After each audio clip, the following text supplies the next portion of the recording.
Ladies and gentlemen, welcome to today's edition of the National E-Soccer League. My name is Big Chief Money and I'm with Slimov all the way from Ghana. This is day 2, game week 2. We've been having so much fun. We've been having a great time. Yesterday was another back-to-back type of event. We had so much fun. It was full of action from start down to the finish. Slimov, what are we expecting from today's event? If you were here today, you know what?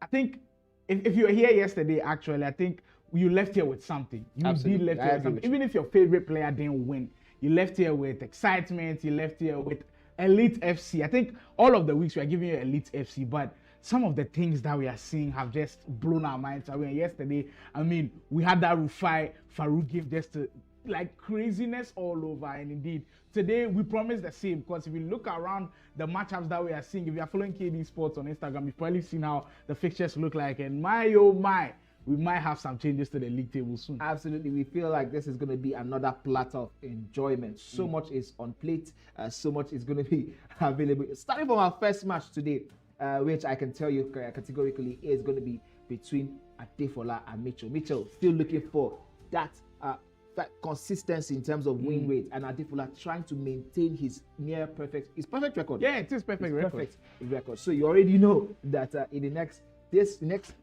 5-6 hours while we're going to be on stream, it cannot blink. If you blink, you miss it. That was how yesterday was. If you blink, you miss. And so indeed, much. We do have a crazy lineup of games. They're speaking on how important that game is.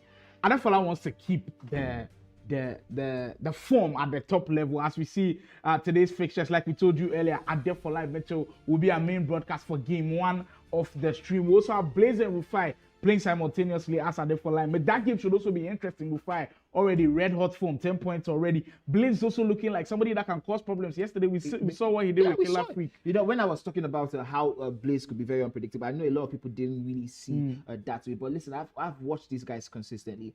I've seen these guys from a certain point. So I could always pick the kind of player that can cause kind of trouble for some type of if there's anybody to cause an upset and look for a way to ensure that one person's perfect record, is spoiled, is Blaze. Well, Blaze, we'll be looking at him in action as well against Rufi. Mr. Oga needs some points on board. He's dropped down the standings. We'll be taking on Anif, and then finally for round 1 we'll have Imaji and Rhymes. That is one game that I am looking forward to. Imaji desperately needs points. Like, where I'm seeing him on the table now, if you had asked me at the start of the league, I would have said there's no way Imaji is there, but the league just keeps springing up surprises. Also, it doesn't really match the kind of game he has been giving us. He has been actually trying his best. We've seen some of his games on stream, and I don't think the league table tells the better position of the way he's been playing.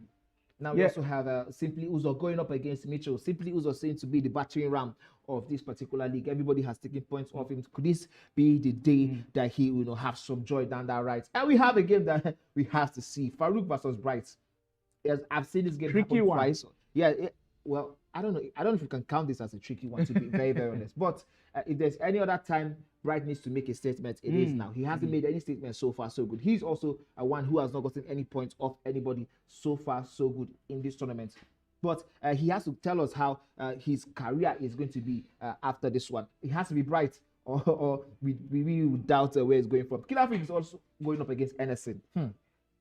What do you think? I think out of all of the days that we've had a National League, today is the day that Killer Freak is having his toughest set of games. There has not been any day. We've had three days of the National Esports League, and all I'm saying is, for today, all of the 2 games look like really tough fixtures for Killer Freak. But Killer Freak will make it look easy. So him and Anderson, it's one that I'm looking forward to see. All right, we also have Baji going up against Boyd. One you have to see definitely on TV. I feel like if there's a way we can get these 2 on stream at the same time, it will be perfect, because these both games are actually insane.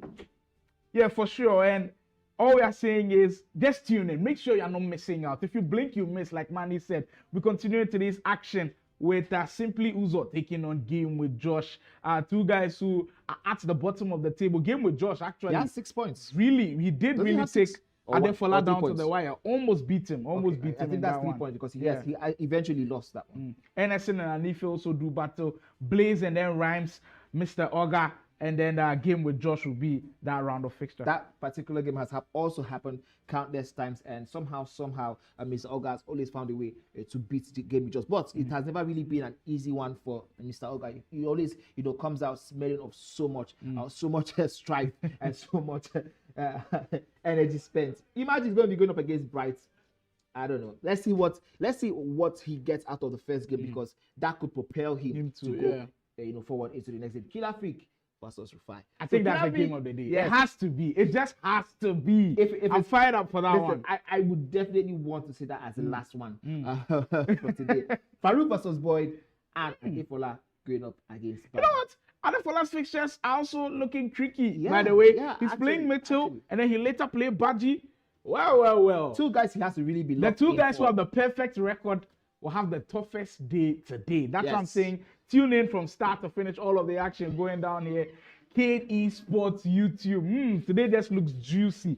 Juicy fixture. Yes, I mean, looking at the leaderboard, that tells you a lot of the story. Some of these stories are not told in full, of course. We told you about Imaji's position, but let's start from Killer Freak, who is top of the table with 12 points and a 24-goal difference. Insane. Adefola is close with 12 points also, but with 15-goal difference. So he needs lots of goals today, and he's facing two tough opponents. Farooq Mamzo has 10, Boyd has 10, Rufi has 10, and they both have differing goal differences. But Farooq is top with 11, Boyd 9, and Rufi 5. Baji Jr. has 9 points with 4 goals difference. Anderson has 7 points somehow with 3 goals difference. He has scored a lot, but he has also conceded so much. Rhymes has 6. We just saw Rhymes before we began the broadcast, and he was telling us about how disappointed he was with... especially after how well he played in match week 1 and yesterday. He couldn't grab a single point. Yes. That was kind of disappointing for him. And then into the second half of the bracket, and Nif will also have some tough fixtures today. He's currently sitting with 6 points on a -2 goal difference. Mitchell, he was someone I was expecting a big bounce back from yesterday. Today maybe it goes well for him. Game with Josh, also in lurking around with 3 points. Mr. Oga on 3 points. Blaze gets that 1 single point. And Imaji, this is what I was saying. I'm surprised Imaji is currently in this position with just 1 point to his name, and still Bright and Simply Uzo, no points to their name. So that's the full picture of how yesterday went down and the ramifications it has caused to the league table. I just want to show you something very, very interesting, and something you might probably laugh at. Simply Uzo and I don't know where money's going with this one. Simply Uzo and Killer Freak will have the same goal difference, but in reverse. I know that's something that'll probably crack you up. But then the golf inequality is obviously showing. But of course, imagine this is some of the best 16 players you could find in Nigeria, in Lagos, Nigeria at the moment. If you are definitely watching here and you are contesting these claims that we have, that these are some of the best 16, you know what to do. Go to Cade Esports, sign up, and get ready to hear about other competitions that are going to be happening as they happen. That's about now. We're going to be going into some action. We hope the guys are ready, the players are ready.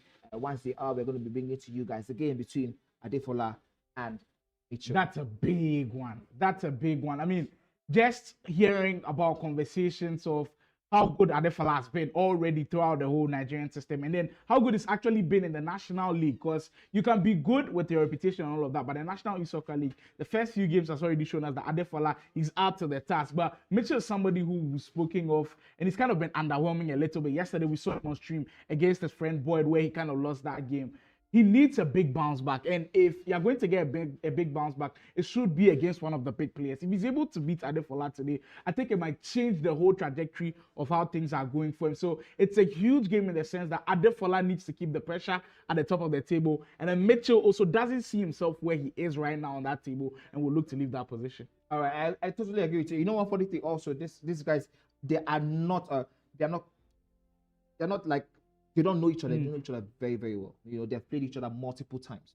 So this is like one of these other times where, two people who have played each other so many times, it's going to be a lot of mind games. You just have to be very watchful and very mindful. Watch how both players are going to need to use their mentality or their mental strength, in terms of how they set up to play against each other and how they try to neutralize each other's stress, because they already know each other. They're no strangers. That's what I was looking for. They are not strangers to each other. They have played at multiple competitions multiple times, and I would dare say the so far so good, the results have balanced.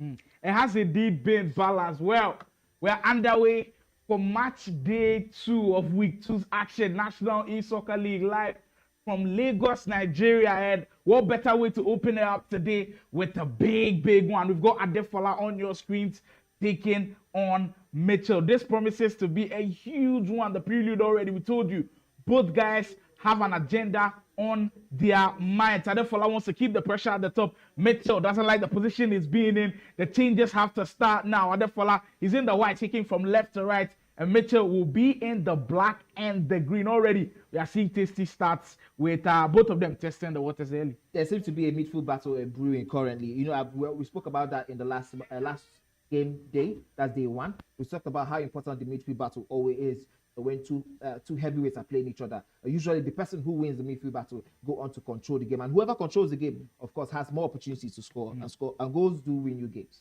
Indeed, we had a live poll on our YouTube. If you haven't voted already, you can get in there and then tell us who you think is going to win this one. Mind you, if you just joined, there's also another game that's currently going on simultaneously. Rufi and Blaze are also doing action elsewhere. We'll bring you all of the updates on that as and when we can. As Adefola will go up top with his first opportunity of the game. Is that onside? Yeah, that looked offside right from the moment he left, I think, Olise's boots. But that's a good intention by Adefola.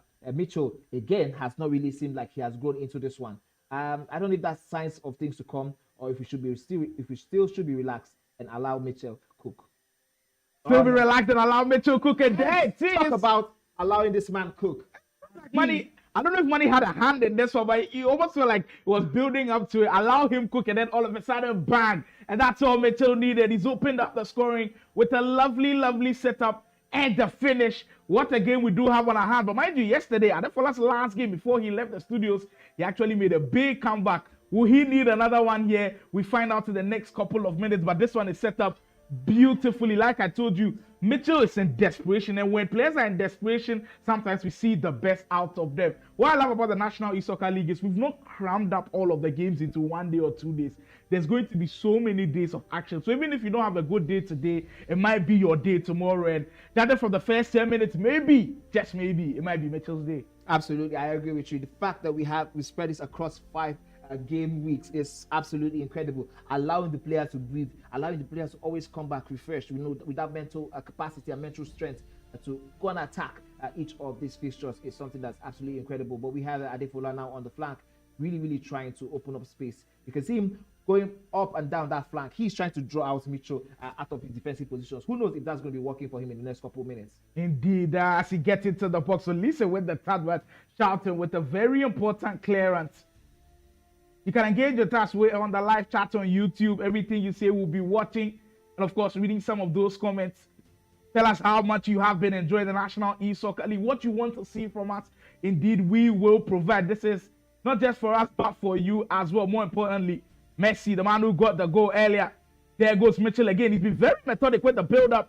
Tries to lob one into Ronaldo. Mamadashvili, the hero of yesterday, is still continuing all of the action absolutely today. The hero of last game day was absolutely in every single person's lineup, and I think he showed us again and again why he was the favorite. I've seen the discourse about Mamadashvili, and everybody's asking who's the best centre-back to partner with him. I think right now the general consensus is Virgil van Dijk. If you've not got him in your squad, try to find him in your squad. But I've seen a couple of Jonathan Tah elsewhere, and he kind of does the business as well. Let me know what you think in the comments.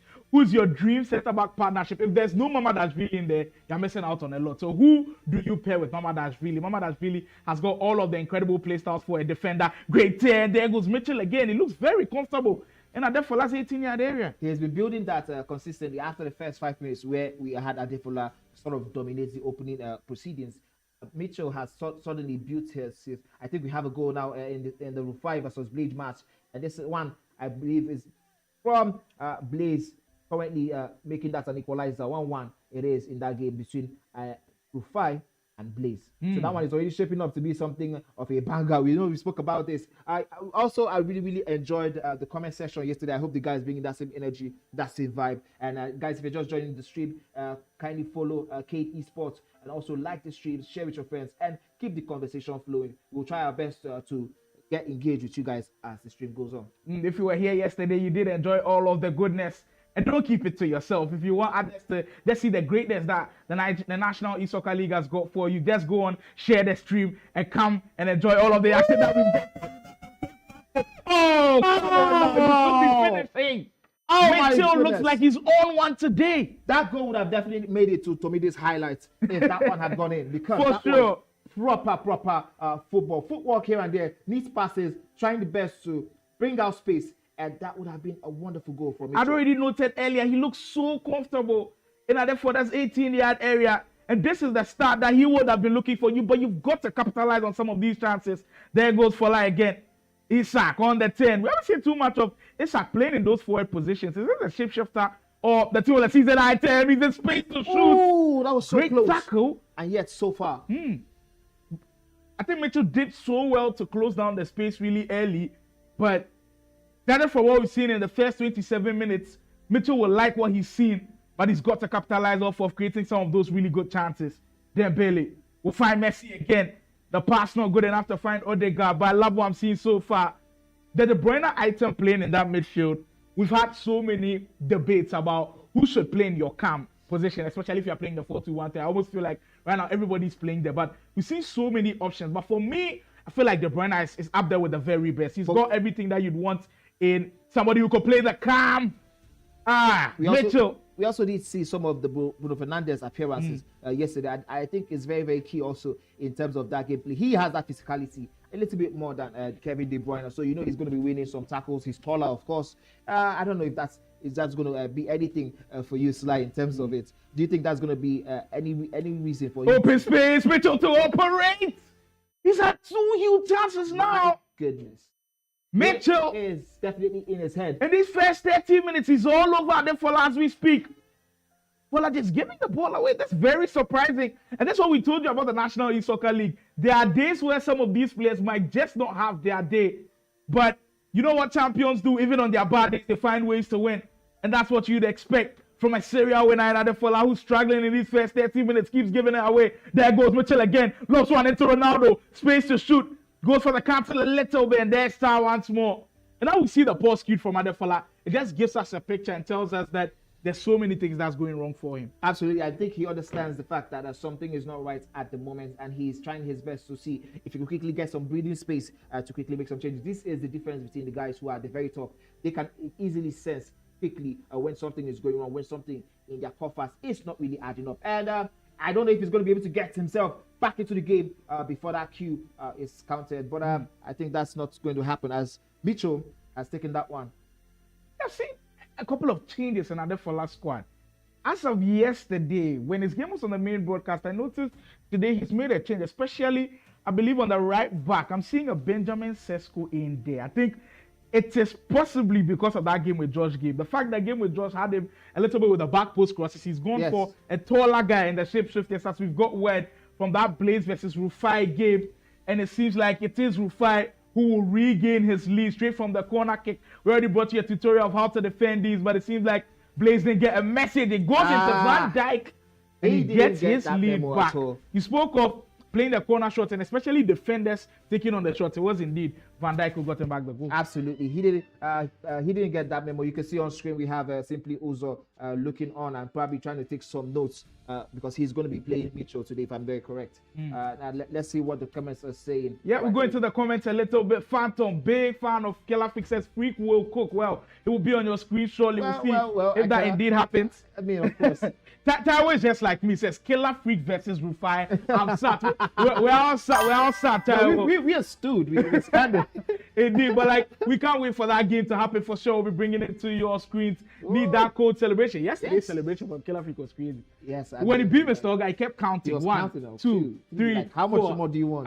We don't know what we'll get from Killer Freak, but judging from what we see for the past few days, it looks like he's in for some action. Also, don't forget, in the community, we also saw some memes of Rufi flying around there after his own celebration yesterday. So I don't know if he's going to be getting.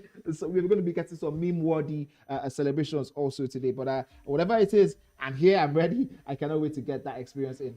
Look, Adefola hasn't played well, but one thing that he'd be happy about going into this last 15 minutes of the game is he's just down by 1 goal. On another given day, and Mitchell takes those chances, he could be down by 3-0. So that's one thing that he'll be happy about, the fact that he can have a space to change everything that's happening, and the gap is not too big for him to overcome as he goes through the rails once more, and he can't beat that defense. Mitchell has been very stubborn and we get more updates. Rufi looks like he's getting as comfortable as he would like. Passing to the Bailey, triggers the run of both players, and look at what he just does. The Bailey stealing the ball off the defender, and it's a lovely, lovely low-driven finish into the near post. Yeah, that one could be very, very. You could say that one was a little bit unlucky for Blaze, because he actually went into proper tackle, but he didn't get that on target, and he's left to rule his chance to defend properly there. But Rufi was going to take that one, and he's going to be going home very happy. He has 2 goals to the good. There's still so much to play for, and then I mean that's one of the things we were talking about yesterday during day one rather, game week 2, day 1. We're talking about how in a 9-minute half match, every single thing is different. You know, now the game could be turned on its head in the second half. Remember, we had the game where it was also game with Jos versus Adefola. Yeah. He was up by 3, by the way. It was up by first half, and by the end of the second half, we were 6-5. So there's a lot of time in 9 minutes. Yeah, this is no new territory for the man Adefola, the Cade Esports athlete. But there goes Mitch. I mean, he just looks so cool in front of goal. Just needs that final tag, that extra edge. Just get that second goal and get the cushion. It's so important when you're playing against some of the best players around. Because if they do have bad days, it doesn't take them long to recover. And that might just be that for a player who comes in. Oh, wow. That sums it up all right there. He's just lacking something today, the Cade Esports man. And he just can't find the back of the net on that one. How? I mean, I was expecting that ball to quickly go with the cutback, which was perfect, near perfection. One-time shot into. I don't know if that was maybe him trying to accurately target with his precision shooting. I don't know what that could have been, but whatever it is, I know he's going to be missing that chance. Well, Adefola, in just a position that you usually do not see him. If you are just joining us, this is National E-Soccer League. If you just joined us, you're not too late. This is still our first game of the main broadcast. This one happening concurrently with our other game, Blaze versus Rufi. Rufi up by 3 goals to 1 in that one. Shouted into the Bailey once more. But at least there are some positives to take from Adefola. At least now in the second half, it looks like it's a little bit more controlled from him. Player look comes in. The past few minutes, 7 minutes into the second half, we can see Adefola coming in more, trying to dominate the game. I think he has more confidence. I saw him walk out of the gaming room earlier on. I don't know if he wanted to go change his controller or something, but whatever it is, I think he has gotten himself a good template to begin the second half with. Indeed, there goes Smith once more. The number of opportunities, at least this one was a half chance, but he's had full-blown chances being missed in that first half, and it's up to him to find a way to create more of those, because I do not believe he can win this game by just 1 goal to 0. He'll need at least 2 or more to get comfortable getting into the 80th minute. 55 minutes gone on the game clock. Attempted that speed boost there, Adefola, but with Gullit, I don't think that was the best idea, and it was obvious because that one was a very, very sweet one and easy one for the defenders to deal There with. were some surprises in Mitchell's team. Dumfries, I'm still surprised that people are still using this card up till now. With all of the shapeshifters being released, I mean, we've seen somebody like Sesko being introduced to Adefola squad, but Dumfries for me, also in left back. Exactly, and you like when the SBC was released at that time, he looked like a really good card, but still, I mean, we'll see. But for players like Konate in the post, that's understandable. Konate is truly, right now, you can confidently say he's like the best goalkeeper on the game. He's got really good goalkeeping play styles. He's also got passing play style. So when you press a goalkeeper like that, he can give a pass or two to just relieve you off of the pressure. Heading closer and closer to that 60th minute mark. Mitchell now finding it difficult to build up from the back. Adefola, he's turned on the pressure cooker a little bit. Looking to get more comfortable in that midfield area. Just these passes that he's giving away.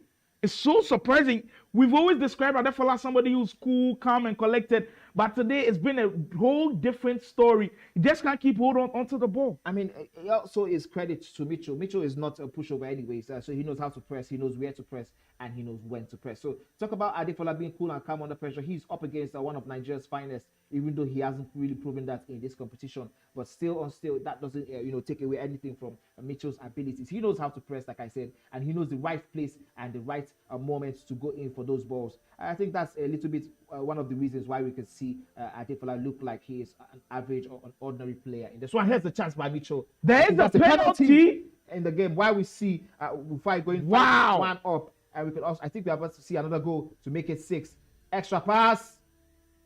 Rufi has some of these bounces and Mitchell going down the middle to double his lead. That was what he was looking for this whole time. We spoke about Mitchell needing this particular match to be the one he used to prove a point for himself, and I think this is perfect in the sense of it. This is a perfect match to show that you are back and you are ready to go.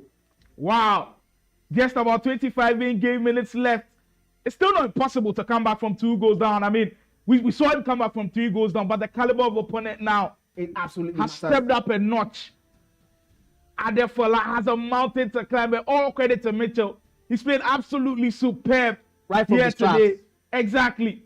Murillo for Mitchell, just controlling affairs now. Everything is in his hands. I mean, everything working for him. Great tackle from Adefola. I think the score could even be more. Odegaard, the pass not good enough for Sesko went to back and forth. Now nobody seeming to be holding it. Oh, we got one more from Mitchell. That came out of nowhere. This is the resurgence from Mitchell to remind everybody how good he is. Started as one of the best around. Yesterday, we had a conversation with Adefola. We told him to rank his top 5. I was here with Tommy D, and he put Mitchell at 5th place, and we're all surprised. Absolutely. I think he's justifying that inclusion now. Absolutely. 3 goals to 0 against Adefola. What a performance! In such a manner, also. These are not goals that came out of maybe rebounds or something like. These are actually well worked goals. And he could have had more. Yeah, he could have had more. I mean, in the first half, he had 2 clear-cut chances. That even though we have to give credit to the goalkeeper for doing his thing, but he could have actually beat all Mitchell this time around. Anyways, Mitchell is queuing the post, but we see Adefola coming on a rare attack of his own. He's going to go for the Trivela. Goes again for that. You think what you said earlier plays a huge factor? The fact that they've played each other so many times. And the fact that Mitchell, I'm sure yesterday, knowing that today he'll be playing Adefola, he's gone through all of the things that you need to beat Adefola. And you almost see like the game plan is working. It's not like he came here to sit back and try to get him on the counter. He's taking the game to Adefola. He's pressed him really well. He's been comfortable in the box. And my, oh my, he deserves more goals on there. There's Ronaldo. I mean, that was kind of surprising. I thought absolutely he was going to go for the shot one time or even the chip. I mean, I was expecting that also because that would have been Ronaldo. Of course, we spoke about how clinical he is if you have him up top. But I think that one took me out for a bit. I wasn't expecting that skill move. But whatever it is, he had something in mind. He didn't pull up. He goes again. Adefola, he's just struggled. That right there, it's the perfect description of how the game has gone for him. Absolutely, I agree with you. I don't know if because it's game 1 of today, but wow, what a surprise. Like all of the passes are not going through. The chances that he's had to be able to score, he's fumbled them and all of that. Today has just been a big surprise. But for this man right here in your shot, it is probably the game changer in the whole of the tournament. I said that he needed something, just something to turn this whole event around for him. And this could be the moment. Beating a guy like Adefola could seriously help in a change of fortunes. This is not just 3 points. This is 3 huge points, of course. And I'm sure very well that John himself will be smiling wherever he is. You know, he also has 2 tough games. Yeah. So he now knows he has a little bit of breathing room, even if in case anything happens, after game day 2 of game week 2, he should be able to be safe. I mean, this is the person who is going to be the most happy person with the results of today as it stands so far. While Mitchell is going to be very happy with these 3 points, there's still so much for Mitchell to do today. He still has a game with just to contend with in the second round. Indeed. Just for context, for those who have not been following the National E-Soccer League and don't know what this means to the league log, Adefola going in today had not lost a single game. In fact, had not dropped a single point. And all of a sudden, he was 4-4, and then all of a sudden, losing by 3 goals to 0. It tells you how competitive this league is. Absolutely. It tells you how unpredictable it is. And I saw the poll. There are lots of people backing Adefola to win. Well. You didn't see the writing on the wall this time. I totally have to agree with you. Nobody saw the writing on the wall. We speculated it. We thought it was going to happen. But for sure, we didn't expect anything that we have seen today in this first game. I think this is the perfect way to kickstart day 2 of game week 2. This is probably the opener that we're going to be seeing throughout the game. Maybe this is the day for upsets. Indeed. If it starts like this, maybe this is the day for the upsets. And I'm sure all of those guys who are rooted to the bottom of the table now can look at this game and gain some inspiration from how Mitchell has played. But of course, you've got to have the talent. And for sure, Mitchell does have the talent. Even if Adefola grabs a goal or two, I don't think he's able to come back in this game. But a goal or two might help going into the next game in the sense that today, they are really tough games. Mind you, Adefola's last game today, I think he's playing Imaji Jr. Yes. So and that's not easy at all. That is not easy at all. I mean, this is probably the worst situation Adefola wants to be in today. But Imaji Jr. is probably looking at this game and being like, if Mitchell can take these 3 points and off of Adefola, then I definitely can do something too. Why can't I? Absolutely. It will give him so much of a motivation, of confidence. All he needs to do is replicate the same game plan that Mitchell has had. Be aggressive from the start. Take your chances as soon as you get them. Ensure that you don't give Adefola any chance in and around the 18-yard box. And that's one thing Mitchell has seemed to perfect today. There has not been any clear-cut chance from Adefola as from outside. I think there's been one where he should have shot with the player lock and tried to go for the pass and did way too much. Apart from that, yes, all the rest were like half chances. But in all sense, big credit to Mitchell. He's put on one hell of a showdown today and deserves all the 3 points coming his way. He's got a little bit of defending to do in these last minutes if he wants to keep that clean sheet. And mind you, the goals are important to Mitchell. He's not had too many of them in this league so far. Can he keep the clean sheet as Adefola goes down the byline? Great defensive effort, summing up how incredible match one has been. And that will be that, I believe. Mitchell will be your man to secure all 3 points in the bag. And what a way to do it. Beat him convincingly. 3-0 in favor of Mitchell. What a performance. What a man. I totally agree with you, Slimer. 3 goals, but 3 huge points also. 3 huge goals, 3 points also. What a way to start day 2, game week 2. He's happy, man. He now knows he's no longer going to be written down in the bottom. He's coming up closer to the place he expects. We expect someone of his caliber to be in. Now, Mitchell has 6 points, I believe, and he's going to be leaving the negative goals difference zone. But we have, I think we're going to be getting confirmation of how that match ended. Yeah, I think it was all but confirmed that Rufi was also walking away with the 3 points. But just to look at it from a different perspective, yesterday, Tommy and I were here with Rufi, and Rufi considered himself as one of the top 5. And what he said was... I was very shocked when he put himself in that. And what he said was, he feels like outside of the 3 Fs, that's what he calls them. Yeah. Freak, Fola, and then Farooq. Nobody else can beat him. So right now, he's labeled them as the 3 Fs. If Mitchell can do this to one of the 3 Fs, why not everybody else? It will give them so much confidence. Already, they've taken points of Farooq. They've taken points of Adefola now. The last man standing is Killer Freak, and his game is not going to be an easy one. He's already playing Rufi today. He'll play LSN. Today, I just feel it. I just feel it in my veins that we are in for crazy, crazy surprises. Absolutely. We're in for craziness and the absolute nastiness. So we just saw the game between Adefola and Mitchell. Want to go through the comment section. Aaron said Madu. Things are getting mad here. and Ekom Young said face turquoise covering eyes. Well, Oti Lobaye, that's from Taiwo Tico there. I'm sure it was supporting. Yes. Adefola. Ifoma says it's crazy. Ifoma, most likely that's the name of a girl. They say it's crazy. Mitchell, they vex. So yeah, today Mitchell is on one. He's seriously on one. Mitchell is not smiling. And we see Iron Dodrek said Farooq all the way. I think we have some Farooq fans. Indeed. And as we have a Sultan saying Mitch, GG's. GG's indeed, GG's. Right here on the National E-Soccer League, we preach sportsmanship as well. GG's are very, very important. If you play any game, and even if your opponent humbles you, he embarrasses you, the most important thing is to show sportsmanship and give a little GG's and maintain that fair play. You don't know about that one. So if I be you, I know now. There will be sportsmanship. Come on now, there's GG's. I know nobody's just kidding. There is GG's. Absolutely, we have to show respect. Yeah. This is the love for the game, respect for the game. All players here are wonderful. All players who have made it to this point are amazing players. These are the players we need to be supporting, to take Africa to the next level. While we're going to be going on a short, quick break, and when we come back, we'll be bringing you highlights, and we're going to cue in the next match when it's ready. See you guys in the next couple minutes. Don't go anywhere.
I've not been given so much of an opportunity to play in the pro season.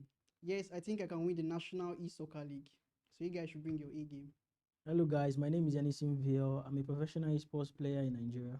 The person coming last in the league would definitely be Flick. Yeah. I think my rival would be Yemi because he's a very good player also and also underrated in the scene. I think I have a very good chance of winning the National E-Soccer League. So you guys should bring your A game because the league is going to be on fire. Hi, I'm Simply Uzo and I'm an FC Pro streamer for Dodge Gamings. I'd say game with Josh. He's a very good player, but amongst the players in this tournament, I think it'd be a good match against him. I'd say Baji Senior. Yeah, we've matched up before, but I guess I was expecting quite a lot, but maybe didn't meet up to expectation. Hi guys, Baji Junior here, pro esports player for Game Evo Esports, and I'll be taking part in the league tournament that's coming up soon. And yes, the overrated players I think are maybe Killer Freak, that's John, Boyd, and yeah, me on my own ends, I'm looking to win the tournaments, win everything, and come first position, and win most of my games basically. And yeah, what I'm going to do to the guys I'm playing, the overrated guys, I'll show you guys that they're overrated, and I'm the best player in Nigeria basically. So yeah.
Ladies and gentlemen, welcome back to today's edition of the National E-Soccer League. We are in the studios, Game Evolution Studios, live in the heart of Lagos, Nigeria. The players are ready for the second stream. We have Imaji going up against Rhymes, and we also have in the background off stream Mr. Oga going up against Adefola. It's coming off of what we've just seen, will we consider Mitchell's win against Adefola the biggest upset so far? So there are two things. If we consider it an upset, then we are taking away the caliber of Mitchell from the picture. But based on, I know what you're talking about. There was votes on YouTube before the game actually started. Guess how much of a percentage Adefola had? 70% of you guys thought Adefola was going to win. So it kind of bites into the idea that it was like an upset. So it was indeed crazy. The poll is up actually for the Imaji Rhymes game. That's also a big one. Yes. Imaji, I've called his performance so far very disappointing. I've heard so many good things about him. I've watched the way he's played. And this year, I feel like the National E-Soccer League, he hasn't lived up to the kind of hype that he has. This could be the start of something fresh. Maybe today is the day for the guys who haven't really lived up to the hype to live up to the hype with the way Mitchell has just set. Exactly. So maybe today's a match's day. He's just got 1 point after 3 games. You know, I totally agree with you. There's this saying we have in Nigeria that a soup that is sweet, you know from the smell. Maybe what we have seen so far is a proper smell of something that's going to be a delicacy of a day. We have a poll on, as you can see on your screen. The time remaining for the poll to be taken off is 3 minutes. All your votes. Get your predictions in now, people. As soon as possible, ladies and gentlemen. This is going to be a banger. This is going to be an amazing one. Also, off stream, we're going to be having Mr. Oga versus Adefola. Two guys also that are no strangers to each other. At multiple events I've casted at and I've been at, I've seen them play each other. I know they grind consistently. Adefola, of course, being that first time up through merchant, we all talk about him. Mr. Oga, who used to be known as a very solid defensive player. I don't think we can say about him. Till he comes back to another maybe another Cade tournament if he proves himself. Or maybe because of ultimate team, that's why he's struggling with defending. Because we know on kickoff he's good with defending, but this is a whole different ball game. I mean, but we also saw him at Cade Esports last year. It wasn't this bad. It wasn't this bad at all. So we have Imaji at 13 votes. He has 36% of the poll. I think it's getting closer and closer with people realizing how good Imaji is, but both of them desperately need points. Rhymes, we said already, yesterday was his most disappointing day so far. He lost that agonizing game against Boy. Remember when he had that last minute chance he could have scored from and he couldn't. And the second game of the day, he was facing a wounded lion and Farooq Manzo, 8 goals to 3. I mean, we were here to witness the thrashing. Today, he's coming with different vendors. We met him earlier before the streams even began. It's a different feel. So maybe a different feel might channel into positive results. But there you had it. The players in your shorts looking poised and ready to go. For us, we're always ready on hand to bring you the best of the action. If you're enjoying all of the action, make sure you leave a like on the stream. Really helps with YouTube's algorithm and all of that. If you haven't subscribed to the channel, kindly do so. We appreciate all of the love that we are getting from you guys. Share the stream, guys. After what you saw in the first match, you know there's more coming. And what you're going to be seeing today. Yesterday, I was just going to say this about Rhymes. Yesterday, he faced a wounded lion. Today, he is the wounded lion. Let's see how that is going to play out for him. You almost feel like the game, the desperation rate right now is high for Imaji as compared to Rhymes. Rhymes already has 6 points from how well he played in match week 1. But for Imaji, still that 1 single point to that 3-3 draw against Blaze. No, this is not good at all. I think yesterday he also played against Rufi and they battered him. He has not had a really good tournament, but that's why we keep saying the marathon is important. There's still days for him to recover, and maybe this could be a positive start. I agree with you. We're just having confirmation that the game has begun, so we're going to be going straight into it once we have that on our screen. But also, let's not forget, for Rhymes, this is not just about 6 points already. You know, this is so dynamic. And while it is a marathon, don't forget, if you're lagging behind, it might be so hard for you to catch up to the guys. The guys have 12 points already. Some already have 10 points. I mean, this one is absolutely important. We have Imaji in that his favorite white and pink kit. Where we have Rhymes in that dark green kit. Let's see who's get today's win or who they're going to be sharing points. We're going to find out after 90 minutes in game time. Yep, and welcome to the broadcast. If you are just joining us, National E-Soccer League action. Imaji, Rhymes, 2 players whose names have ranked vehemently within the Nigerian esports team. Time to make their name here. There goes Rhymes to finish it off. And he will.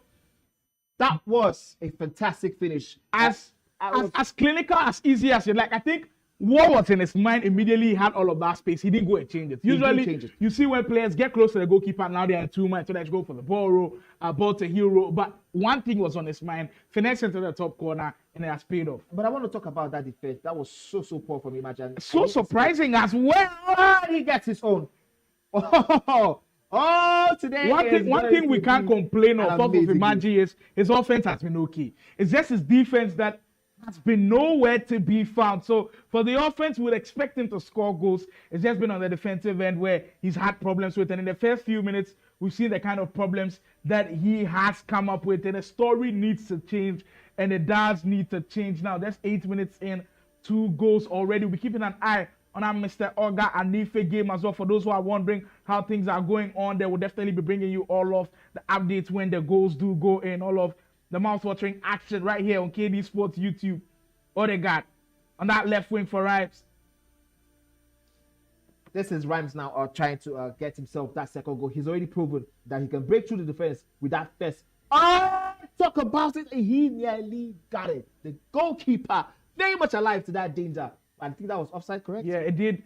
Indeed, it was ruled out for offside. Out of all of the partnerships in midfield, for all of the guys' teams that I've seen, all of the players' teams that I've seen, I think Imaji's is probably up there with the very best. That's in a sense that he's chosen like the most balanced of them all. He's playing the Rodri and Colet's card. They are both bulky, so if they are aerial balls, they are going to be winning them. So his looks really good, but so far they've not been able to be stable. Eze on the left-hand side with Rhymes looking for more options and finds Theo Hernandez this time. And he's patient with it, not rushing at all. Winter back up the 10. There's Odegaard, huge save, Konate. He's come up clutch so many times in this tournament already, and he keeps doing so. Yeah, he's a player's favorite goalkeeper or the preferred goalkeeper. I also wanted to quickly note that the easy card from Rhymes is very questionable and very interesting for me. It's not a card I've seen at all throughout the tournament. I don't know if that's just a personal preference from Rhymes or if there's a particular thing about that card. It's like you being the specialist. Can you talk me through the choice of using the easy card? Yeah, a bit easy. I haven't seen him in too many squads. I believe he's part of the new shapeshifters that have been introduced. I think this is my first time seeing him in action. I haven't been able to get into level, of course. Exactly. I haven't been into Champs or Rivals and seeing guys really using him. So, I mean, this is like an audition for me, whether maybe I also add it to my squad. I'm also seeing what he can do. But one player that I'll definitely add to my squad, and I don't know why I'm taking so much longer, is the goalkeeping position. Konate, he's got footwork plus, he's got far reach plus. Those play styles are really immense for goalkeepers already, and it's been heroic so far for every player that has used him. And like I mentioned earlier, he's got a couple of passing play styles that, indeed, when you do press him, he can give a couple of passes here and there to relieve you off of that press. So Konate, definitely a first choice goalkeeper for me. Player lock into space. I mean, how many times have we seen our goalkeepers while we are trying to pass out from the back make multiple mistakes? And the fact that it's normal because usually EA doesn't give them the passing play styles. I think the only goalkeeper that you can confidently say has really good passing play styles.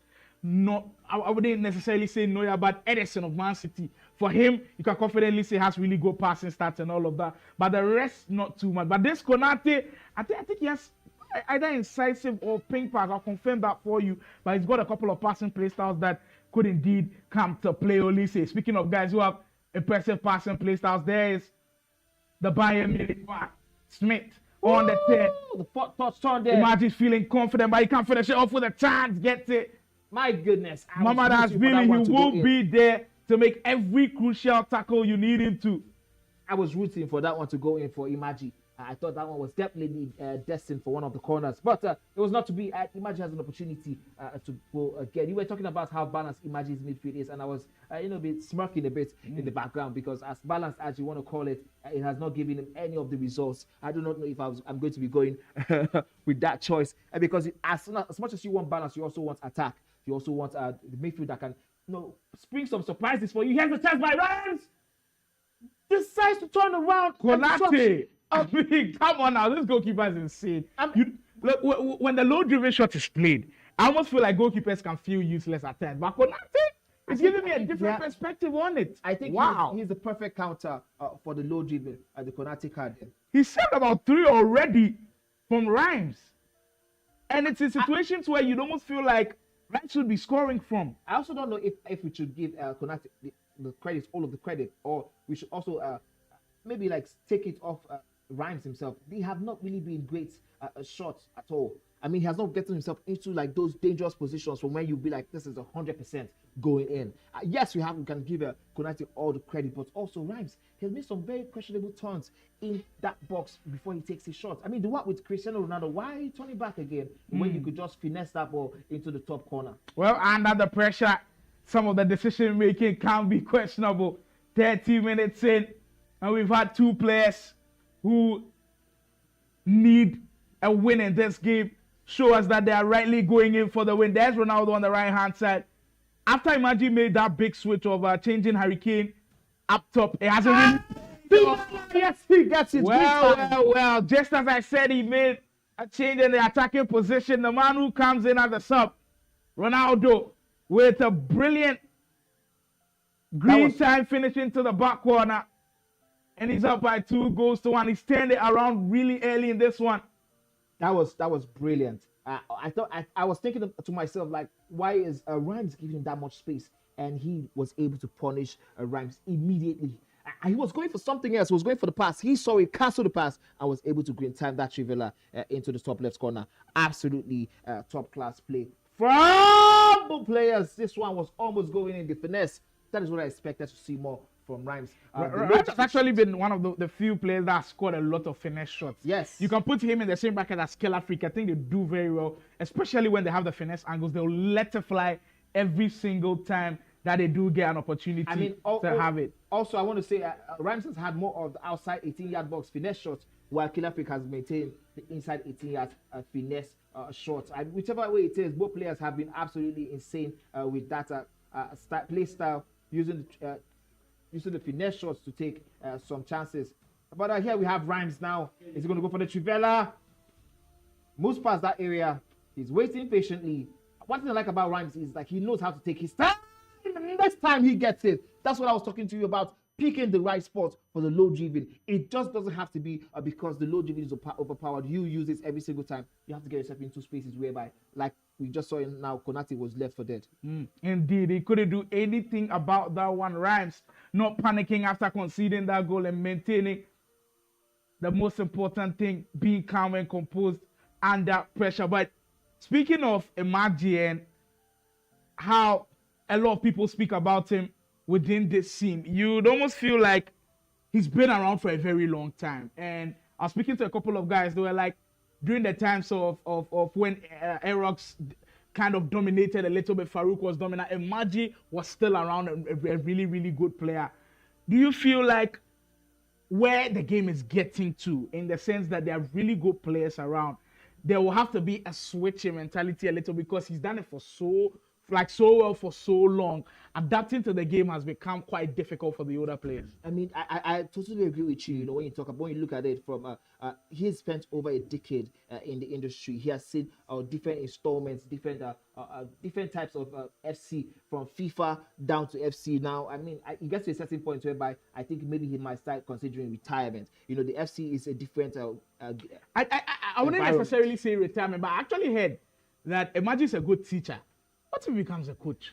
Absolutely, you know, because coaching in FC is really important. Every single time I see him in a corner of a top player, you know, you see his difference. You see the ability of him to be able to walk his player through the different transitions, the different moves, make some quick changes. All that you can see.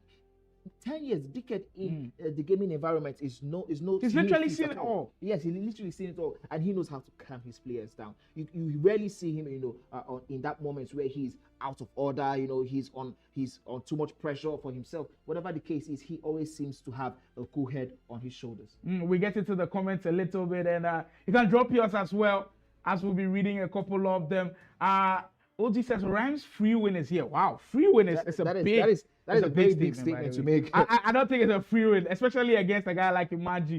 Especially what we have seen so far. We have for sure. We have Sultan say 5-3 Imaji. Wow. That is. Then then we'll have to see a huge turnaround. Absolutely. It will have to be a huge turnaround. That would be very. Habibi says he's here for his boy Manzo. Farooq will be in action shortly, so do stick and stay with us. He will be in action. He's got some big games coming up that you cannot afford to miss. In Zoom, it says, imagine the Nigerian Stokes. Well, I kind of see the comparison a little because Stokes has also been in the UK scene for a very long time, an EU pro and all of that, who's kind of transitioned more into like a creator, content creator kind of sense. So I kind of see where you're coming from, drawing all of those comparisons. We go into the votes that you guys have dropped. 66 votes, 38 votes for Rhymes. 57% of those votes expect that Rhymes will be winning this one, and the 24 votes going to Imaji. 4 of you guys expect that this one will be in a draw. I think it's fair, judging from what has already panned out in the whole of the National E-Soccer League. Rhymes has looked like the better player so far, but in that first half, it has been fairly balanced. It has really been fairly balanced. Both players have given a great account of themselves.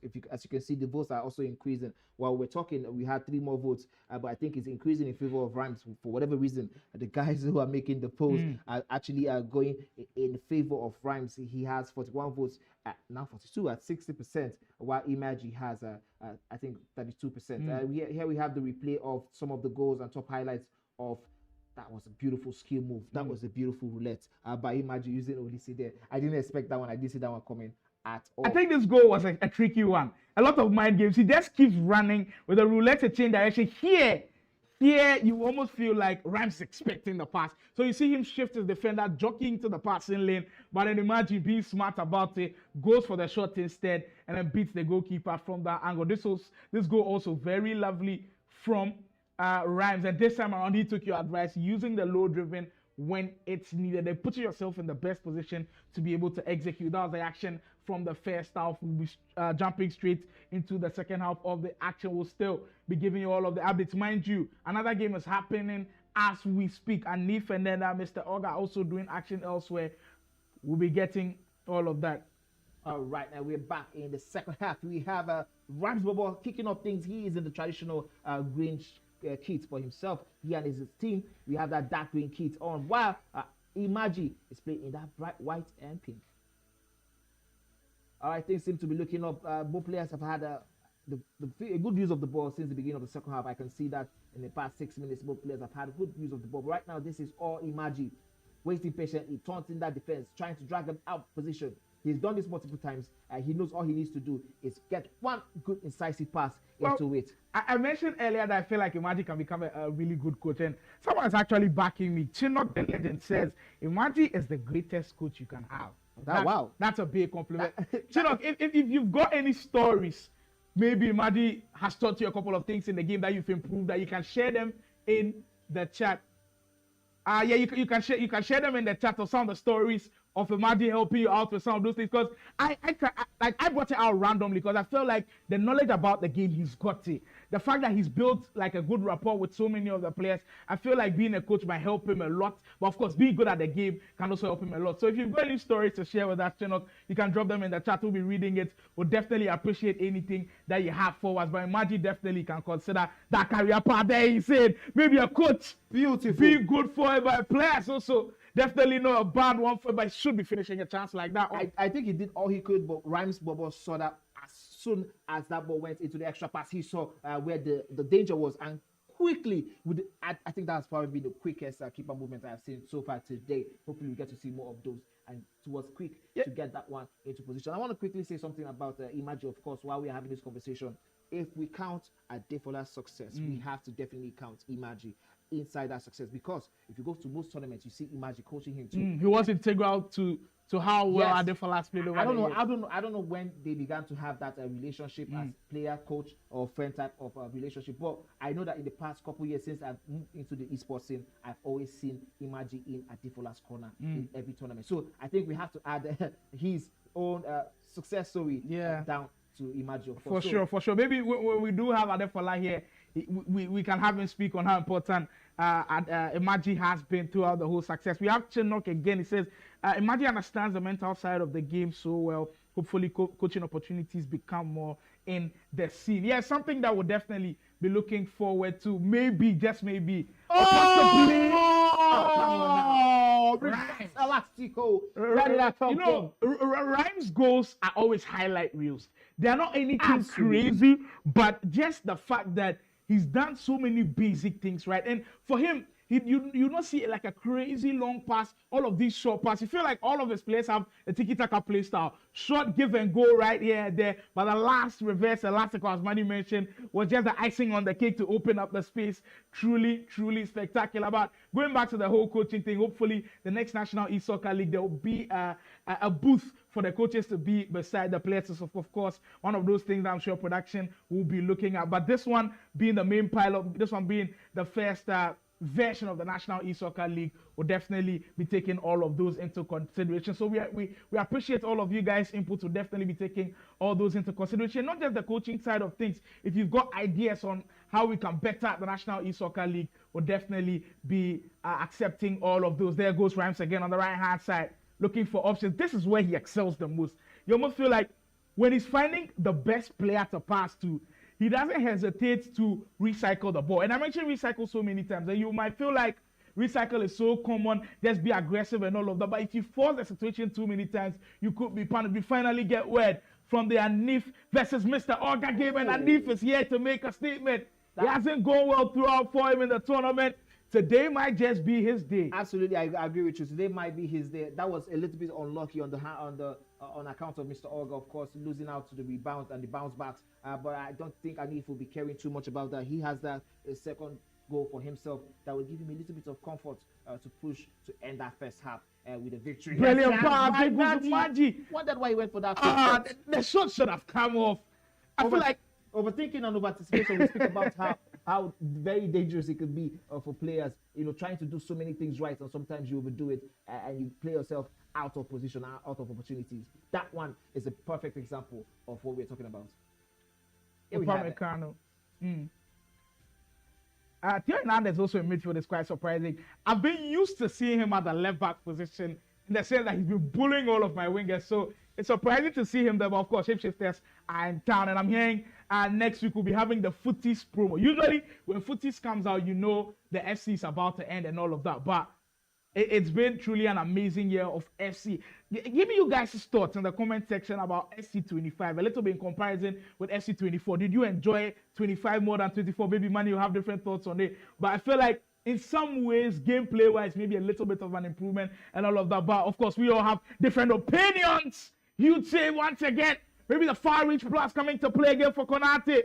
He's been one of Imaji's best players on the virtual pitch so far. He's made huge saves already 15 minutes in. All of these saves are going to count.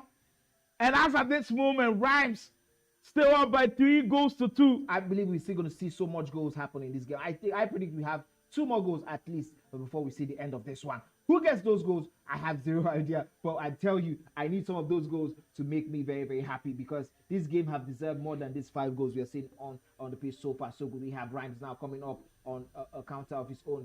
He has Eze, that card we were talking about earlier, now passed to Tio in midfield, the same card we spoke about right now.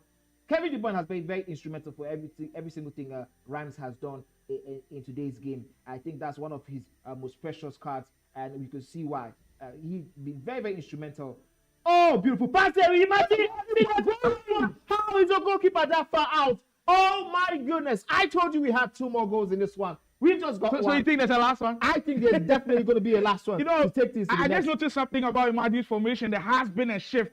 He started with a 4-2-1-3. Later on, he shifted into a 4-4-2 with Ronaldo and Olise up top. So maybe that's why he's creating more of these offensive chances. But we've got to speak about where that goalkeeper was from Rhymes. I have no idea what he was doing. Hopefully we have it on screen for him to explain. Or was he anticipating a lob through pass and trying to get the goalkeeper early to come and clean? But that was so surprising to see that from him. And it's now cost him a huge chance to win this game. He has another one. Oh, what a chance. Konate will have to crown him man of the match. I don't care if he scored 1 million goals. He's been so huge. Rhymes has had so many shots on target. I wouldn't be surprised if we end today and Rhymes goes to sleep. You will see Konate in his dreams. Absolutely.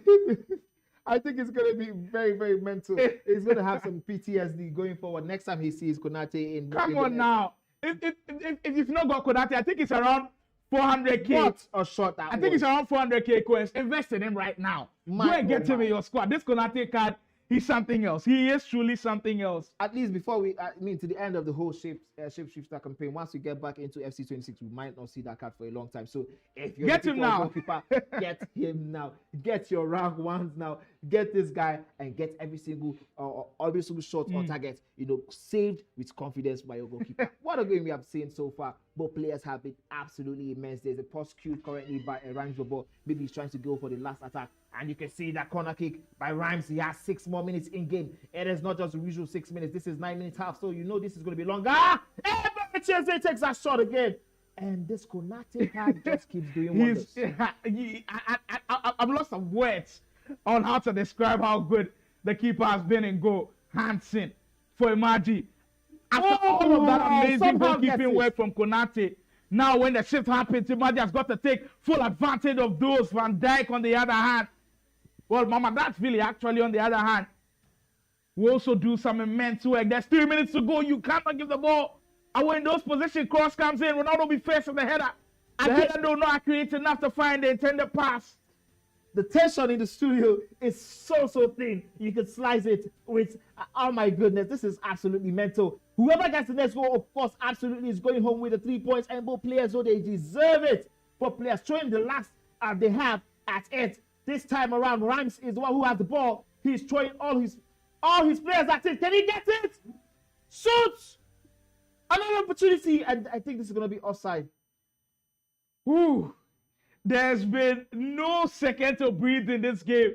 We've had so much drama. You see our guys all around in the studios. They just can't believe what they are seeing.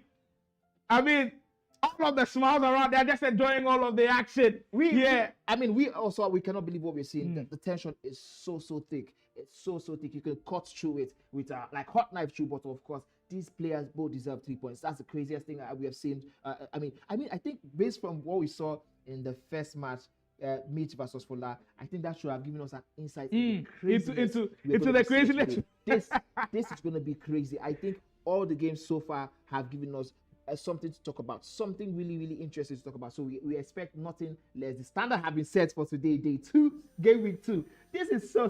A minute to go of added time. Imaji cannot go back now. We'll have to be an attack, and he gives it away actually. But I think that will be that. Ref is not going to be adding time. Well, he will be adding time.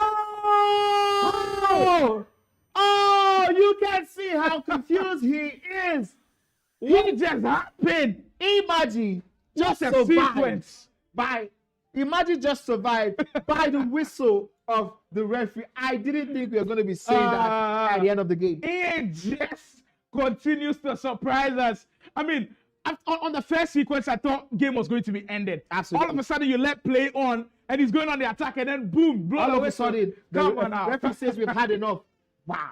Look, Rhymes will feel like one of the more disappointed players, especially if you consider what happened yesterday, because his last chance against Boyd where he could have scored, he couldn't score, and now this, you almost feel like the game is rigged against him.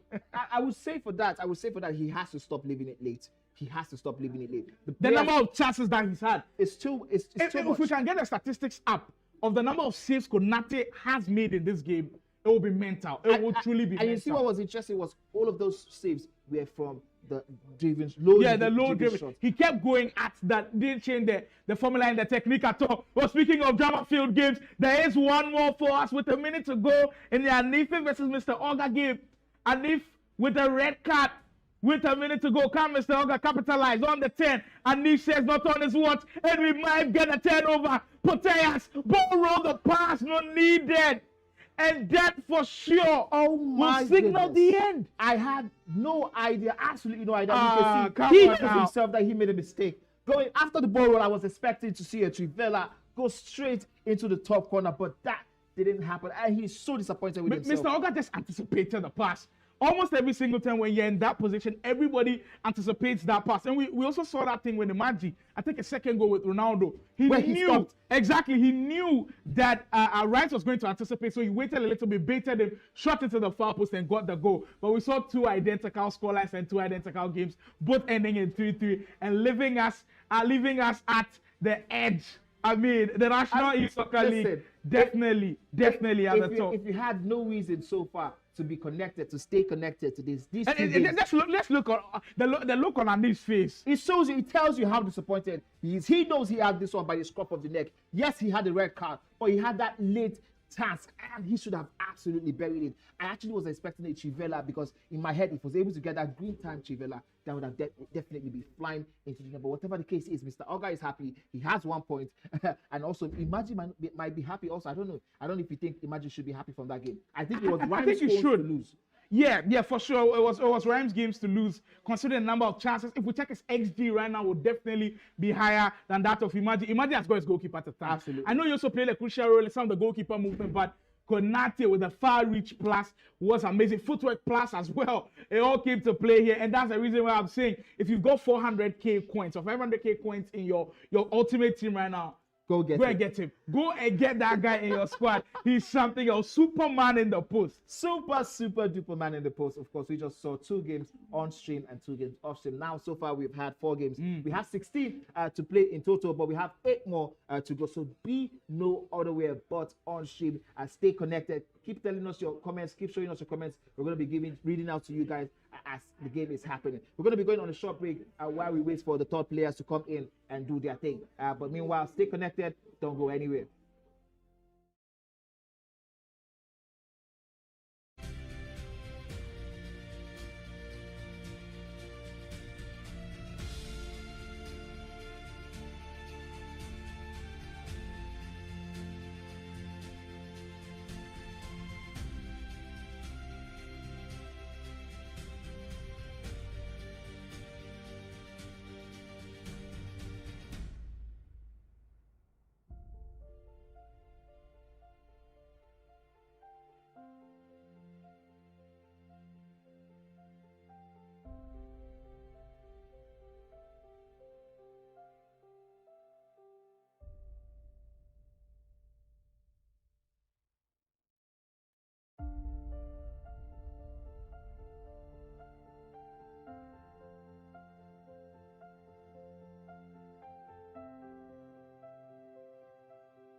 see the one I have to. Normally, I don't save defensive highlights. I have to save this one.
Welcome back, guys. I'm live on your screen, and my name is Play with Tomide, and I'm here for another analysis for the top players in Nigeria. So today has been fascinating. We've had all kinds of goals. We've had different genre of goals. We've had trivelas, we've had stepovers, we've had 1-2s.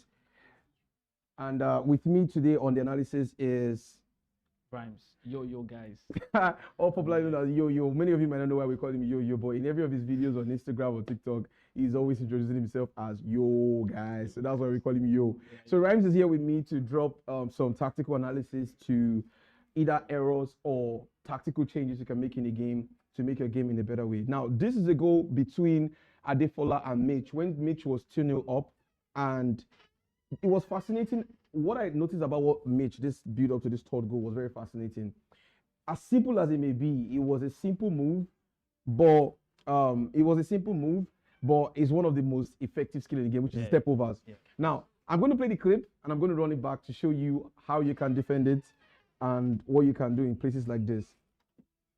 Now, watch this. Mitch gets the ball into Odegaard, steps over, and gets a free shot on goal. Now, what do you notice here? This is where the pros think faster than one. Okay, so let's take that back a little bit. Okay, good.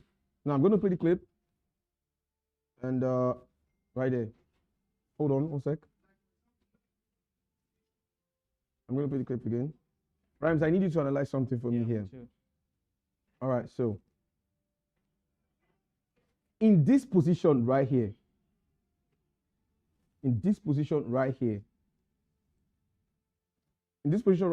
what do you think the best form of defensive structure should have been? Do you think there was anything Fola did wrong here? I personally felt Fola jockeyed him instead of pressing the tackle button. Yeah.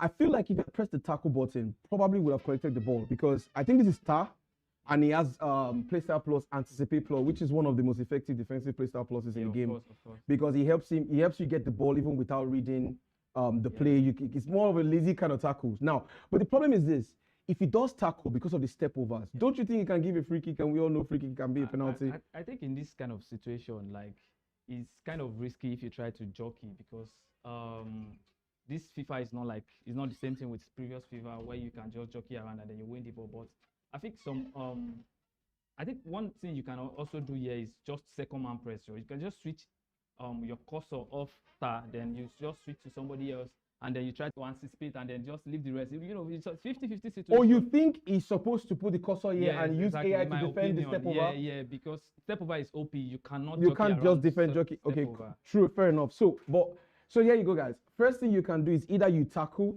or you switch your cursor to a center back and you second man press and leave AI to help you defend this. Because what he did from here was he just did a step over, ran forward and had it straight. Because if you watch the way he was trying to jockey and look at and jam him or something, but AI didn't do anything for him, and then he had it through. So he had it through on goal and then he scored.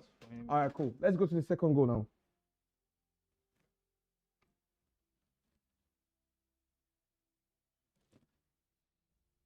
Oh my God.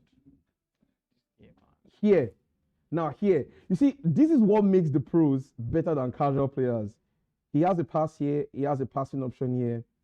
He has a passing option here. Now, this is option 1. This is option 2. This is option 3. And this is option 4. 1, 2, 3, 4. Now, in positions like this, what do you think the best defending should have been? Because this was against you. I know what you were probably thinking was he wanted to give a pass, of course, because most people will look for a cut back pass.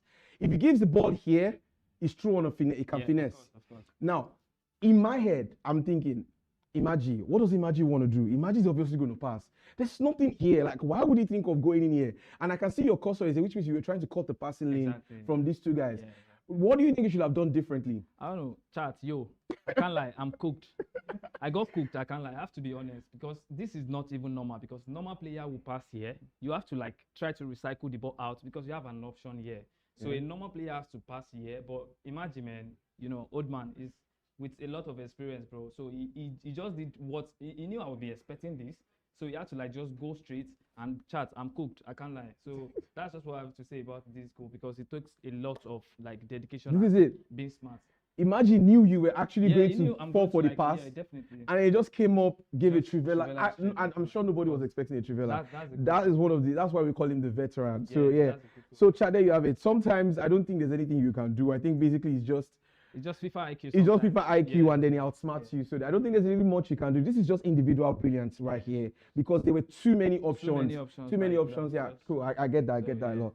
And I'm sure you're really like beating yourself up. You should have won this match. I mean, your XG was about 5.5. Of course, I just Wow. cannot cry, but I will Wow. do that off camera. I can't lie. Anyways, I want to talk about the last highlight for the day, which is one of the most crazy things I've seen, but people have missed. Now I want you guys to watch this carefully. Watch this very carefully. This is Fola trying to build up. Player locks into Isaac. Now watch this. In this position right here, one thing we always emphasize on is the goals, but nobody really talks about defending. Now watch Mitch's defensive structure. This is the most patient defending I've seen from Mitch all through the tournament. It's almost like he just wanted to just be all odds, saying, you guys think you're writing me off, and let me show you how good I am. Because Fola is coming in here. Fola has Hansen. He has a player here. He has a player here. Now, he doesn't have any support around here. But most people in positions like this will most probably switch to Van Dijk. Of course. To press the ball holder right here. Yeah. To press him here. Right? But watch what Mitch does. You see that? Mitch switches immediately to the CDM. Immediately switches back to the CDM to maintain this defensive structure. He doesn't want to break that line. Switches back straight to the CDM, drags him back. Now he was forced to pass to the flank. Now watch what Mitch does here again. Pass again. See this. See that again. Immediately he switches back to the CDM again, brings the CDM back to the position here, cutting the lane, always knowing that because there's nothing he's going to do here. You have to come into the box. So do you think this is poor attack from Fola or this is just great defending from Mitch? Nah, you cannot see, you cannot see Fola attack and you say it's mid attack or you say like, no, Fola is one of the best in the country. And to be honest, we have to give kudos to Mitchell because to keep Fola, like, you can look at the time, it's 87 minutes and Fola hasn't scored like one goal in that game. So to keep Fola like out of your 18-yard or your box, you have to do a lot of. But we have to give kudos to Mitch for defending properly throughout that game because this is like top-notch defending because as you can see, he has his defensive Fola line. was about to recycle and then he switched immediately to Charlton to come and cover the lane. Like this is crazy defending from Mitch, anyways. That's good. And I'm pretty sure if this pass had gotten here, Mitch would have switched the cursor to this guy to call the lane on time. Now this is outstanding play from Mitch today. Thank you so much for having us. Thank you so much, Rhymes. We look to see you play well your next game. My name is Play with Tommy on all social media platforms. Thank you. Yeah, thank you.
In our virtual world, the passion leads first. Welcome back, guys. Hope you enjoyed the breakdowns from Tomede and Rhymes. They really keyed in on some of the important plays. Remember Imaji's goal where he kind of baited the defender and all of that. And I love what Rhymes said at the end. It was like some of those situations you just can't do anything. Absolutely, absolutely. You know, like when Tomede was asking about if the attack from Adefola was mid or if Mitchell's defense was listen. These are you know, it's okay to come back now in these moments and analyze it and pause it, you know, drag it back. But listen, when you are in that moment, there are no pauses. There is no pause at all. Everything is happening live, real time, as fast as possible. So one of those moments, yes. It is indeed insane. But we jump on to our next game. The action, as we promised, is coming back to back to back. You've been asking for Farooq Manzo. We heard your cry. He is going to be in action. We're taking on Bright. Let me get into the chat a bit because I've been seeing a couple of comments that I want us to discuss a little bit. So, Daniel Ninton, you're asking if we're going to show Farooq's match. Well, the time is now. We'll be getting Farooq's game soon. Farooq has 93% of the votes to win the game against Bright when we put the poll up. I know Bright doesn't have a single point. But come on, don't we have any Bright fans in the comments? Come on now. It seems like his career totally is not understand. so bright now. It's seeming as though his career is not so bright. You understand what I'm saying? For someone whose name is Bright, and it is absolutely insane. 93% votes is absolutely insane. It's insane. It's insane.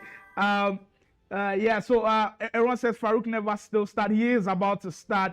All these Farooq glazers. No, look, the thing is, with Farooq and what he's been able to do with the Nigerian team, the fact that he's been able to win a lot, but the fact that he's also shown you that he's won a lot, he's built the social media presence. He lets the whole world know how good he is, and when he shows it as well, he does not disappoint. We give you the votes, 92%. So approximately 93. 113 of you believe that. You know what? I'm going to also say something right now. As we were talking, we had two people, you know, in the chat go like Bright to let's go. I don't know if they are part of the 6 who voted for Bright, but oh my, what a shocker it will be if Bright gets anything. But from this one, even if it's a draw or a win, it's gonna be very interesting with the way every single person having, you know, pushing for Farooq. Anything that happens aside a massive win for Farooq is going to be crazy. It's going to be bonkers. It is indeed going to be crazy. We are gearing up towards that match. There was one comment that I made earlier. Someone said FC24 is better than FC25. I would understand. What's your thoughts? I absolutely understand where he's coming from. It took me a lot of time to get into the groove for this. You know, that conversation, we'll have a full lengthy conversation. I'll have everybody's perspective on it. In-game, we'll definitely discuss. Already, if you just joined, what we've seen today has been spectacular. We started off with the big match of the day. Mitchell proving a lot of people wrong. 70% of you thought he was going to lose against Adefola. Well, he turned it around, winning 3-0 against him. Rufi continuing the dominance. Didn't come here to play at all. 8-2 against Blaze. Mr. Oga and Anif having that red card, it didn't prevent him from gaining points from this game. He walked away with 1.33 draw. Imaji and then Rhymes. We had it on stream. Konate, the savior of the day, providing huge and saves. Yes, we had Rhymes, you know, talk about it off camera where he told us Konate saved 15 shots. Come on now, that's insane. It is truly insane. There's still more crazy games to come. The Farooq Bright game will be on your screen shortly. Also happening simultaneously will be Simply Uzo taking on Mitch. Mitch coming off the back of Adefola's win. Can he carry on with the momentum? I'm sure he's going into this game with positive vibes. Can he make it 6 out of 6? We're bringing you all of the updates later on. Killer Freak hasn't been on screen yet. For sure, we'll bring him on there. Can he keep his perfect record against Anderson, who's been like the low-key underdog that is playing really well? So we'll see Killer Freak and Anderson also in action. And then finally, last round of fixtures, Uzo and a game with Josh will do battle. Anderson and Anif Blaze will be taking on Rhymes. And then Mr. Oga will finally finish it off against game with Josh. Okay, if you also notice, we had a game between Boyd and Baji Jr. that was slated. But however, we want to say that Boyd had a medical emergency, so he's not going to be on screen today. So if you're rooting for Boyd, you know, we are wishing him well. All everybody the best.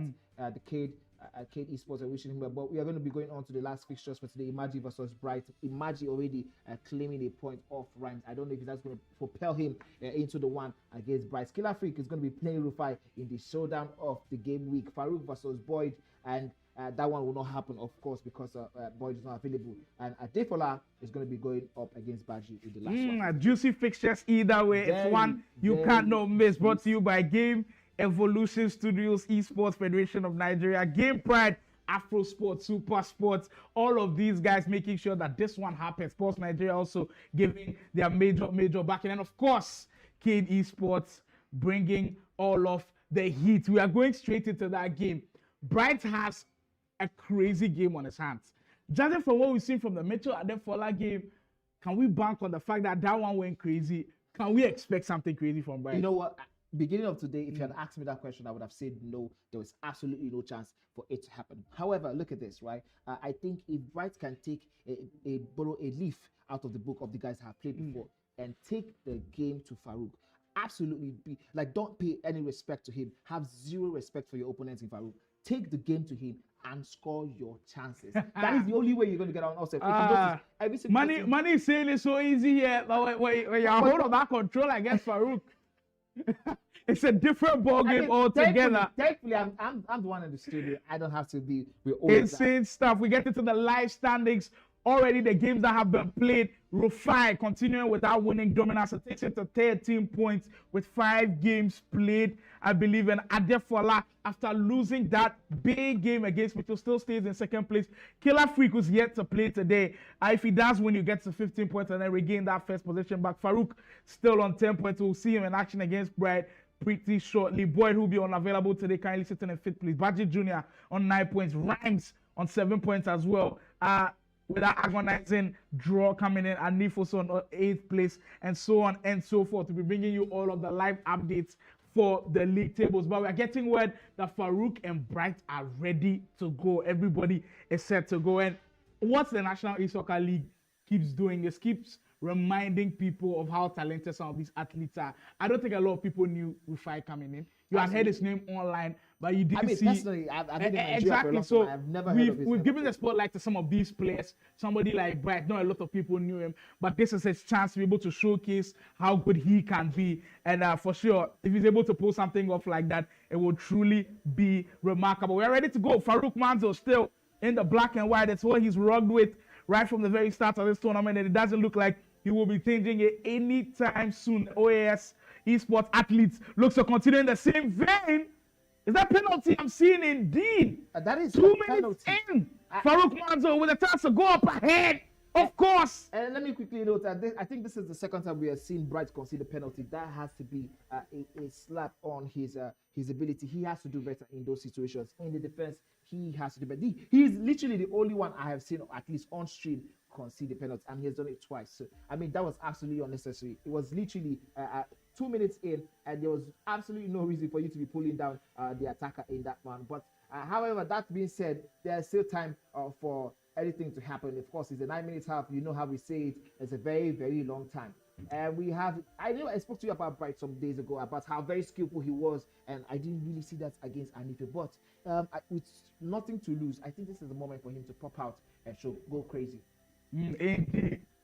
For all of the games that are happening here, there's always one unique thing about every single player. You're starting to notice it about every single game that you do watch. I'll be bringing it out a couple of times when I see them indeed pull them off. Farooq Manzo is speaking of how well he attacks and what he does off ball. With him, off ball movement is really important, especially when he's in possession. Not when he's out of possession, when he is in possession. I think that's his biggest trait, and already it has caused the penalty for Farooq leading after the first 6 minutes in game. It's been important, right, for especially yesterday when he did have that draw against Rufi, where he felt like he gave the win away, especially when Rufi scored that last minute equalizer. Today, it looks like he's on a different tangent. Yesterday, the ending, he also beat Rhymes by that 8-3 scoreline. So right now, he just needs to keep pressure at the top end. That's clearly what's on his mind as we speak. Bruno Fernandes, Alowai running the way, great tackle.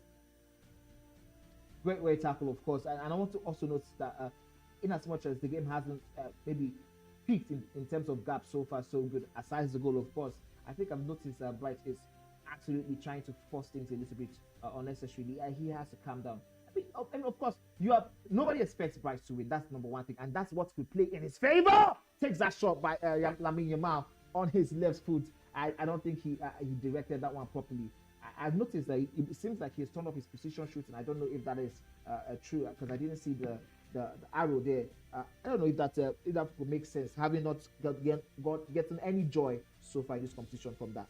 Farooq dancing in and around the area. He's always Terrible going to excel in positions like this. I don't think the jockey was good enough. Manny called it really well. The defending questionable.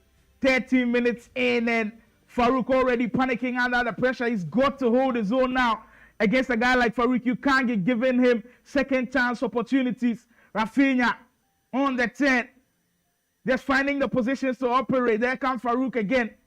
Confident with the ball and just finding all of those open areas this time. The pass coming a bit too early. Now, when I speak of giving people second chances, with the best players around, you can't afford to do that because they always punish you. And if you liken this to so many sports, what the best team do usually is find ways to grab second chances. Remember the great Golden State Warriors teams from the NBA in the late in the 18s, 2018s, 2017, what they did was get a big man that will give them second chance opportunities when they shoot threes. So Steph shoots, they'll grab the rebound, second chance opportunity, and they'll punish you. What Farooq does, the mechanic that he's using to get all of these second chance opportunities, is the pressing. Immediately he loses the ball high up the field. He wants to win it the next few seconds, and that's always giving him opportunities to score. What was that move, Farooq? And again, decided to go for the finesse. The block is there.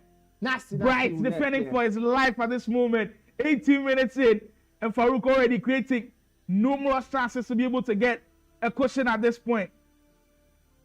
That was very, very crazy, that Rivera, but also the move that led to that. I don't think we've seen that consistently in here, but that's one thing I love about the National League, E-Soccer League, of course. Oh, here's another goal by Farooq. Totally proven every single person that went for him in the post. Absolutely right. 2 goals already. Oh, that was going to be a very good move. 20 minutes, 2 goals. We might go ahead and see up to 10 in this one if it continues like this. That's a comment that was very interesting. Sultan says Golden State glaze. How can you not glaze one of the greatest teams of all time? In fact, the greatest dynasties of all time. I'm sure maybe you're not a Warriors fan, maybe you're a LeBron James fan, especially what he did to you. But come on now. The Golden State Warriors, and in their era, they were truly the best. I'm just highlighting the fact that they got so many second chance opportunities, and that's possibly mimicking exactly what Farooq is doing right now. He gives himself second chance opportunities. This time he needed a second chance opportunity on the first time, smashing it into the back of the net, and we might have a thrashing on our hands. We might have double digits now in this one. We haven't seen that since the last time. I think after Bright, so we had Killer Freak tearing Uzo apart, but we also saw we just had. Because that's happening in the studio, and everybody is laughing at it. We're talking about why Bright isn't using 5-man defense, but already know SC25 doesn't support that. Especially pro tournament is not allowed to.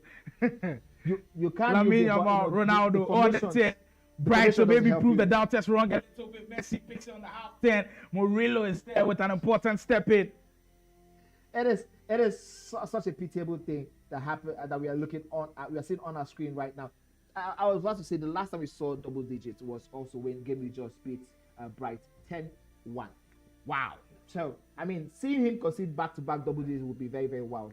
And I think at this point, Farooq is also looking at the goal difference and being like, I have to close the gap between myself and then a guy like Killer Freak. Killer Freak is, by the way, on 20 plus 24 goal difference, and Farooq is currently on 11. The goalkeeper movement backfiring. Call me, Arafiha says, call me. It's backfiring big time. My oh my. Meme-worthy moments we are giving so far so good today. This is about to get crazy. 29 minutes and it's 4-0.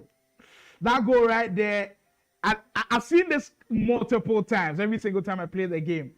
And you almost feel like Bright made a little bit of the right decision there, but he moved the goalkeeper way too early because there was still time for Farooq to think and wait for him to move the goalkeeper, and then shot into the near post. Farooq up by 4 as expected. The fact that we saw 93%. I mean, he's proving them right. Exactly, of people voting that Farooq was going to win. You almost kind of saw it play out. A lot of people expecting this, and Farooq Manzo not disappointing at all. He always makes sure that he puts a show on for the fan. The OAS esports athlete didn't come to play at all, and there he is dancing with the ball again. Could you see how the pass is intense? Oh my, what are those passes? My goodness, those passes. Orgasmic proportions here, I have to tell you. So crazy. Could your eyes keep up with those? I couldn't. I was just counting 1, 2, 3, 4, 5, and I was waiting for that one to be launched into the net. But Bright was able to get away with that one. I mean, at this point, I think it's fair to say that the only people who voted for Bright to see something out of this one are his family members and possibly his closest friends. I mean, we have to give him that one also. But my oh my, has he been blown out of water in this one? I'll raise my hand and say I was one of the Bright believers, by the way. And he's disappointed me heavily. It's not 30 minutes. Maybe we might get something. I promise you we're not getting anything positive out of this one. This is the only positive that could get there out goes of this one. But no, 5-0, 5-0, 5-star performance. We could have 10-star performance. My goodness. I mean, at the end of the whole match, I think we're having Mitch and Uzo going toe to toe. By the way, we get a replay of that goal. Uzo breaking through and go on reach. And we have a tied game on our hands. 4-4. Uzo versus Mitch. That is how you stage an upset. You go toe to toe. You take your opportunities. Mitch, just after beating Adefola, if we had also put up a poll for that game, I think we would have possibly had another 90% poll in favor of Mitchell. But Uzo is telling you, I might have bad games, but it's not going to be for the rest of the way. Things might change. Wow. He's rooted to the bottom of the league, by the way, and he's trying to prove a point. Farooq ending a corner out of that. Now we can go to the IC24 S25 conversation. Wow. What a chance to make it 6. Build your case right now. If we're in court, and you're supposed to build your case on why FC24 is better than 25, what are your main pointers? I mean, I would say this, FC24, especially at the beginning, was a very balanced version of the game. Oh, we could have another one on our hands. Here is Uzo. Could he turn it in? I think he did. My goodness. Talk about stepping up on the big stage.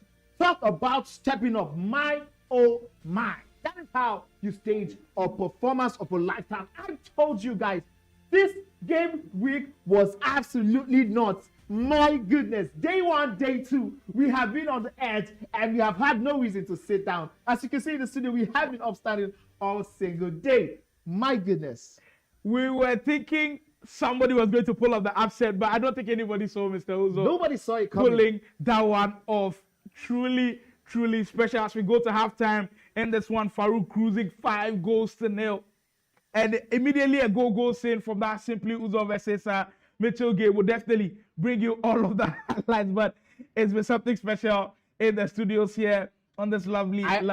I totally agree with you. It has been nothing but special what we've seen. I mean, of course, the one we have on stream might not have played out to what we were expecting, but off stream. Well, you weren't expecting Farooq to be leading this big? I mean, no. I was expecting maybe a little bit of pressure, like put him under some type of pressure, at least like show some performance, show some grit, show some energy, But he has been blown out of the water. I have to give full credit to Farooq for that. Also, in the same way, we have to give Uzo, Simply Uzo, massive credit. This guy, serious credit. Off stream, alone with his thoughts, maybe the fact that he's off stream and he's not on the big stage is also helping him. He's not under any pressure to perform. He has no reason, to be scared, and he's taking. And how many people, after losing that many games, after conceding that many goals, will just give up? But he still carries on. 6-0 already. We get back to Farooq's game, and it's 6. Stepped into the second half, and you gave him 6. My goodness, what a time. Money is not escaping that question. How would you build your case and say FC24 is better than 25? Absolutely. You can let me know your thoughts in the comments as well. I saw a couple of people saying 24 was better than 25. Farooq gets number 7 of the day. At this point, I'm going to go back to, I'm going to go to the conversation, but I think at this point we'll just stop counting. I'll just see. Stop the count. We should stop the count somehow I'm hearing that there's something happening in the background for that. Yes.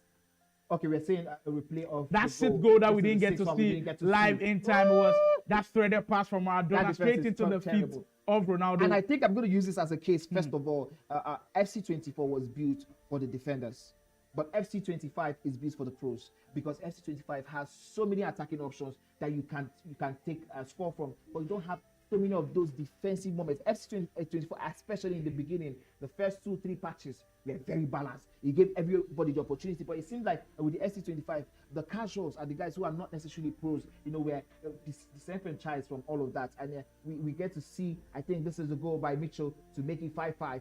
If that's correct, it looked like it while Farooq is cruising to an 8-0 win. Here is Mitchell getting the 5-5 in that one. FC 24, FC 25 debate, of course, we're having that conversation. It was a very balanced game. If you were a casual, you could defend. Now we're having so many bounce backs. We're having off the ball. That's because of what we saw right now. That's why, in my opinion, 24 is kind of better. The over the top through ball is just absolutely so broken. Insane. There's it's so bounce broken back, this year. There's over the top through ball. There's the Trivelas that are still OP'd. I mean, that's why maybe I say exactly. So, there's so many options for any attacker to choose from. So that's what I'm telling you. It is a game that was designed for the pros. The guys, I think this could be something for Bright. And yes, he gets himself a consolation. He's on board.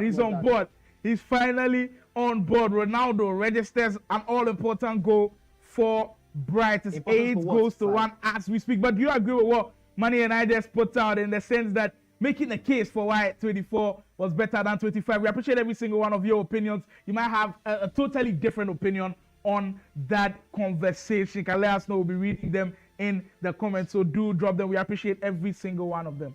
If you also notice, there has been a wider influx into the UT system. Maybe that was one of the reasons why EA Sports went for that, because I think the people who were playing as casuals, I think it's not as fun as it used to be, So now every single person who wants to enjoy this game has to go into UT system. Before we were enjoying it as casuals, we could go toe to toe with some of the pros. I remember in FC 23, FC 24, I could definitely play some of these guys very, very well, and I could cause an upset somehow any day, anytime, without having to invest. But you're saying 25, there's no chance. There is absolutely no chance. There is absolutely no chance. These guys are cooking me any day, anytime. Look at what we have on the screen. Look at this is between two pros. Look at how they're cooking each other. Talk about me, who is a casual, who gets to only do this in his free time. 8-1 in favor of Farooq against Bright. Let's hear the conversation from you guys in the comment section. We are having so much fun. Let us know in the comment section if you agree with me in terms of the 24 versus 25 debate, or if you are going to be having a different opinion, and also let us know why. Rashford, Farooq again. And all he's done right now is, usually when the great players have a big score line like this, they tend to try new things. Absolutely. And I'm seeing him try a different style of attack. Like when you get them this comfortable, they will play the way they want to. Well, there's a big upset. Oh! Simply Uzo doesn't want to lie down, get the See, that's it. That's the boy you're talking about. What was it to do with Van Dijk? Then you've got to clear your lines. You can't give the ball away in those positions. Simply Uzo is refusing to die, and I'm absolutely here for it. I am absolutely here to enjoy it. SC25 National E-Soccer League, brought to you by Cade Esports. This is the madness we promised, and this is the madness we are delivering. My goodness, here's Bryce on one of those rare forays into Farooq's 18-yard box, and he is bullied up the ball by Murillo. What a game we have off stream. I now hope and wish that was the one we were seeing on stream. That would have been. How do you get this now? Now he's going to get a red card. From bad to worse. This is from frying pan to fire for Bright, of course. This is absolutely terrible. And you can see the smack on Farooq's face. I was going to say something to what I was going to add something to what you were saying earlier on. We spoke about it yesterday. If you can see, Farooq is currently chasing goal difference. He has no reason to try new things. This is the moment to continue scoring. That is one thing that I think separates Killer Freak from some of the crop of players. Wait, is Farooq attempting what I'm thinking from 29 yards, trying to score from there? It's bonkers. If that had gone, they definitely contender for goal of the week. Well, he needs goals. If he could get, personally, I would have asked Farooq to go all for the 15 goals if he could get it. But stopping at 7 goal difference right now in this one, it does you a whole lot of good, but not so much. Killer Freak, is the guy you are up against. He's a mad person. It reminds me of some of the things we have seen in real football. Talk about the Juventus Napoli some years back, where Napoli finished with 88 points and Juventus finished with 90 or something like that, and it was so crazy. Imagine how it could be like you only had one draw in the season, and your opponent was able to still win the league. And that's what it is. Sometimes it's just those margins, those very, very small margins. You need to always be on point. You need to get those goals and those points. He has the points on lockdown. He now needs more goals. I was about to say talk about goals. I was about to say talk about goals, but that one was taken out of my mouth by Farooq. 20 minutes in, all of the centre-back partnerships that I've seen, Bright is the most different in the sense that I haven't seen Mamadas really. I haven't seen Van Dijk. I'm seeing Moreira as he conceded yet another one that was way too easy you for could see Farooq. the shake of the head from Farooq himself. He was absolutely disgusted by that goalkeeper movement. I have no idea what Bright was thinking. We spoke about it yesterday with the keeper so you always take a massive risk. If you get it right, you're a hero. But if you get it wrong, you end up looking very stupid. All what we've seen today brought to you by Cade Esports, of course, the National E-Soccer League with 16 of the top Nigerian FC pros within the scene doing battle head-to-head across the next couple of weeks. We did start last week. We kickstarted last week on a Sunday, and we had some brilliant action. This week hasn't let down at all. It's continued in the same format, and it has even been better. We appreciate all of the support coming through. There goes Bright. Maybe something else changes. We've got more updates. Mitchell, who needs all these 3 points? Finally, he works his way into the area. I think that made it 8-7. Yeah, I believe that made he now 8-7. gets the 15th goal of that game. 15-goal thriller. Bonkers. Wow. Absolute bonkers. I spoke about it also, but I was saying that for Bryce, when you're playing these guys who are, head and shoulders above you, you cannot afford to sit back. Take risks. Go aggressive. Go for the jugular. Take them off their feet. Do something different. Oh, what a pass that was. Lord have what mercy. a pass that was. Lord have I don't believe that Farooq will not be scoring from this offside. Oh my goodness. I saw the vision for the pass, but I didn't believe he was going to be able to pull it off. I don't know if that was precision or whatever that was, but that was something to just see and just admire. Farooq Manzo giving us a proper showdown right here inside the studios of the National Soccer League. I think it's fair to say that Bright was trying to go for the ball management there, but this time around he wasn't able to do that properly, and it's taken off him. But you can see the smile on his face. He knows he has absolutely nothing to do in this one, and I think he's just trying to enjoy himself at this moment. But that would be such a downer for a player who has so much promise. That miss would have made it double digits for Farooq. I just saw a comment that has been gone. Brandon goes says, "Una way they laugh if Bright catch una." actually, that's not correct. I know Bright personally, and we have played multiple times, but I wouldn't say anything about FUT. Of course, I've told you, I've not had so much practice. Funny stories. People actually think because we're casting, we're not that good at all. My Ghanaians in the chat, start telling them my stories of how good I was. Tomide especially doesn't believe me at all. You guys have to give proof now. Mitchell pulling away. The all-important cushion is 9-7 in that one. Mitchell, who started off crazily against Adefola, has to be in a tricky situation against Uzo, but finally has some space to deal with as we do get where Farooq up 9-1. Maybe he gets a 10th before we finish the game. I don't think he's going to get a 10th. I think Bright understands how important it is for him to have that double digit, and he has been managing this one very, very well since the 85th minute. But I don't know if that's going to stop anything, because now Farooq has an opportunity, and Bryce's defense has been shaky and leaky like a faucet all day. He still has one more. He probably still has one more chance, Farooq, if he can get this one. But I don't think Bright wants to give him double digits. My, oh my, what a game we have just seen on our hands. What a match. Farooq 9, Bright 1, and that ensures that Farooq is... Oh, he can get this one. He can get this one. Is that offside? It is offside. That is offside. And that would have definitely been double digits for Farooq. My goodness. 2 minutes. I do not know what the referee wants to do again, because I thought he would have been ending this one by now, but he wants to extend the punishment from Farooq to Bright. Just felt like a routine win for Farooq Manzo, and Trevella from there is outrageous, but that's been the mantra of the game so far. Farooq Manzo closing in the gap on the guys at the top. 8-goal difference, finishing 9 goals to 1. Impressive stuff as we get through of the sportsmanship once more inside the studios. Also elsewhere, Mitchell gets the all-important 3 points against Simply Uzo as we speak. Keep the comments coming in. We're actually watching out for the best fans out there, and already there are some major contenders. Aaron, we are seeing all of your comments. You have been mentioned as one of the top fans during all of the live stream. We appreciate every single one of you. Keep them coming. Keep them coming. What a game we just witnessed, both on stream and off stream. Off stream, we had we had Mitch having to fight from behind multiple times to get himself a 3-point win, and not just a 3-point win, a very hard-fought one that will do so much for his confidence. But I think Simply Uzo should also be applauded in this one. He gave a great account of himself. Nobody would have expected that performance from him, given the amount of goals he has considered over time. I think in his next match, he has something definitely to say. William says, collecting Woto is not enjoyment. I do believe so. Finally, someone to back me.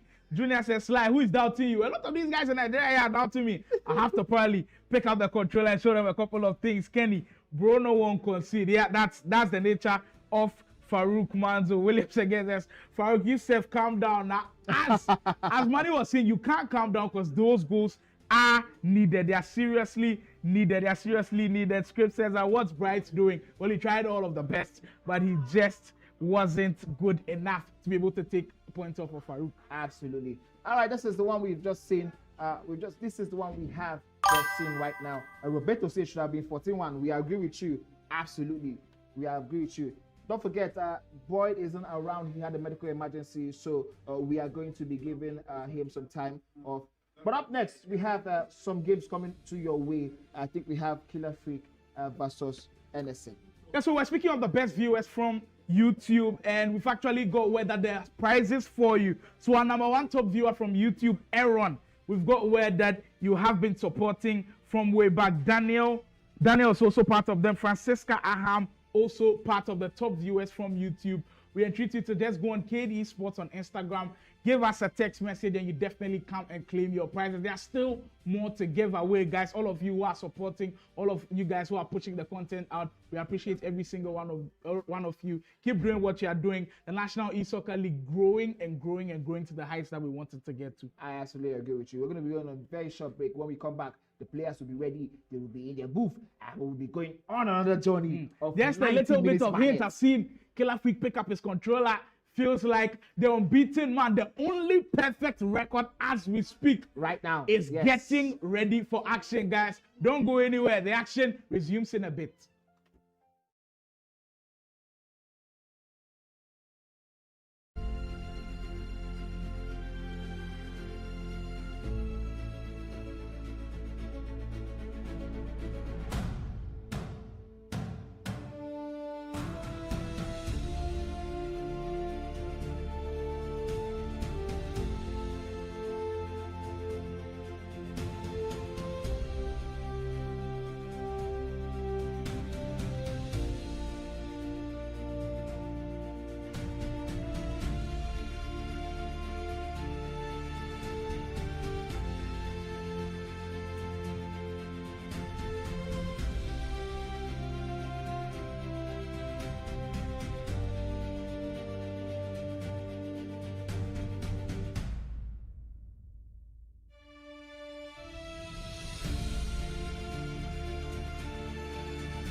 All right, ladies and gentlemen, we are back. We are back from our break, and we are about to head into what will be another blockbuster clash. This time around between Ernestine and Killer Freak. What are your earnest thoughts on that one? So at the start of today's broadcast, I told you, out of all of the days that Killer Freak has played, today the set of his games are the most difficult.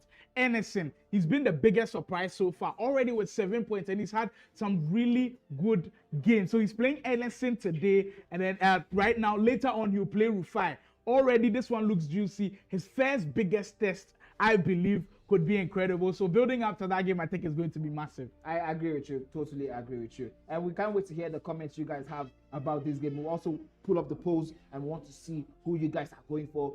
I don't think this one is going to be that in the overwhelming majority as we saw with maybe the Bright and Farooq, definitely not. Or maybe most of them have not seen NSN play. If you've seen NSN play, I'm not expecting to see 90% Killer Freak. But yes. It is Killer Freak, by the way. It is still, you know what? Yeah, on the outside, it's still overwhelming Killer Freak. But as we go day by day, I think this is the week whereby if Killer Freak doesn't drop a point, it might be down to the wire because I don't see anybody, who has that mental fortitude, who has that maybe a surprise package to take something off him than NSA. And talking about comments, I think we want to give some of our viewers. Yeah, I told you there were prizes to be won. Absolutely. So I'm going to be calling some names. Aaron, you are one of our top viewers from YouTube. I think you are the top viewer from YouTube, followed by Daniel Olorumo, and Francisca Aham. These three players, please text us on Instagram at Cade Esports. Text us on Instagram and probably bring proof that you are the one. And once you do that, you will be given some prizes for following and giving us all of that juiciness in the comment section. Speaking of Francisca, she just dropped a comment. I think she's a big fan of Killer Freak. There's Killer Freak, my goat. Well, your goat's about to do action. We see Dana says, let's get it. We are about to go into that action. Fisher is asking for Boyd versus Baji. Like Manny said earlier, Boyd is unavailable today, so we won't be able to bring you that game. So we've postponed this game. We'll bring it to you later during the weeks. We're about to go into that game. Winner says, freaky. I saw that also and I was smiling because my it's going to be freaky, of course. Well. As much of the build-up, let's talk more action. We go straight into the action. Killer Freak, his first time on the broadcast today. Does he want to announce himself early? Well, NSN says, I've played well in this tournament. I'm not going to have you get a walkover. NSN is in the blue and the white shorts. I believe that's France national team kit. Yes, Killer Freak is in the black and the green. Is rock with that the whole of the tournament. Score predictions, guys. Just drop your score prediction. I want to see how you think Killer Freak might win this one, if indeed is going to win, or if NSN is going to pull off a crazy upset. Don't forget, we saw some chinks in the armor against Blaze. That was yesterday's event. That was the first time we saw any sort of chink or any sort of frustration, or in fact, any sort of emotion on the man who is always usually very composed in front of goal and in these moments. But we have this one on our screens today, NSN versus Killer Freak. And I was saying to myself, I wonder if Killer Freak is going to continue his tradition of scoring with the first 2-3 minutes of the game. But so far so good. NSN has seemed to survive that one. Let's see if he can continue this same pace till the end of the match. 90 minutes though, in 9 minutes half, is a very, very long time to depend on just defending. NSN has to get himself into some juicy attacking positions if he wants to get anything out of this one. Centre back pairings, I've spoken about them at length today, and I keep seeing different versions. I expected to see Mama that's really everywhere, but in this lineup, NSN seems to trust Lukaku and Saliba. That's not a bad pairing, but that's not one that we've been seeing too many times. I just wanted to let you know about that. Of course, the bruiser was not going to let you get away. That's why Theo Hernandez is in the squad. Remember that conversation that was happening today as to who the best left back was when it came to strength. They were arguing for Lukaku and then Theo Hernandez. And we saw Killer Freak vehemently defend Theo Hernandez, and he always comes to play for him. There's NSN through the space. He could open it up early. That's it, and I tell you, this is a way to kickstart such a freak of a match. We had people call it freaky. We might just get that one on screen for you. This is about to be a top-end clash. Wow, what a way to start this one out for NSN. But what a calm and composed finish that was. He waited for the goalkeeper to move, and then he slotted it beyond his reach in the opposite direction. Here's Killer Freak now trying to restore parity for himself. 10 minutes in, and we're being promised of something crazy. Killer Freak down by a goal early. But mind you, this is not the first time he's been down by a goal. Yesterday, against Mr. Oga, I believe he did go down by a goal early. Against Blaze, he did go down by a goal early, and he went on to win that one 3-1. Similar situation here. But definitely NSN looking like a different player right now. I told you, he's been the surprise of the tournament. 7 points at this stage. It's not an easy feat as well. And the kind of players that he's got that against as he's working this corner out. Killer Freak gets the goalkeeper out early in this one and defends the corner. Yes, he did. He did actually lose to Adefola eventually, but when we watched that game and we saw how close it was, we saw how Adefola had to go into his bag of tricks and pull something out. I think Killer Freak might be facing the same situation. He thought the goalkeeper was moving out, but Anderson rightfully and smartly left the goalkeeper in the right direction just to smother that one out. The chance is still on. Killer Freak still has some opportunities. Pass to Issa. De Gea collects it. And we were talking about Anderson using De Gea as his goalkeeper option, which was a choice. There've been weird pickups from Anderson, and I just love the way we see that about players. Just be unique, be dynamic. Your centre back pairing is different from everybody. You're using Lukaku and Saliba. Nobody's using those guys. You're also using Barcola at the left hand side. Nobody's using him. You're playing Kaka as your cam. Nobody's using him. Like so many different options that Anderson is using. And it's just been different from everybody, just giving us a different dynamic as to how Anderson likes to operate. You can't give the ball away like that against the likes of Killer Freak. He might just punish you. Freak on the attack. A sack. Just the defensive shape already from Anderson looking promising. I'm sure you went back and watched Killer Freak's games where the finesse positions, they are looking like they're being covered really, really well. Isak wins it back. Big chance for Killer Freak to equalize. Beautiful tackle there by Anderson. The timing, bringing back a spectacular. Just on point. But this is what Killer Freak does best than anybody, and I'm ready to bet my money on it. Winning the ball back high up the field. The press is as intense as it can get from Killer Freak, and I'm sure anybody who plays on the Lagos server can definitely attest to this fact. The press is indeed crazy, as Anderson doing his best to hold on to that 1-goal lead this early on. Mind you, this is not the only game that's happening right now. We'll bring you updates from the Josh versus Simply Uzo game happening at this very time. Only for Freak, you know, you've got to give credit to Anderson in the sense that he's not panicked when Killer Freak has the ball in the 18-yard area. I think he's done well. The only part of the game that needs to improve is his ball progression. Immediately he gets to that midfield area, he tends to give the ball away too easily. I agree with you. You know what? One thing that is very, very interesting to me also, he has to absolutely work on the ball progression we just spoke about now, because it is 9 minutes half. It is a very, very long time to rely on defensive composure and shape. Anything could change as soon as possible. So if there is anything you need for yourself, build confidence with your defensive progression, with your progression of the ball, with your transitions. The way you get the ball, you should be able to do 2-3 passes into the 18-yard box of your opponent. It's seeming like it's impossible at this point because of the press from Killer Freak. I'm seeing Anderson try player locks to just free him up a little bit, but yet still the pressure from the Cade Esports athletes seeming too intense for him to deal with. But still, the most important statistic of the game unchanged in Anderson's favor. Our first finesse comes in from Killer Freak, and the fact that it comes from way outside shows you how well Anderson has defended. Absolutely, I was just going to say that with you. We know Killer Freak to be a master of the finesse shots inside the box, and I think Killer Freak has run quickly to the formation setting to make one simple tweak to his game to see maybe if he could have some joy for himself. Anderson's defensive shape has been top. I have to give him that credit. But also, I mean, seeing that outside finesse shot tells you how deeply frustrated Anderson has mastered his defense. I like what I see from Anderson, but if he doesn't improve in that department of ball progression, I think he concedes anytime soon.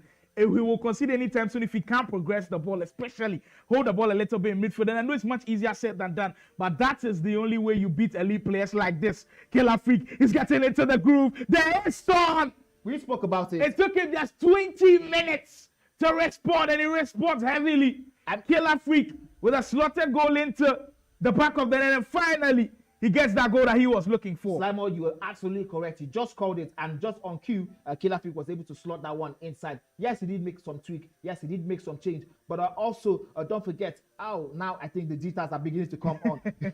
I think the jitters are beginning to come on because we are seeing Anderson for the first time lose ball in his defense. It has always been the midfield, but this time around, it looks as though how does he keep doing this? In the sense, look at the passing lanes and how quickly he covers it. Anderson had a chance to play a through ball in split seconds. Killer Freak's defenders are there, and the person once again he wins it with hard. Say, come on now, how do you beat the press of this guy? We need to have him on the tactical board. I know he might not like to reveal his secrets, but if you guys have got any clues, let us know in the chat. Because Manny and I, we are totally impressed with what we are seeing from Freak. Absolutely impressed. Not just the pressing, also, not just the cutting of the passing lanes. Every single action done when he gets that ball. Here's that one on the chest. Here's the part.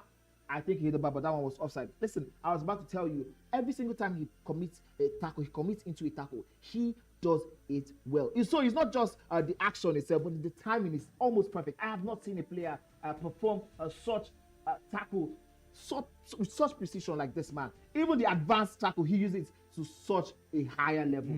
I have to tell you, I think he's the best description of defense is the best. Defending from front.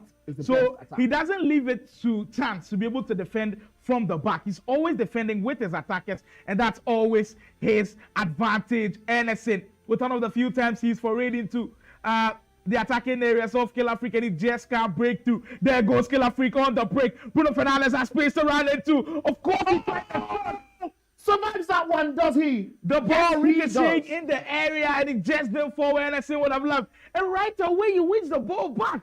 I'd love to see the possession stats at this point. I think it's heavily in favor of Kilafrique. Step over, space. Surely this one goes in. It does go in, and he finally breathes a sigh of relief. After huffing and puffing, knocking on that door. If I'm not knocking, banging on that door. He finally gets his lead. Kilafrique. It's why. As the very best in Nigeria as we speak, as we get updates from the Simply Uzo George game. George leading now by 2-1 as that goal goes in from Uzo.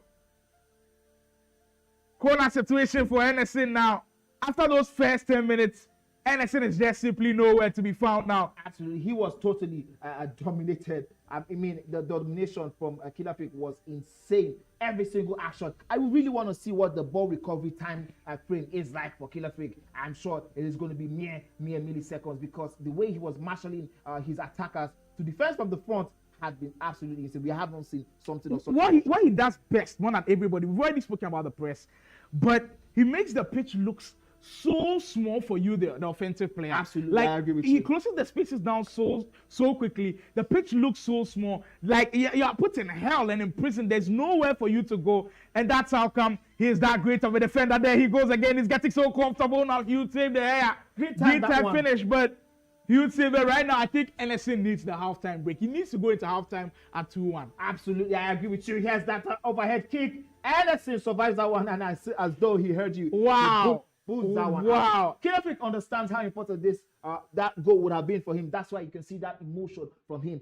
Why Anderson needed to keep it at 2-1. Kilafrique needed to score another one. Now, Anderson had been blown out of water after the 15-minute mark. But if we can see him go to the formation set, which I think he's currently doing, if we can see him make some tweaks, make some changes, and find ways to build out of that press, we can see him do something dangerous. I saw him try different variations of things, especially with the use of the player lock. So what he does is, once he's trying to pass, player locks onto a player and tries to move him into a position which is much freer, but still Kilafrique not giving him chances. Maybe we get a formation change or something else from Anderson, because this clearly is not working. But the biggest positive he can take out of this game is he's still in the game. It is not a big scoreline at this point. He's done very well to keep this one as close as it can get, but he's still got the whole of the next 45 in-game minutes to deal with. This one happening concurrently with that game with Josh, and Simply Uzo game is currently standing at 2-1 in favor of game with Josh. We're bringing you updates from that one as well. Anderson lifts one into Henry. We know how strong he is. Tried to thread one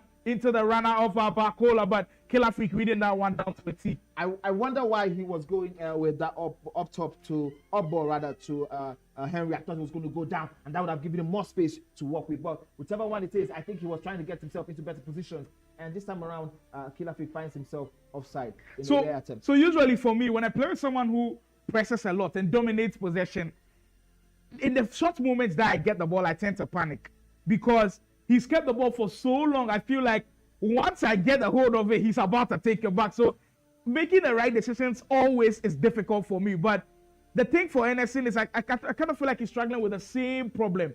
Immediately he gets the ball, because he knows Kilafrique is about to get the ball back, he's not being able to make the right decisions, and he's under pressure every single time.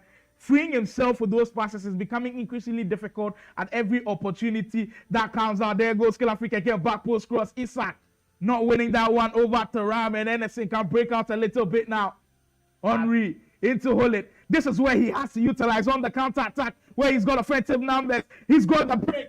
Hansen has to score from this. He can't. Oh my goodness, that Konate card also coming into play, standing very tall, while Emerson was attempting to put that one just over his head, and he stood tall, got that one out, and the rebound, unfortunately, did not fall to Emerson the way he would have loved it to be. But that was a good move, and I think the move by Emerson to go into formation setting to make 1 or 2 changes is currently playing out.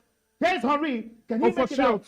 For sure, he wasn't getting past Mama Dashvili. For sure, he wasn't getting past him. Wow. This is high-level FC. I hope you guys have learned a couple of things from this. I'm sure if you haven't, tell me there's somewhere drafting things for you in the analysis segment after this game for sure. 57 minutes in, Killer Freak still leading by 2 goals to 1. Man, he is a highest scorer of the tournament so far. His goal difference is on +24 as we speak. And he's looking to add more to that tally. Hansen gets it back, trying to recycle, and great awareness from Emerson. Look, at this point, I don't think Emerson holds on to the ball more than 5 seconds. I mean, yes, I agree. But you know what? I don't really mind that so much if he's able to utilize these moments. You know, here's the thing: the way Killer Freak shapes his teams, he saves them to get the ball off as quickly as possible. If he can just hold on beyond that moment where he's being choked in that midfield, he always, every single time he beats that press, he always go one-on-one with the goalkeeper. And I've noticed that 1 or 2 times. And I think Killer Freak also has to be very, very wary of that one. Beautiful way to give this guy onside and limit his chances of passing there. But Killer Freak still patiently building, waiting. And he might have given him a wrong chance. This time around, the goalkeeper has to fall in while he is trying his best to save that one. You can see on his face there are so many things happening at the same time, calculations. This is not good enough for him. For a player of his quality, there's still so much time to allow NS come inside the NS to come inside this, and he would want to avoid that happening. There's one basic thing that I think a lot of these pros have picked up. Usually when the ball is aerially great through ball, surely is onside. Anderson has to score from this one. Surely we got it. We are back on level 10, people. Talk about that composure. Talk about that ice in his veins. The timing of the pass. Killer Freak tried to move the goalkeeper, but there was too much time for Anderson to operate. And now we are back on level 10. What a game we have on our hands. You were about to say something about the pros, but talk to me about that mind game that we just witnessed. Anderson waiting, while Killer Freak was waiting, both players watching who was going to make the first move. And as soon as Killer Freak made that first move, Anderson slotted it up beyond him. And here's another chance back. Hold up for Anderson. Please turn around. And can he get into a hurry? He does beat him on the 10. He had a chance to do the ball. My goodness, what a goal we just witnessed. Holy smoky holy. My oh my, talk about freaky. And you know that this one. These last 5 minutes have been crazy. And if you're not tuned in right now, you're missing out. Absolute what madness. Did we just see? The pass into the back post from Hansen was out of this one. How did I was not expecting it? I was not. I think that was going to be a double O. Yeah, I think that was a double O pass. But whatever that was absolutely insane. You know, we spoke about it, how Killer Freak was able to limit all of his passing options. And all of a sudden, he's getting freedom in the transition. So that's what I was saying earlier. In the transitions on the counter attacks, he has to be able to utilize them. And my oh my, the speed boost with Barcola freed him so much space. But we've got to 18 minutes in, and you can't count out this guy. Just that was so wide off of that post. And we are seeing chinks in the armor. Could this be a spell? We spoke about the run yesterday in that broadcast about how the winning one is very, very important. Here's that goal again. Replay. Yes, that's the double O cross. And he slotted it beyond the goalkeeper. My goodness. So earlier today, in our first game on the broadcast, we saw one of the perfect records being broken. Are we about to see another one? Free kick situation for Killer Freak, and this is dangerous. If you played FC this year, you know free kicks are dangerous. Bruno Fernandes, come on! What a dive by De Gea! My goodness, giving you that real life simulation he always has. That diving save by De Gea was absolutely insane. Oh, here's another chance. There's a transition that could turn something meaningful for Anderson. If he can get the pass right, does he get it right? Yes, he does. Here's Thierry Henry. 2 against 1, and he's bullied off the wall by Ta. My oh my. Credit to Anderson for the changes he's made into the second half. Before the second half, in that first half, he was losing the ball in the middle of the area. But now you notice that where he's losing the ball is deep in Killer Freak's half. It takes him a longer time for him to now build up into Anderson's house. So it gives him so much time for him to get the recovery. So credit to Anderson for doing that. That is so important to release some of the pressure off of him down to the last 15 minutes of this game. Great pass to free him up now. Saliba into Kaká. This is where he has excelled already in this game. Hansen, could he now get an all-important question, but the press wants it more. Comes in from Killer Freak. We're down into crunch time. We speak. The left-hand pass not good enough to break the press. Oh my Fernandez. Oh my goodness. Oh, double ball. Double ball. How did that not go in? How did that not go in? I have no idea, but I tell you, Anderson is very happy for that, and this is a chance for himself. Are the FC gods trying to punish Killer Freak or something? I have no idea. What are we seeing? There's still 10 minutes for him to salvage something. Anderson up by 3 goals to 2 as we speak. Killer Freak down that byline. Theo Hernandez shoves off the opponent. Thuram makes a big block. He needs to get this to 85 minutes at the very least if he's looking for a win. Because anything beyond that, I mean, it might twist and turn again. There's still so much time, so much room for any or something. Watch out for the corner. The corners are always dangerous. It comes in early. Hullet is in. Oh, Anderson, his timing of the defense, the way he switched onto Hullet to tackle the opposing Hullet was really important. We get to see another glimpse of the fitness. Hit both of the posts as we go into the pause with Killer Freak trying to switch a couple of things. I told you guys right from the very start, the set of games that Killer Freak has got to play today is the hardest he has played so far in the National Youth Soccer League. I mean, after this one, he's actually playing Rufi. After this, okay, now here's where it gets very, very interesting. Now, Rufi is somewhere salivating, looking at all the way Anderson has set up his team. Rufi himself is not a small player to contend with, especially at this level. But now seeing this kind of take in his armor, I think it's going to be even crazier for Killer Freak immediately after this one. Wow, Adefola, who managed to beat Anderson, and it was close in that game. We'll be looking at this one and be like, yo, I go away with the one.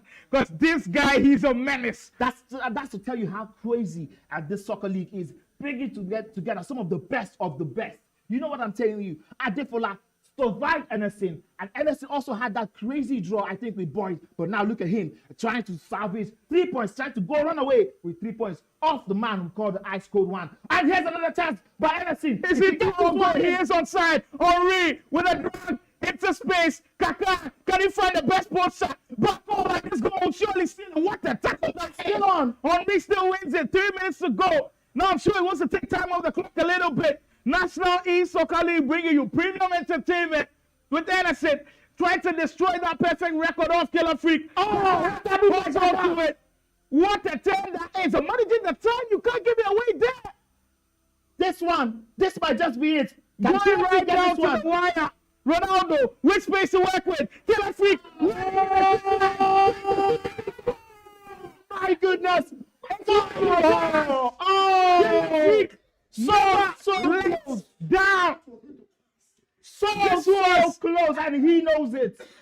So close, and I think the defending was as terrible as it could get in these last minutes. Talk about and the God still smiling will on be you. kicking himself without he considered that goal. Wow. Talk about the God smiling on you, getting that ball off Kaká in that moment, just at the right time, and transitioning into a one-on-one with, he was never going to miss from that moment. I think he overthought it. Anderson, he should have kept doing every single thing he was doing, which is make the basic move, go for the tackles, and get that one. But whatever the case is. Look, the defense pattern like the Red Sea, he just kept going straight. There was no direction. Nothing happened. No dribbling, no skill move, and he just walked into the... I don't think this was part of Killer Freak's tricks. It was just going straight. Just keeping your hand on the speed button and just keep going. And out of all of everything that has happened, you would expect that if Killer Freak is going to score, it was going to be an insane thing. And maybe we get another look at the ball, just running in a straight line, and he fires it past the hair. And of course, he was going to score. I mean, I thought he was going to go ahead with Saliba and even commit a tackle. At that moment in time, if he had gotten a red card for committing a tackle from outside the I would have been okay with it. But now Anderson has to keep composure. He cannot go on and lose this game like this. 1 minute to go. The attack has to be perfect from Killer Freak. Does he have the clutch gene? We know he can't be big in these moments. Ronaldo on the 10. Surely Anderson with a big stop, and the game will come to a close.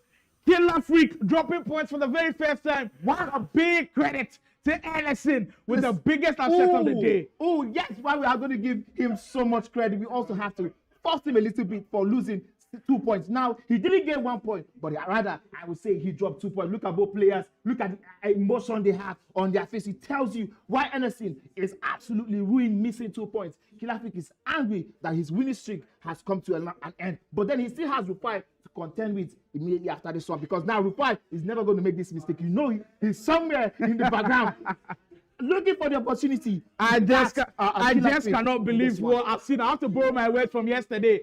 Are you not entertained, people? Absolutely entertained. Of course, the show of sportsmanship once again. Both guys have given us probably, can we call this the best game of the whole National Soccer League? I don't know. There have been so much to pick from. There have so much it's to pick crazy. from. It is so many crazy. moments. But you know what? Had it been Anderson had gone ahead to maintain this win, it definitely it would have been not just been the best game, but the most important in ensuring that Kilafik didn't just run away with it all. But then Kilafik finds a way to get himself back into the game. He's not happy, but then Anderson can still tell himself that, you know what, I did very well with this one. Wow. So on this very day, match day 2 of week 2, we've had the perfect records being stripped down. Right now, the only unbeaten players are Kilafik and Farooq Mazo. Both of them have dropped points, but the unbeaten record still remains, but there's no perfect record. All of you who are saying Kilafik was going to win all of the games, it is not going to happen. Go into the comments a little bit. Jeffrey Asari Boate says, Anderson came with a plan, and the plan was almost perfect. Look, it was perfectly executed. Oh, my goodness. Tricto says, you just ran down the clock. Easy to say. It is easy to say. But the thing is, when he was running down the clock, I think it was perfect in the opposition half. But the way manner in which that goal came in, like, you were expecting Kilafik to do something crazy to be able to equalize. I agree with you. All of a sudden, just running in a straight line. I mean, it was so surprising. Keep the comments coming in. Azza says, reasonable crash out. Draw is unacceptable. Wow. Draw is unacceptable for who? For Anderson, based on what happened in this game, a draw was very unacceptable. No, I think it's fair, because Kilafik almost felt like he had to get a draw in a way, or even a win. Because look at that shot where he hits both of the posts, missed so many chances. That was absolutely insane. I have to tell you. You just have to come to a compromise at a point. But this is truly nothing short of spectacular. It's what the National E-Soccer League promises you, and there are 4 more games to go. We are at the halfway point of Match Week 2, Day 2 here. We hope you're enjoying all of the action as Manny and I are doing. We'll turn around. I've been having so much fun. My voice is almost there cracked, and we have just gone halfway. That's to tell you how much fun I and Slimo have been having inside the studios. We tell you so much still to happen. Don't forget, we still have 3 more weeks after today. 3 more weeks of intense action, back-to-back action. You guys should not be anywhere but on this channel. Now we're going to be going on a short break, and when we come back, I think Tomide is going to be having some analysis for you guys, explaining some of the breakdowns of the goals that happened, or some of the defensive. I think this game, Tomide needs to give us like a full 10-minute break. There's just so much.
to the action. Also, we're giving players and creators a new way to win.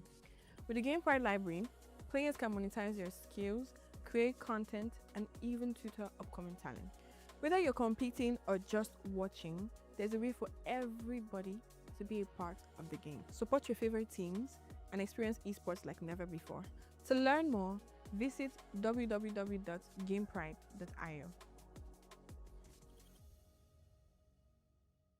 My name is Bright Joseph. I'm a professional UFC player. The most overrated player in the league is Boardman and Game with Josh, of course. My expectation for the tournament is top 5, not 4 or 3 or 2, 1 obviously. And I'm going to give my all, hoping to face the best for Farooq or Freak. Hoping to give my best against them also. Hey guys, my name is Game with Josh. I'm a professional EAFC player in Nigeria. The most overrated player in the league is Killer Freak because he just came to the esports scene and there are a lot of good players that have played before him. The most underrated player in the league, I would say myself, because I've not been given so much of an opportunity to play in the pro season. Yes, I think I can win the National E-Soccer League. So you guys should bring your A game. Hello guys, my name is Yannisim Viel. I'm a professional esports player in Nigeria. The person coming last in the league would definitely be Flick. Yeah. I think my rival would be Yemi because he's a very good player also and also underrated in the scene. I think I have a very good chance of winning the National E-Soccer League. So you guys should bring your A game because the league is going to be on fire. Hi, I'm Simply Uzo and I'm an FC Pro streamer for Dodge Gamings. I'd say Game with Josh. He's a very good player, but amongst the players in this tournament, I think it'd be a good match against him. I'd say Baji Senior. Yeah, we've matched up before, but I guess I was expecting quite a lot, but maybe didn't meet up to expectation. Hi guys, Baji Junior here, pro esports player for Game Esports, and I'll be taking part in the league tournament that's coming up soon. And yes, the overrated players I think maybe Killer Freak, that's John, Boyd, and yeah, me on my own ends, I'm looking to win the tournaments, win everything, and come first position, and win most of my games basically. And yeah, what I'm going to do to the guys I'm playing, the overrated guys, I'll show you guys that they're overrated, and I'm the best player in Nigeria basically. So yeah.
Time to wake up to a new reality.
right, guys, I'm back on your screen. Play with Tommy here. I have Emerson, and I'm here to bring you some analyses and some questions that I have for Emerson and some other players.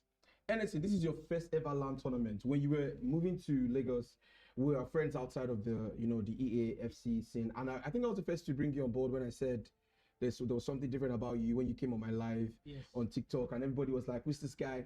I've always known there was something special, but I want you to be the one to say it to the entire community so they can know that you actually took a leap of faith and now it's paying off. What states did you move from? I moved from Delta State. I want you to be very clear. I want them to hear it. Okay. I want them to hear it. Like, look at the camera and say it. Where did you move from? I moved from Delta State. Delta State. Yeah. And when you moved from Delta State, did you have any plan? Was there, because, can I say this on stream? Like, should I say everything on stream? Yeah, definitely. Oh, cool. So, when anything came, when you came to me and you said you were moving from Delta State to Lagos, there were financial struggles. You did not know what the plan was, but you came. Yeah. What was your primary reason you told me you were coming to Lagos? My primary reason was that I was always interested in gaming. And besides, I've always told you that you were the reason why I started to play pro games. Me? Yeah, definitely. Oh, wow. I never knew that one. Oh, I know. I'm just joking. I know. I'm just joking. Anyway, so it's good to know that the work that we've done, the foundation that we've laid, the foundation that we've laid is it's paying off. But you told me you came because you wanted to get a better network, that's 1MS and everything. And when I started playing you, I started to notice some changes. I'm like, who's this guy? Then I brought you to the TikTok live and everything. Then that's when you met Killer Freak. Killer Freak endorsed you. In fact, he told me that you were very good. He has so much respect for you, and that is rare. Killer Freak doesn't have respect for people. So going into this match, how exactly were you feeling? What was going on through your mind? Like, what were you thinking? Like, do I stand a chance? I mean, it's Killer Freak. You know Killer Freak now. So what was the thought process like? My thought process was that, to me, I already decided that any chance I get that I'll finesse. But you know that playing Freak is never easy. I mean, his press is relentless. So along the game, I was like, this guy is pressing me. Like there was absolutely no space. So the only chances I could get, I had to make sure that I took them. Cool. Yeah. I saw at the end of the match, he had like 18 shots, you had like six shots. And sometimes I don't think the best players are the ones that create more opportunities. If I have to take just 3 opportunities, if I have 3 opportunities, I can take the 3 and the match goes in my favor, I feel I've done the work. I'm clinical. I'm more clinical than you. You have. So this brings me to my other question before I'll give Slimo to ask you his own question. Okay. Where do you think you're going to finish in the league, knowing that your performance just keeps getting better in the league? Like, the entire chat, everybody now knows you. People are saying, like, what's this guy and everything. Where do you think you're going to finish in the league? And do you think Cade Esports can get to the level of where your dreams of you being known in the international scene, do you think they can take you there through this league? Do you think it can happen? Of course, definitely. You sure? Yes, of course. And where do you think you're going to finish on the league when the league finishes? I can guarantee top 5. Top 5? Top 5. Yes. That's indeed a bold statement. but to be honest, I actually think you're going to call for higher, like maybe top 2, but top 5. I mean, you've displayed that you're one of the best here. To be honest, there are lots of good gamers here. Lots. Cool. So, Slimo, do you have any questions? Yeah, really good players. But I have to dwell on that game because I feel like there was so much there that I'm sure we can unpack. First off, Killer Freak, the press was intense. Like, he made the pitch look very small. Was there a change for me in the second half? Because I felt like the second half you were moving a bit smoothly. Was there a change, like formation change or mental change? What was the change for you? When I was experiencing the press, I actually changed to 4-2-1-3 formation. So at first, what were you using? I was using 4-2-3-1 wide. Oh, okay. Yeah, so while I changed the formation, I found out that even though I changed to 4-2-1-3, the press was still there. So I had to back myself that I always like to use 4-2-3-1 wide. So if I was to go down, I will go down using 4-2-3-1 wide. That takes a lot of confidence, and it did pay off. This question, if I don't ask, I'm sure the fans will kill me. Let's go to that last goal from Killer Freak. You were trying to manage the time a little bit. You lost the ball, but out of all of the goals that Killer Freak could score, that's probably the easiest. How did he get a chance to just run through your defense like that? Was there anybody that was close that he could get a tackle? Like, what happened in that moment? There was actually someone that I could actually maybe switch to try and cover up the space. But, you know, the moment and all, thinking that, I'm going to win Killer Freak for. There was that moment that I switched to Saliba, but I didn't realize that the cursor was already there. So I just switched to another player. And that was like the chance was just wide open. And the only person I could back was my goalkeeper. So you hear it in real time. Sometimes once it gets that situation, you literally cannot do anything about it. Yeah. So anyways, thank you guys for having Enesin. This is Enesin. Follow him on all social media platforms. We're going to be bringing John, aka Killer Freak, to your screen next. Stay tuned.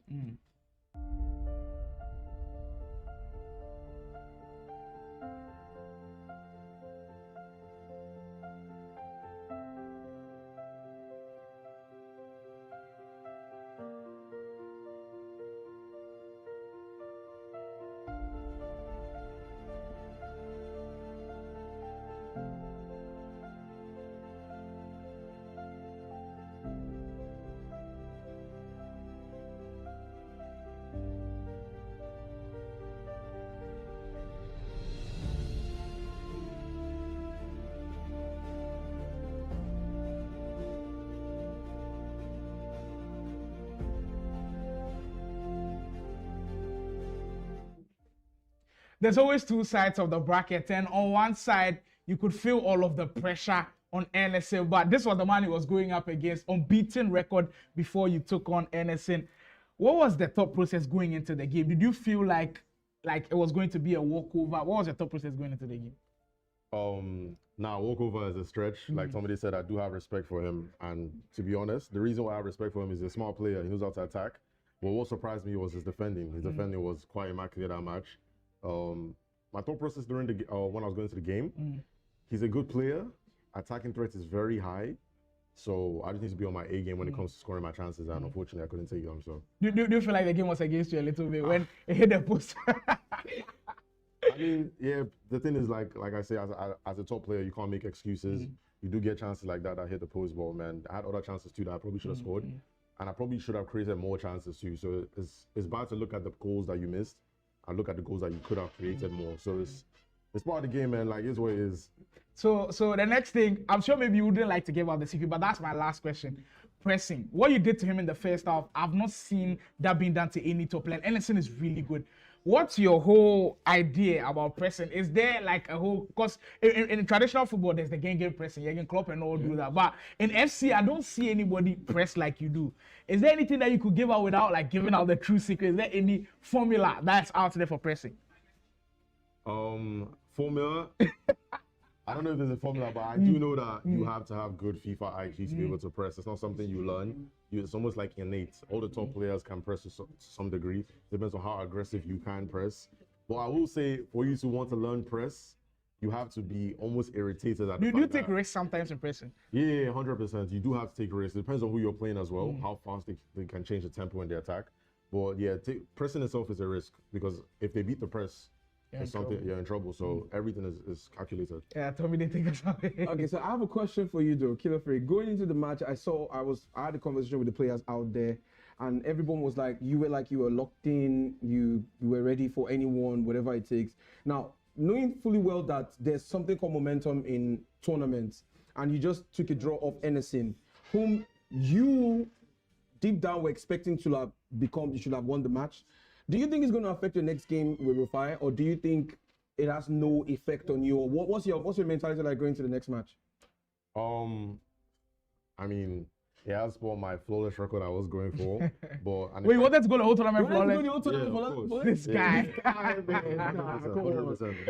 Yeah, for my next game, I mean, it doesn't really matter now. We took a point. I'm actually lucky to have taken a point there, because I should have lost the game, but we took a point off, so it's good.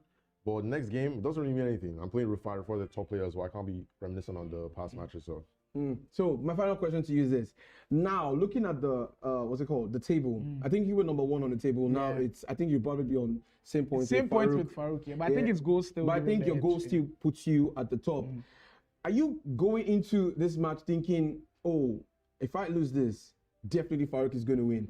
And because I feel like there's this healthy competition going on between you, Farooq, and Fola. Like, what's it like with you guys? Are you guys like having this, oh, I must win this, I must win that, I must win this? What's it like between you guys? You guys at the top. I want to know what it feels like. The 3 Fs, as before I call them yesterday. The 3 Fs. Yeah, like we're all friends, very good friends actually, but we all have a baseline understanding. Like we are very competitive as well. Farooq's one of the most competitive players I know. So we all like winning. I mean, there's no hate, there's no drama. It's just straight game. That's just what it is. Fair enough. I mean, I wish I was as good as you. If we straight drama, I don't really care. I'll go online and brag. But it is what it is. Thank you guys for having Killer Freak on our screens. We'll be seeing you in the next match.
And we are back. We are back from that absolute madness and that analysis and conversations between you, Tomide, and Killer Freak. You know, having that conversation, talking about what all of that meant to him. But we want to go straight into it, Slimo, because we already had that conversations about Dawn, and we have about 3 more games. 3 more games. 3 or 4 more games to finish. 3 or 4 more games. I mean, we Boyd not being available, so I think that makes it 3. 3 on stream, 3 off stream. So we're going to be going straight into those action as it is happening live. Of course, we have Blaze and Rhymes in the booth. The both players are ready. They're about to go. They're waiting for us. And asking now, Slimo, what do you expect this one to deliver to us? It has to be a game that will give us a different perspective on where those guys are on the table right now.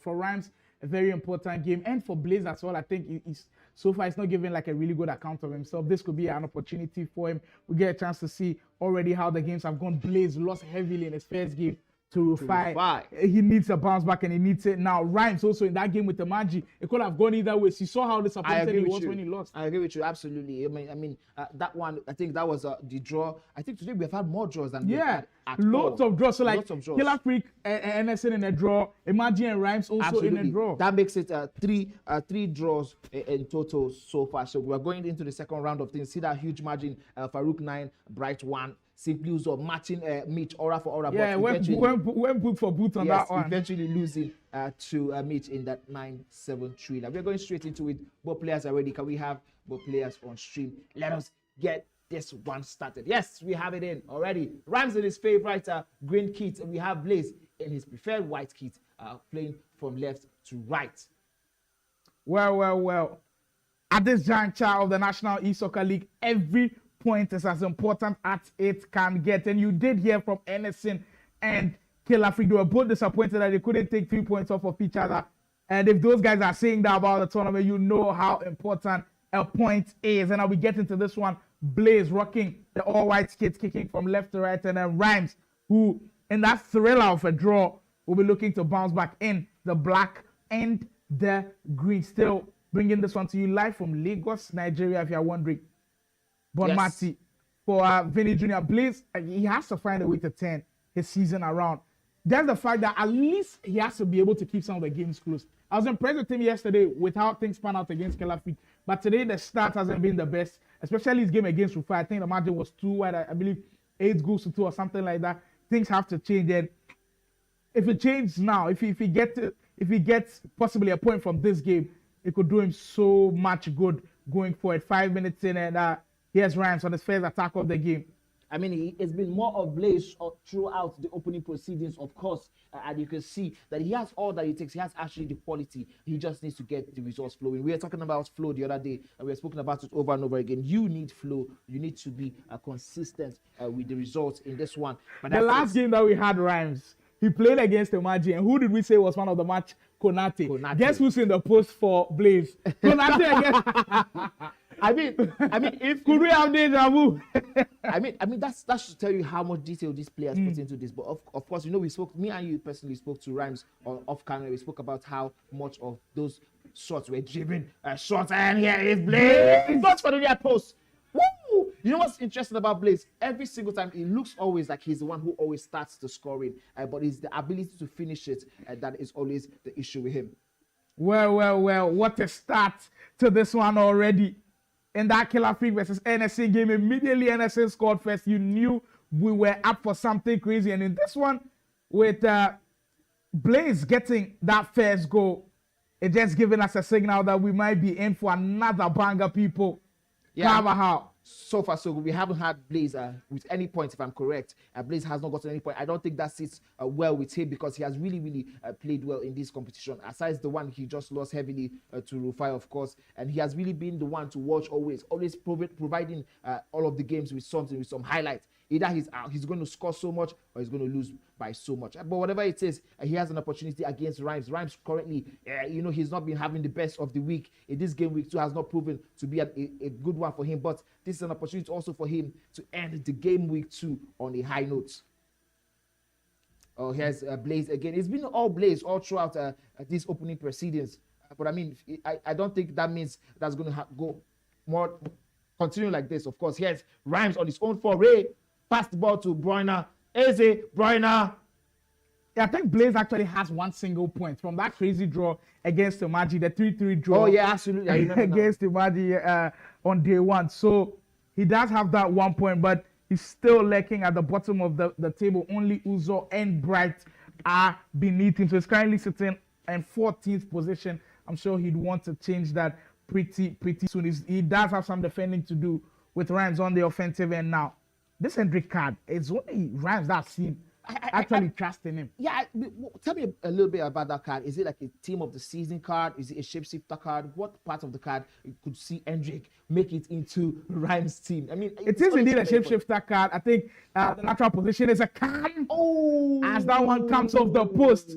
I mean, right now it feels like the post, the goalkeeper versus Rhymes. It seems like he's in a proper battle. Especially what happened with the last game with Kolate saving all of his shots. It just feels like they're at war right now, and you have to overcome some of the things that's happening to him right now. You have to stay logged in. You have to stay focused. Maradona on the 10 for Blaze, who's looked very good on the offensive end as we speak. Bonmati, Hullet exchanging those quick passes. Vinny Jr. has some space to 10. Salah, great tackle. One that really steps in the way. And I just noticed something very, very interesting happen while we were having that conversation. I just noticed that Blaze quickly switched the formation, and I'm wondering why he switched formation. He's currently up top. You know, he's dominating proceedings. I wonder what he was noticing that made him say, okay, you know what, I want to go for a formation change. I think it might have to do with the wing play. He has not seen so much down that Vinny flag, and I think that's where he's trying to shape his attack from. Let's see if this change in formation is going to give him the joy he's looking for. Now, surprising thing too is out of all of the attackers, in fact, the number 9s that we've seen today, Blaze is playing the most interesting one. It's actually having Maradona play as the lone striker. That's very surprising. That and then Vinicius Jr. and Salah surprising. playing wide off of Maradona. So that's so surprising that we get to see that from him. He recycles. Blaze tried to double the lead early on and cause some problems for Rhymes. On the 10, he's done that brilliantly to work away from his man. Maradona wins it back. On I his think the shot left should have foot. come way Absolutely, earlier. I agree with you. That was on his left foot. Of course, I was expecting that one to be headed somewhere near the post. I mean, Blaze do really have some interesting players in his team. I can see, I don't know if I'm going to pronounce that right, Kosong, and I can see Aitana. I mean, what could be the reason behind some of these interesting I don't believe that Bonmati card is still team of the season. I've not seen any shapeshifter versions of a card so far, so it's quite surprising that we do get to see this. Blaze and Ellison might have a couple of things in common. They are using way different players. This one's surely going to end up in the back of the net. Rhymes. Oh, that was one from the training ground. Walked to perfection, pass into extra pass, and the keeper was left in no man's land. And you already know he was not going to miss that anywhere, anytime. Here's Blaze looking on keenly, trying to see how he can claw himself back into this one. There's still so much to play for. Of course, we have kept saying this over and over again. A 9-minute half type of game, we always see so much action, so much drama, back to back, end to end. All right. This is amazing. Can we have some of the things the guys are saying in the comment section? Guys, don't forget, as you keep talking, engaging with us in the comment section, we're going to be talking about it and we're going to be bringing it up. Yeah, I think this one everybody needs to say. I won't just read the comments out. And the production to just give us the chat right on there. Chinook says, kudos to the organizers of this event.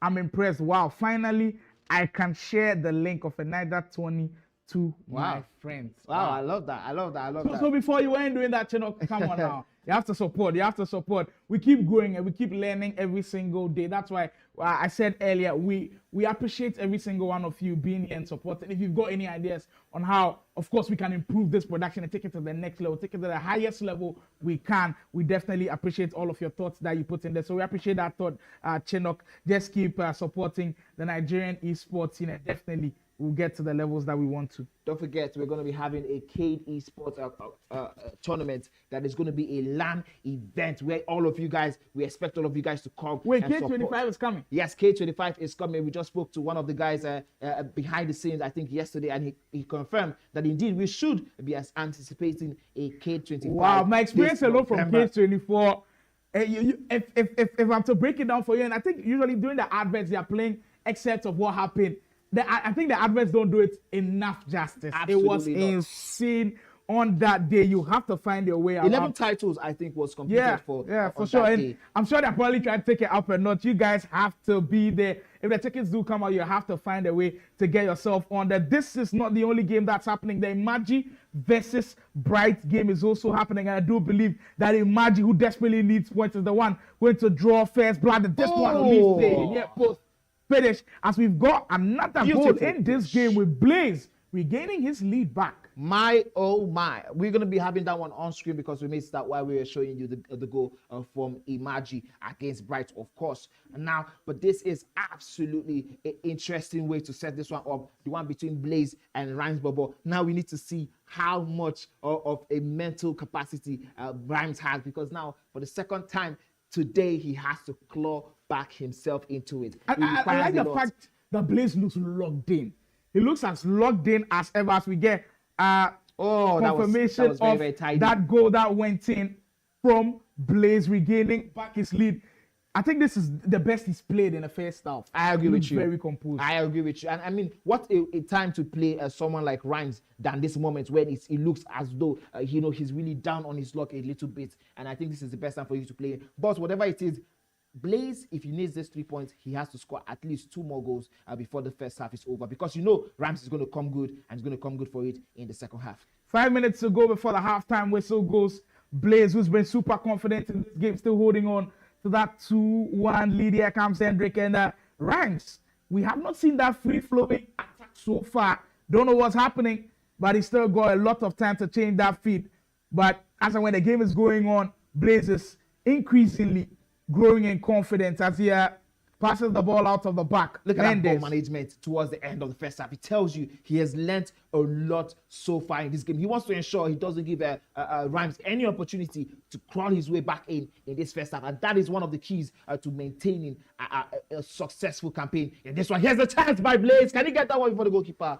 I have a feeling if that pass was a ground through ball, he probably had a chance. Yes, I think feel like the weight on that pass, because it was over the top, it was too heavy, and then the goalkeeper had a chance. Ground through ball maybe had a chance, but you were speaking of Rhymes not having a chance in these last few seconds. Well, he does have it when Blaze couldn't finish off that chance. Theo Hernandez couldn't finish this first half with a high. What a tackle that was. Maldini, we haven't seen too much of Maldini, and that will signal the last bit of action from the first half. Rhymes needs to cool down. You see from the demeanor, like trying to relax a little bit. It hasn't been the best of action from him. What do you think he must tweak a little bit in order to probably change the results in the second half? I think he needs to go to the formation setting. Blaze has done that twice in a row. While he was leading, I told you that was very interesting. He was leading, but he noticed something. He ran to the formation setting, did 1 or 2 tweaks. He considered again, he ran to this formation setting, did 1 or 2 tweaks, and he got back on. But got back. Those formations are so important. I'll get to them later on. Valentine says that Blaze for the win. At this moment, he is doing a lot of stuff. Aaron, he says, this Rhymes serve to Nabola, proper baller. If you saw him in match week 1, you know how good he was. A hashtag L says Rhymes needs to finish well. Indeed, Rhymes does need to finish well. KK says, I've been glued to my YouTube. We appreciate all of you guys who have been here right from the very, very start. I will get into the poll a little bit. 70 people, 58% expect Rhymes to go on and win this one. I mean that's interesting to see how that would turn up. If Blaze will be able to run up with a little bit of an upset. I told you before this one started, you expect Rhymes, of course, to run away with this one, but Blaze is no pushover in these moments. We always say this. I always say this about Blaze. He has that unpredictability about him. He's the kind of player you don't expect a consistency from, but he's definitely going to cause 1 or 2 or even 3 upsets. We just got word that KK was supposed to be in this tournament. He was invited. However, he had some exams and couldn't be there. KK is also one of Nigeria's finest. He would have definitely caused a lot of trouble. He would have lit up this tournament. Hopefully, the next one, he is on board. Shout out to KK wherever you are. And, good luck in the exams that you are writing. Yes, KK, we also want to see more of you and more of those commentaries in YouTube. Let us know some of. Do also a little bit of breakdowns, let's enjoy a few from the guys watching on YouTube. And that near miss or near chance by Rhymes hitting the post. And I think Blaze is going to be able to breathe easy. Here Blaze is on the left flank. Can he call somebody in? He tries it. Vinicius has that ball now. Recycling the ball. He's trying to get to himself. Gullit has the ball. Nice, interesting. A player look, of course. That was so close, but that was out of nowhere. Very, very unpredictable. That angle is a weird one, in the fact that it's in the middle of that pitch. Usually you don't see too many finesse from the middle. So I was wondering how he was going to score, and I wasn't surprised that it didn't go in the back of the net, to be honest. But that was so because usually you see it in like going towards the left or going towards the right, but in that middle area, it's always difficult. I've also noticed something. Vinicius Jr. is not somebody that you see so many times. And apart from the Vinicius Jr. gang on FC, I really like using this card. It's team of the season item, but you almost feel like there are more overpowered cards in there. But Blaze looks like he's on my side with this one with Vinicius Jr. Speaking of the man, he is on the board right now. You see the technical play style plus the icon pop up on his head. You know he's really good with dribbling. Hold it for Blaze, who wants to get that second, and it's a penalty. Somehow he gets it. This is truly a huge moment in the game. My oh my. If he finds a third goal in this one, it could do him so much good from the first yard. And Rhymes gets it right. My goodness. My goodness. This could just signify a shift in momentum for Rhymes. Depends on how he uses the next 5 minutes. And yeah, we have Rhymes on another foray of his own. He's trying to beat players into play. Rashford for him on right back. Rashford bombarded that channel. Now to De Bruyne and Rashford again. He's looking for players. He has two in the middle. Waiting. Theo Hernandez. De Bruyne passes an extra pass. And it's so close. Can he get it in? Vieira. That reverse elastical gets it in a bit, Chelsea. Konate is at it again, by the way. Rhymes is having all of those problems, but he will not give up. He's got another second chance opportunity, another second crack at it. This time around, he doesn't go for the low driven. Second time's the charm, people. Rhymes right back in there. You almost feel like there's relief with him on his face. He's been trying and trying and trying.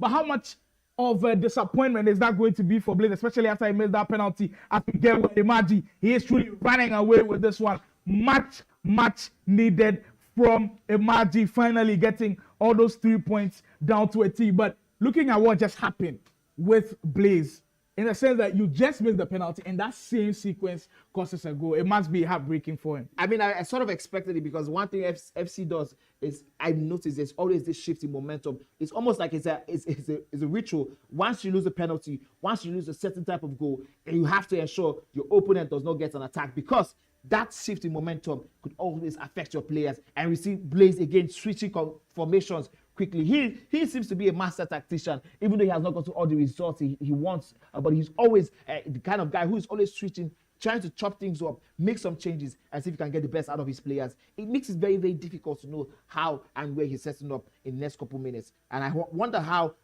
Blaze is going to be able to get this one out of the buckets. Oh yeah, we have Blaze now. Pass to Isak, pass to De Bruyne, Carvajal. Very, very interesting card. Both players using very interesting cards. This time around, the shapeshifter card for Rhymes with Isak. He still has that ball. Patrick Vieira, he loves to use the reverse elastico. Is he going to use it in this moment? Very, very patiently waiting. Konate takes this one out of Aces. So, defending in FC 25, it's the most difficult thing in the game. I think that's hands down with how great offensive players are. As we get another goal from Imaji, this one, the build up straight from the back, the through ball. Oh my goodness, Ronaldo is going to get there first before everybody. Oh, that's a lovely finish. Quick stop into the finesse. Imaji definitely running away with that one. But defending and how well Blaze has done, I think it's truly, truly important as we get to see. Oh my goodness. Again and again. He's truly on another one today. But defending from Blaze in this game, I've been impressed with it. He's not rushing into any tackles. I think on the analysis decks, Rhymes came and he was like, this year, if you rush into tackles, you always get punished. And that's what Blaze has done so well. We have to commend him for it. That's why this game is as tight as it is as we speak. Yes, you're talking very, very right. Very, very tight games indeed. Both players seeking each other. But I've noticed both players very, very patient with their passing. Both players very, very patient with their movement. And they're trying their best to get the best out of that. Was a howler from the defense. Could Blaze punish him? Could he step up and punish him? It's still on! And somehow, somewhere, Rhymes is able to survive this one. Now, let's talk about the goal we just saw by Imaji. That one giving him the 6-0. And now, aside the fact that it's just 3 points, of course, it is a very good way to, negate all of those negative goal differences he has had. I think that's going to make it 4 points for him if he hasn't won the first one already today. I think, did he win the first one today, Ali? For Blaze? No, Imaji. Imaji, we haven't gotten to see the first game. We did actually get to see it ended 3-3. Got a draw. Yes. So that means 5 points first for him game, I believe. So that would be 4 points if he gets to win. He has 1 point today. Previously. So in totality, you get 5 4 points right today, now. not a bad one. I know he might have felt a certain type of way about it, but regardless, he's able now to clear some of the deficits in terms of the goal difference. However, let's talk about Bright's run in this one. It has been very, very lackadaisical, if I have to say, if I have to be honest. I've been very, very disappointed a little bit. I think that was it's been a underwhelming first 2 game weeks for Bright. Do you think he can do better in the weeks to come? Yeah, that's why this tournament is as long as it is. The fact that you've had 2 bad game weeks cannot define the whole of the weeks that we'll be having the National E-Soccer League. Just go back to the drawing board, watch a couple of games. Like, that is the most important thing about these streams, is for the players to also have a chance to watch their games back. So you were in the game, you saw all of the mistakes that you did. Go back to the drawing board, work on a couple of things, and come back strong. And I believe that if he does that, and there's a huge goal for Rhymes. First time he leads in this game, by the way. He's been on the back foot the whole of the 60 in-game minutes. Finally, but you almost feel like Blaze, it's now down a little bit. Absolutely. I mean, something is currently going through Blaze's mind. You know, I think he has quickly rushed back into the formation setting. Whatever it is, you know, he has to overcome that mental stress of going down. I think we have another goal in the one between Imaji and Bright. Oh, Imaji just running away with this one. My goodness, what a goal that is. Imaji having 8-0 now, Imaji. And I think we have one from Bright. Let's see if this goes in. Okay, that one went upstream. So I think we're going to be getting that one as soon as it comes. For Rhymes has to dig in now.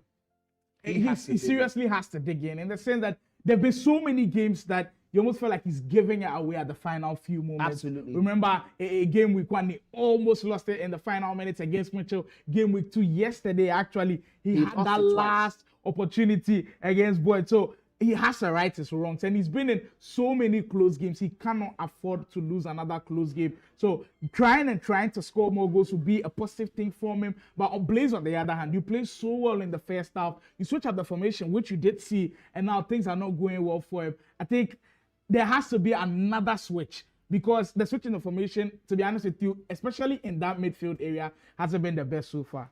We have you guys from the comment section on YouTube talking to us, and Shaw Willie says momentum shift about to happen.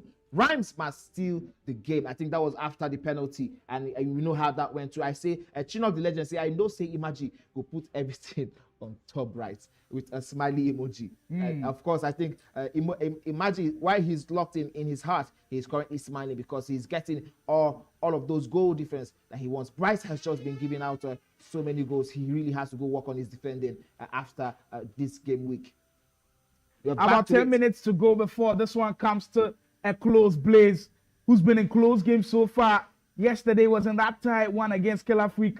And this one, you almost feel like it's slipping away a little bit. He's got 10 minutes to try to rescue this game. He's on the attack now. Sends 2 double runners. Could that be a decoy? Hold it. Gets in a promising position. Goes down the byline. Waiting for the perfect person to pass. When it goes into Salah. And I think he just took too much time on the recycle. Honestly, I wondered why he turned with Hulit. I was hoping for him to like pull off a skill move or, you know, do a cutback. But that turn just sort of smothered the attack. Just right when it was becoming something of an intense affair. But then Rhymes now has an opportunity to recycle the ball and hold on to it properly, while he can find a chance to get another shot into that one. We have another move in the 18 in the formation setting. Blaze has been in and out of formation settings. like I advised. In some spells, when the formation switch has come, you almost feel like it's not gone in his favor. So it's good that he's gone into the post.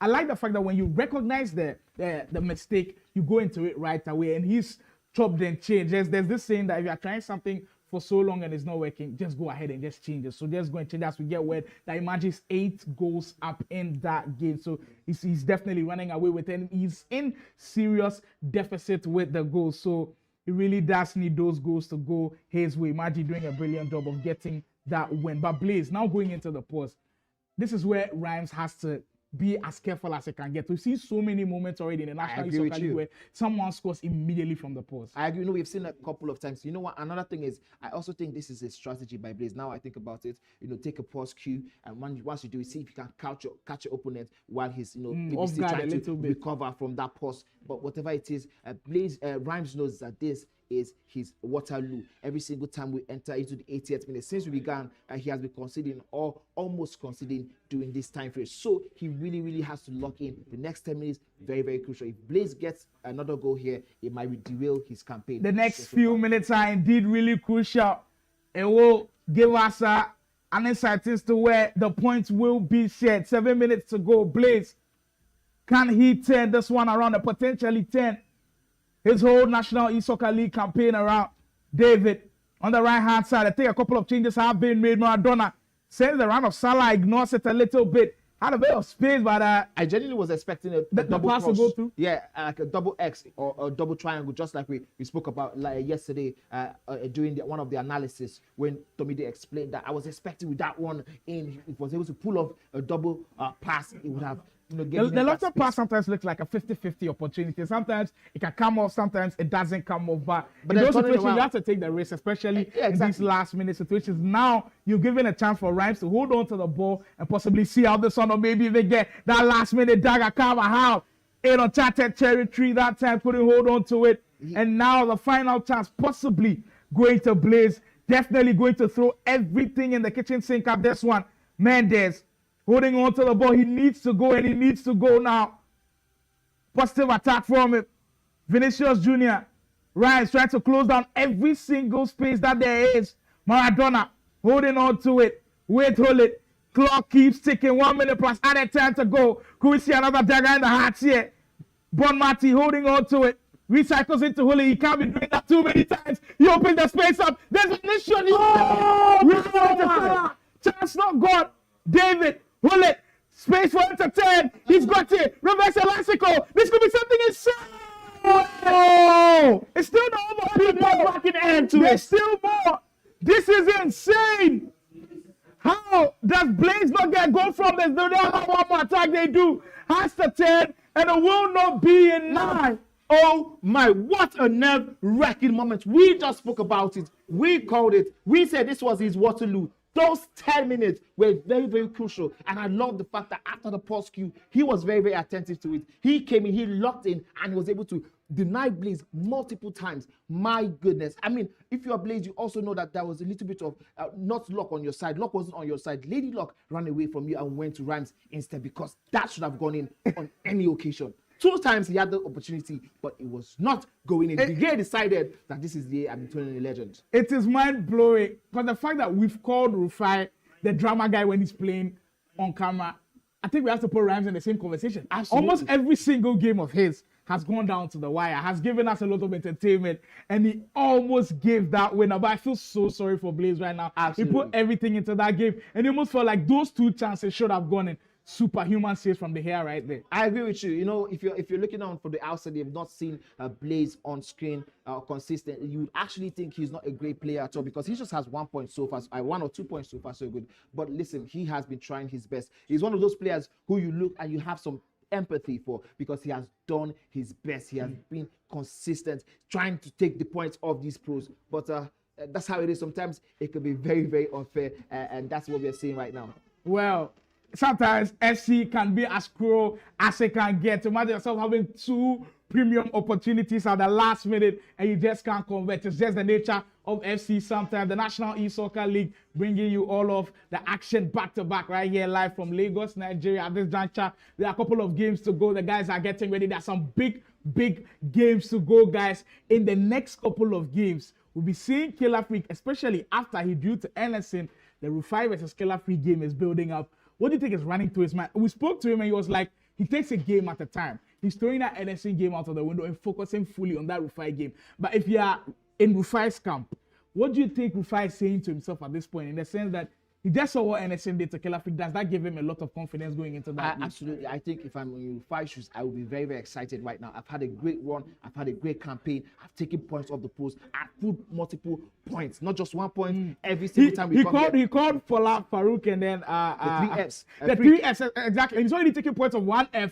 If he does it to another F, that's insane. That's really insane. I mean, absolutely, I agree with you. But I mean, if there was ever a better time to face a Killer Freak, it is now. Killer right Freak, now. The game against Blaze we saw a bit of a chink in the armor, and we saw NSC actually exploit that chink in that armor. And now we see him coming to face who's Rufi himself, the guy who has been taking off points of a lot of people. Not just points, the way he attacks the game. He's very, very aggressive. He's very, very down to it. He wants to win, and he makes no mistakes about it. He tells you he wants to win, and he goes for the jugular. Listen, I know we are building up to it, but I tell you, it is going to be the sweetest game we have seen so far. I already have that belief in my heart.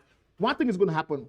Either Killer Freak blows a Rufi out of the water, or Rufi is going to make a statement win. Take it from me. Well. Things are shaping out beautifully, people. Gear up, because we're about to take the energy from 50 to 100 with that game. Absolutely. You definitely cannot miss that one. Let us know in the chat who's winning this one, who's winning that game. Killer Freak versus Rufi. I'm seeing a lot of movement around. I think that game might be happening soon. The National E-Soccer League running for weeks. We've enjoyed every single bit of this one. At this point, if I give you an opportunity to choose your favorite game of the tournament so far, I think you find it as difficult as ever. It is so difficult. We've had Killer Freak Anderson. You can go back to Rufi versus Farooq. You can go back to match day 1. Yes. Rufi, all of his 3 games was insane. Absolutely, I agree with you. Let's go into the comments quickly. Oribi Tiffany Pola.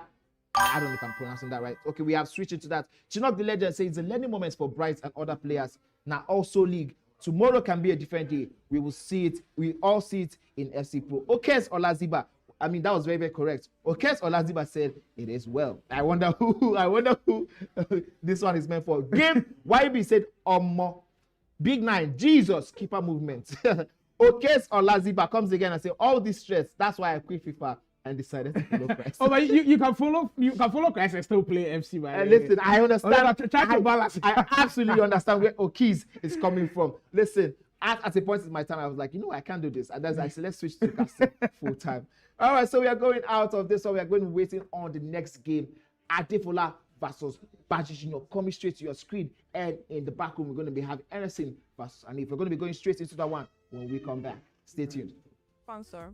Game Pride is bringing you front row seats to the action. Also, we're giving players and creators a new way to win. With the Game Pride library, players can monetize their skills, create content, and even tutor upcoming talent. Whether you're competing or just watching, there's a way for everybody to be a part of the game. Support your favorite teams and experience esports like never before. To learn more, visit www.gamepride.io. My name is Bright Joseph. I'm a professional EFC player. The most overrated player in the league is Boardman and Game with Josh, of course. My expectation for the tournament is top 5, not 4 or 3 or 2, 1 obviously. And I'm going to give my all, hoping to face the best, Farooq or Freak. Hoping to give my best against them also. Hey guys, my name is Game with Josh. I'm a professional EFC player in Nigeria. The most overrated player in the league is Killer Freak because he just came to the esports scene and there are a lot of good players that have played before him. The most underrated player in the league, I'll say myself, because I've not been given so much of an opportunity to play in the pro season. Yes, I think I can win the National E-Soccer League, so you guys should bring your A game. Hello guys, my name is Anisim Viel. I'm a professional esports player in Nigeria. The person coming last in the league would definitely be Flick. Yeah, I think my rival would be Yemi because he's a very good player also and also underrated in the scene. I think I have a very good chance of winning the National E-Soccer League. So you guys should bring your A game because the league is going to be on fire. Hi, I'm Simply Uzo and I'm an FC Pro streamer for Dodge Gamings. I'd say Game with Josh. He's a very good player, but amongst the players in this tournament, I think it'd be a good match against him. I'd say Baji Senior. Yeah, we've matched up before, but I guess I was expecting quite a lot, but maybe in the middle up to expectation. Hi guys, Baz Junior here, pro esports player for Game Esports, and I'll be taking part in the league tournament that's coming up soon. And yes, the overrated players I think maybe Killer Freak, that's John, Boyd, and yeah, me on my own ends, I'm looking to win the tournaments, win everything, and come first position, and win most of my games basically. And yeah, what I'm going to do to the guys I'm playing, the overrated guys, I'll show you guys that they're overrated, and I'm the best player in Nigeria basically. So yeah.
Time to wake up to a new reality.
We are back in the studios for live action. Don't forget, this is the National E-Soccer League brought to you by Cade Esports and the Nigerian Esports Federation. What we have in the next 2 games is a massive must-watch. Now we're going to be queuing in the Adefola versus Baji Junior while we have some games playing in the background, and immediately after that, we're going to be going into the showdown of game week 2, day 2. This has been fun, an amazing time. We've had a massive time. I and Slime Off, what do you think about this one between Adefola versus Baji Junior? Yeah, the perspectives around the both players are different. Already, Baji Junior has clocked 9 points in the league already. He just lost that one game, that close one against Rufi. So the results have been positive for him. But Adefola, on the other hand, today hasn't started well.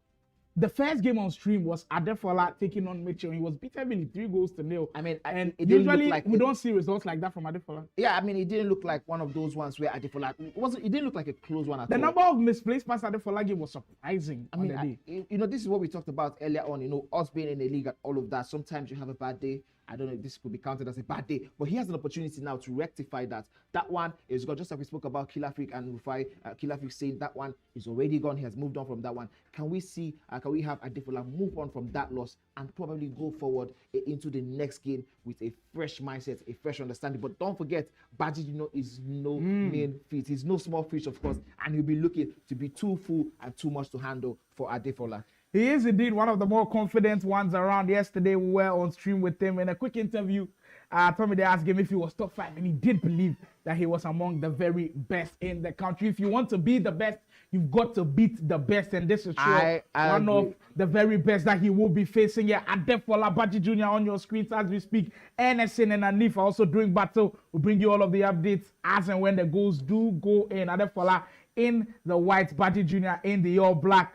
Right now, at this juncture, Adefola came in with a perfect record, lost heavily on the first game on the broadcast, and we'll be looking for a major bounce back. We'll be looking to see if something changes, especially with passing out of the back. I think he really did struggle with that one, especially against Mitchell. The defense of Mitchell was truly top tier. I think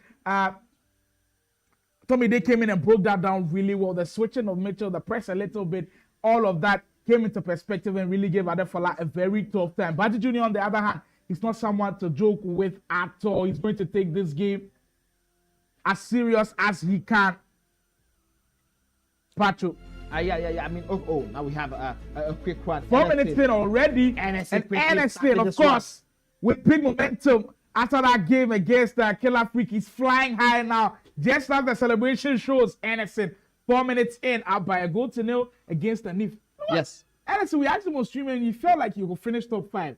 I think it's becoming more of a reality right now because he was already on 7 points. Drew with Killer Freak took him to 8 points. If he's able to finish it off with a win, my goodness, big foul there. We have a huge penalty. Baji Junior could start on this game in the best possible way. Oh, that's how you take a penalty. He gets it. That's how you take a penalty, right down the middle, deceive the goalkeeper. He dove to his right, but that one was straight down the middle, and he gets that all-important opener for himself. Can he hold on? I mean, that's a long way to ask, but that's a long ask, but we'll see how that one turns up. Of course, we have that restart by Adefola. Let's see how he responds to that one. You were going on about something, Slimo. Go ahead. Yeah, for Anderson, the confidence that draw against Killer Freak will do to him is really important. I mean, but he's got to build off of that. Today, you kind of feel like it's his day. In fact, the first few weeks have been his week, but he's got to find a way to continue with that with the rest of the weeks to come in the National E-Soccer League. So that's something that if he builds up one, that would be very important. But Adefola, on the other hand, I mean, today has been a shocker. Just considering a penalty in the early stages, this is not something that we usually see from him. I agree with you. I mean, this is the top penalty we had seen. We initially said that had been most of the Brights doing, but this time around, interesting. I think he has some issues, and that's why he kicked that one out. However, I'm going to quickly say this. Anderson is the guy who right now is in full flow. He has the momentum, not just the fact that he had a draw with one of Nigeria's finest, but however, the fact of the performance of itself, the performance that led to that draw was almost perfect. Now, it was Killer Freak who actually got the draw. It was Anderson who dropped the point. So I'm telling you for a fact that Anderson right now is in his form. All he needs to do is to ensure he keeps taking points as he can from the people he can't take these points off. You can see, I think this is the second goal now from Anderson, taking this one off Anife, ball over the top. Beautiful. Henry has that one. Oh, and if he went to defend the extra pass, and he just deceived him there with that decoy run, and he has two already. And I think we have something from Anife. Let's see. Oh, that pass was really quick. You couldn't have kept up with that one. Henry through on goal, and of course finishes. Anife sitting up and trying to get back in that game. I believe 3-1 as we speak. But back to our main broadcast of the day. Adefola has to find a way to bounce back now. It's getting to a point where if he drops 6 points out of 6 today, it might possibly take him. It might drop him out of the top 4 as we speak, because people are gaining ground on him. The likes of Anderson are winning games with 5. The likes of Farooq is winning games. Killer people who expected to possibly lose that Anderson game found a way to grab a point. But in situations like this where he's struggling, he has to find a way to scale. Oh, beautiful scale by Imaji Jr. there. Right now on the 10. Can he find Cruyff and get the shot away? Great close defending from Adefola. Absolutely, I love the fact that that was a very composed setup in the defense by Adefola. But my oh my, what a move that was! Murillo down to Olise. Now Adefola is on his own attack. Can he get something? Ball rolls into space, looking for the extra man. Isak, that shapeshifter card and that shapeshifter icon. We have seen him used very, very well in midfield. He's very, very fast. Empty net. He gets it. You reckon that pause did him so much good? The fact that he felt like something wasn't right, had to go into the pause, and off that pause immediately worked something really well, and he's finally back on track. Yeah, I mean, we were hearing from the background that he had to fix his controller or whatever that meant. I mean, these things happen. I mean, kudos to him to notice some of these small details, and he was able to quickly step up to make changes. And now he has oh my goodness, I was about to say he has an equalizer, but Baji Jr. takes that one right out of my mouth. What a goal that was! Very, very sweet. Finesse shots from Olise's weak foot. That goal right there had Adefola in 2 minds, especially defending. Immediately, the ball fell into Olise's feet. You almost felt like he didn't know whether I was still going to lay off the pass, but immediately turning with the finesse. It's just so difficult when you are in situations like those, and Adefola struggling to get the ball back in that position. The pass is so quick. Keeping up is really intense. Yashin comes up with a perfect save as Baji holds on to his 2-1 lead as we speak. Baji already on 9 points on the table, by the way. If he gets a win here, he could climb into that top 5 as we speak. He's just around the corner as he goes for another attack. Exchanging passes with Hada on the left-hand side. So I think where Adefola struggled a little bit, especially on the wings. I feel like all of the players that have played against him, if you look closely at that Mitchell game, he had so much joy on the wings, and Baji has probably taken a page out of that book and really utilizing the wings as we speak. Will it? Yes, I mean, that's one of the reasons why playing in this league structure is very, very intense and harder than usually the knockout tournament, because you have time to go study your opponents and watch where their weaknesses are in, and be able to take something off them. But that's kudos to Baji Jr. for studying all of that, and the way he's been able to replicate that success Mitchell had in the first game today here is tremendous. I will have to give serious kudos to him. He has done so well in the opening stages of the game. But it's a whole lot conversation again to know if he's going to maintain this one. Yes, I've got this question that I've been asking everybody secretly, and I heard a lot of these players are from Lagos. In your opinion, outside of Lagos, what are the top 3 other places in Nigeria that you feel like have the best FC gamers in the country? I would have to say first of all Abuja, just because Farooq Mamzo is yes, and we also have somebody in, I think, Dutch who is there, who is like a nice gamer also. But aside that, I think Port Harcourt also has I think Port Harcourt has KK and one other guy, I've forgotten his name right now. So when we talk about the rankings, I would say Lagos #1, because this is where everybody comes far, to. Like Lagos has that pool. So wait, out of the 16 players that we have now, I think about 15 of them or 14 of them are from Lagos. Well, Farooq Mamzo is from Abuja. NSA just came in. Is Mitchell from Lagos? Or yeah, Mitchell is in Lagos right now. Boyd moved to Lagos recently. I don't know. I think that was last year from Benin. So it's still like 13, 14. Yeah, I mean, we are still in that region. But here's the thing, ultimately, it might seem a little bit of disservice if you say only Lagos, because Lagos has the pool to bring some of these players out and the game. Denying Baji. It's a similar situation to how things are running in Accra as well. Like majority of the players are from Accra, and then a couple of them, the likes of Pade and all of those guys, are from Kumasi. So it's a similar situation as how things. That's why I was asking to see how comparable it was to the Ghana situation. 30 minutes in, Baji Junior still up by 2-1. Adefola now on the break. Murillo, we haven't seen too much of Murillo today. I think a lot of people have taken him out of their squads. As things change. Well, red time finish. That was yes. That was the only reason why that one flew above the post that way. But I think I saw a couple of Murillo left back selections earlier in the day.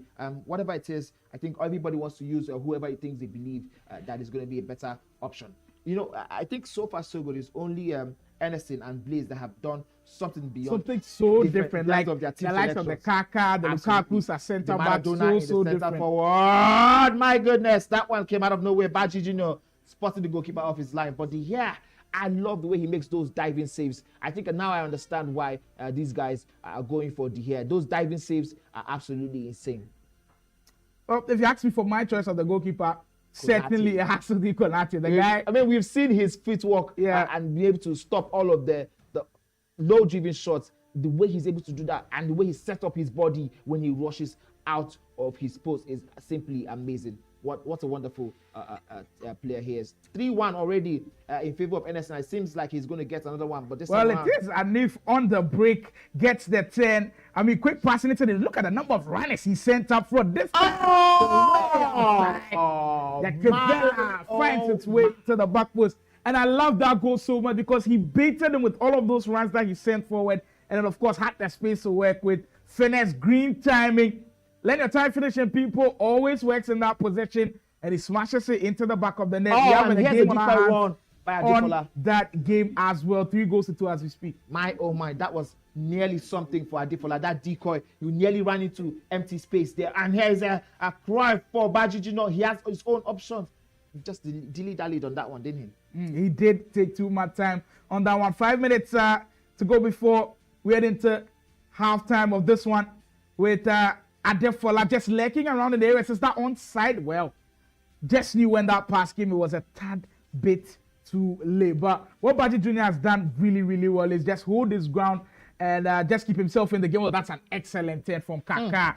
So quick. Defender couldn't anticipate what was going to happen. Anderson up by 4. I do believe he's probably getting 5 with that replay. We're going to get confirmation once we have that on the screen, of course. But Anderson doing himself a whole lot of good with that goal he just scored to give himself some comfort in terms of that second half. The way he came out of the racks, I love seeing a player coming out of the second half with so much intention. Here's the extra pass! And how has he missed that? A finesse by Henry totally missed the post. My, oh my, he would be scratching his beard, wondering how that went wrong. Baji Junior with an opportunity to go 2 goals up. In moments like this, it feels quite similar to how that Mitchell vs Adefola game went. Remember in that first half, Mitchell missed so many opportunities after going a goal up, and it almost cost him. Baji Junior seems to be treading the same line. Last minute to go, I'm sure. Baji looking to play for the last attack he will go for. Henry on the left-hand side. Can he make good use of this one? Has so many options in the box and finds harder. Cruyff on the what a goal! My, oh my. Talk about locking in. Talk about composure. My goodness. Adefola having a bad day. And you can see he knows it. It is such a bad day for him. But Baji Junior wouldn't care. He's taking that one and he's running away with it. 3-1 to the good for Baji Junior. The second half is such an interesting. The only for Baji to be that comfortable, to pull off and relax, to be as comfortable with all those defenders around and still find the back of the net is out of this world. It's what the National E-Soccer League brings you. Baji Junior on fire as we speak. I love the fact that he waited for the last chance of the half. So many players missed those many moments, but he made sure that was really important to him as we go into the second half. Now it looks like he's in cruise control of this game. I absolutely agree with you. Being able to wait and have that patience to be able to wait till the last moment in the second half has done him a whole lot more good. That way, there's no trying to get back into it immediately for Adefola, because he was the one who was going to kickstart the second half, of course. And I think that was very good move by Baji Junior, giving himself a lot of room to breathe. This is about to get started. Yeah, we got a couple of comments about the locations of some of the Nigerian players, and hopefully production gets us the comments on screen so we can read a couple of them. I think that conversation is always interesting. I've seen a comment that I'd like to read, and I think everybody should see it as well. So if we can get the comments on screen, that would be perfect. 49 minutes in. Yeah, so that comment was actually from Aaron. It was saying that to get favorable network conditions, you'd have to move to Lagos. Do you agree with that fact? At the moment, especially with the fact that they brought the server down to Lagos, Nigeria, that also shifted the conversations in that sense. So I understand where the comments are coming from. Absolutely. I think there used to be a time, 2023, 2024, where before the server came. Just to be direct with what Aaron says, he says Lagos has kind of the best facilities for good gaming. You won't find fiber networks in full functionality in Cross River, for example, so you kind of have to move to Lagos to get favorable conditions. I think, yeah, that makes a lot of sense. Here's another chance by Imaji. Can he get this one? And he does. 4-1. Talk about giving yourself a good advantage. My goodness, this is not Adefola's day at all. This is not his day. What a game we have just seen from Baji. Let's give him all the credits where he's due.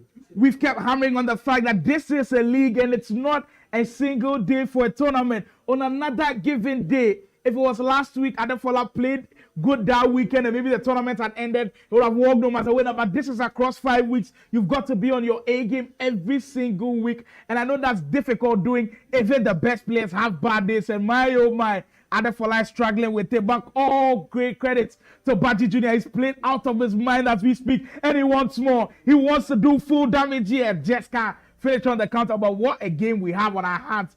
4 goals to 1, 56 minutes in. I mean, 56 minutes in. We just have about 30 more minutes in game to play for. But then I really think that with this goal, I was going to say there's so much still to happen. But I think with that 4th goal, Baji Jr. has given himself a lot of room to breathe. And I think he might be able to get another one here. He's on that for Ray again.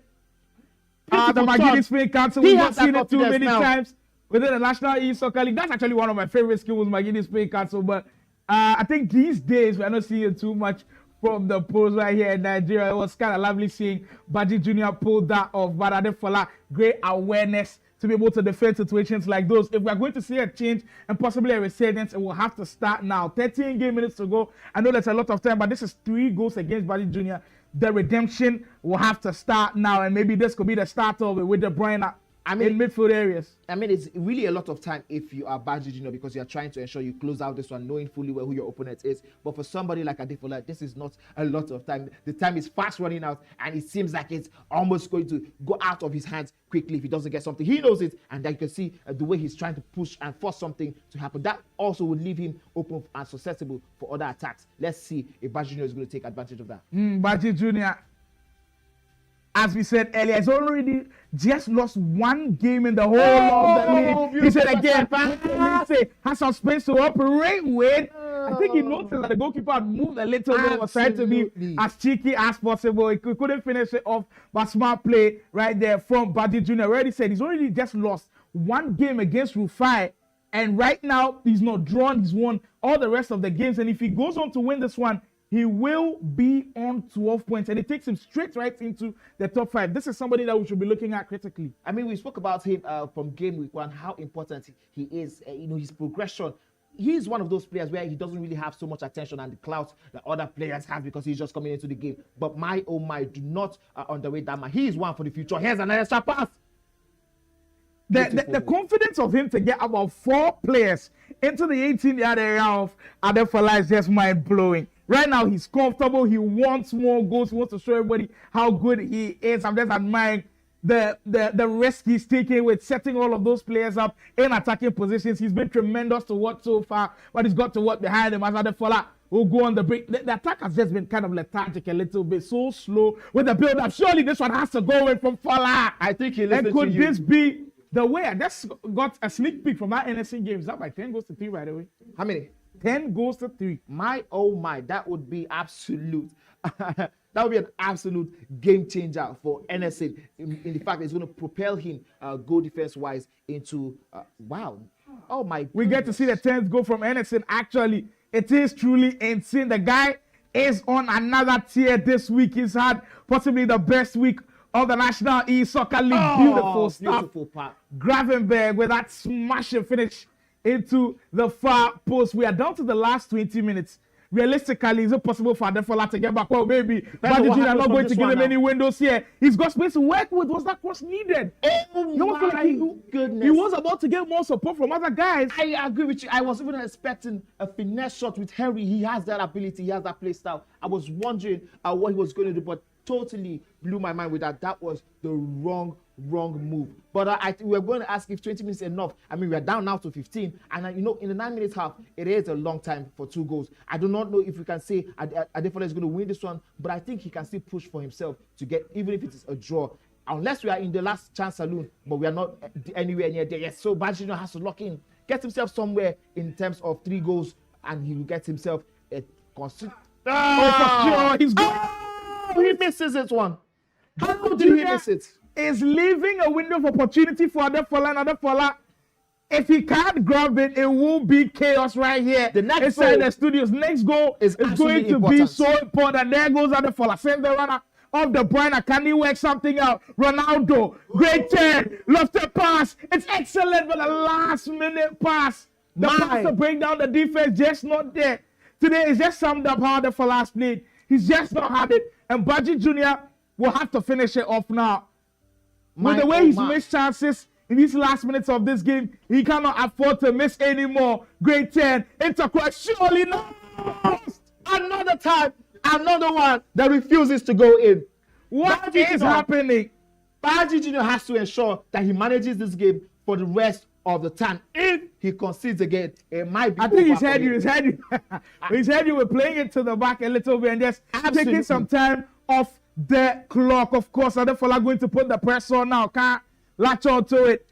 And the press, of course, when you put the press on like that, you are exposed at the back a little bit, but he does manage to win the back.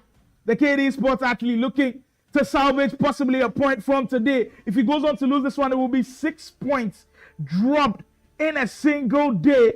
And that's so surprising. With a player like Adefola, maybe he'll change his destiny.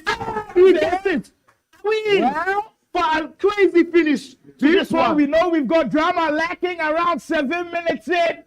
Mandy, are you sensing something crazy? I am actually. We talk about the momentum changes every single time you miss the balls like this one. And again, we are seeing it happen. Baji Jr. should ensure he either scores a goal or he doesn't allow Adefola to score another one. The time is too quick for Adefola, but it's so much time for Baji Jr. to ensure he wins this one. 3 points, very, very necessary for him. We've seen numerous situations in the National Youth Soccer League where if you can't hold on to the ball, you are punished. Will that be the case for Baji Jr.? Or he will hold on. He's got the ball where he wants it with Olise into the box. Can he find a finisher? He's going to hold on to it. Decides to hold on to it a little bit with Hullet. Great turn into Henry. Adefola scrambling and chasing for it. Can't get a hold of it. This reminds me so much of the Anderson versus Killer Free game. Great tackle. Baji Jr. and he holds on to it. He has to go back to the goalkeeper. He's 3 minutes away from grabbing all of these 3 points. These 3 points that he's had to work so hard for. That's harder. Good Baji Jr. showing how game management should be at this point. Adefola is not even inches close to sniffing the ball. Well, he does win it back. Final chance of the game. Could we see something crazy once more? Smith will send the runner. Fola on the 10. There's Ronaldo. Sends Hullet. He gets it now. My goodness. And this might just be it. A defensive masterclass in the last few minutes. And for sure now, Baji Jr. will seal the win. My. Baji Jr. He looks very calm on the outside, but you can feel his heart beating so much on the inside. My. What a nervy end to such a fantastic game we just saw. 4-3. In favor. The shake of the head says it all. He couldn't believe, first of all, he was going to give up that lead, but he kind of has himself to blame a little bit with the number of chances that he missed.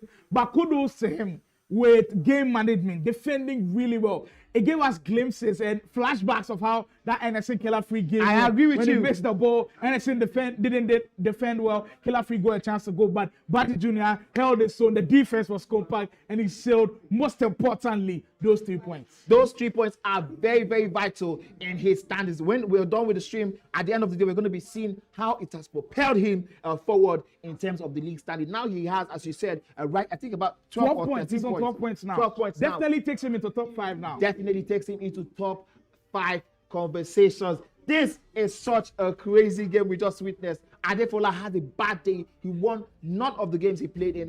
In fact, he didn't get at the start of today, if you had told me Adefola would draw points, I would have said yes, because his games are difficult. But not to have a single point.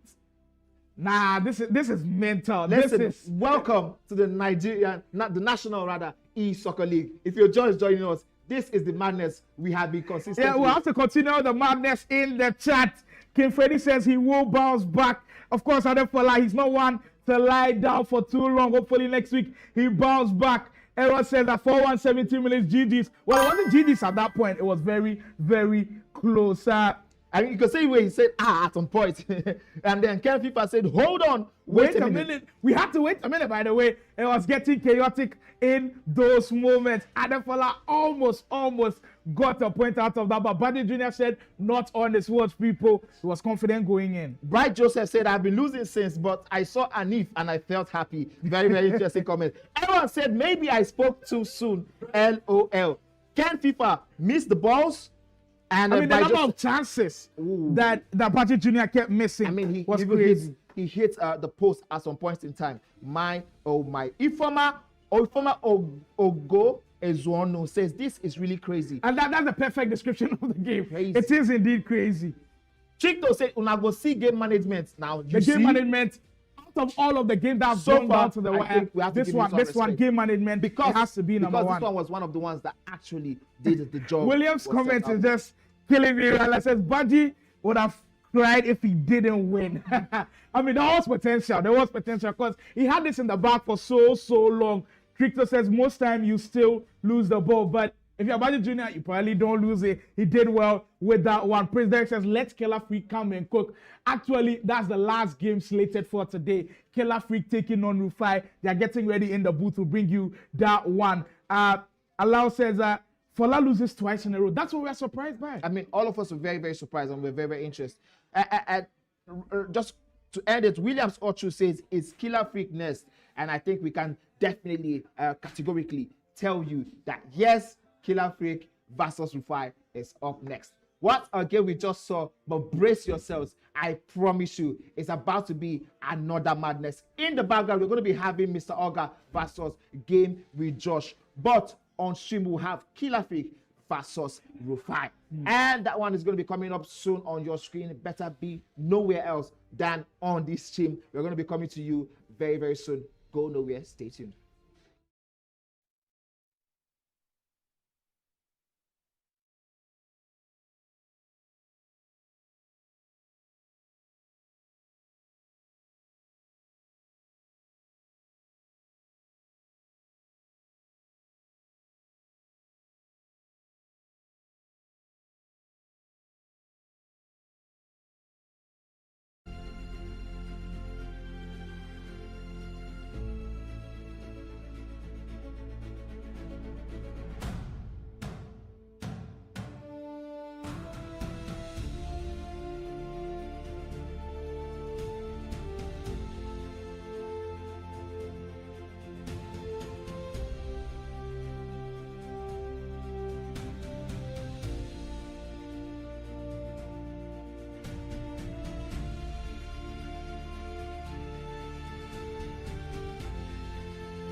Time to wake up to a new reality.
Ladies and gentlemen, what a day we have had. And now we have come to the penultimate moment, the one everybody has been waiting for, the ones all of you guys on stream have been calling out for. The game that will change the face of today's this game week, I believe personally. The one between Killer Freak versus Rufi. Slime Off, we have been here since yesterday showing these guys talking about all their games. How are we expecting this one to turn around? I don't know, but if it's going to give us at least 60% of what we got from Killer Freak versus Anderson, sign me up every single day. But people, if it's going to give us at least 60%, because Killer Freak versus Anderson was top tier entertainment and elite FC. Right now, if you're in the stream and you're enjoying, please share the stream link. Get everybody in. All you your family cannot members. miss out on this action. Your mom, your dad, everybody, tell them this is how. Tell a friend to tell a friend. We're about to see Killer Freak and Rufi in action. The poll is out. Get your votes in the poll. Killer Freak already leading heavily with 58% of the votes in the 20 votes to Killer Freak. Rufi with 70%. It's quite surprising, but a lot of people have actually gone for a draw. Yes. More people voted for a draw than people voting for Rufi's win. This is the first time we are seeing Killer Freak not have the massive, above 60%. Maybe we'll see that as the people still vote in. We have Adefola Shobajo.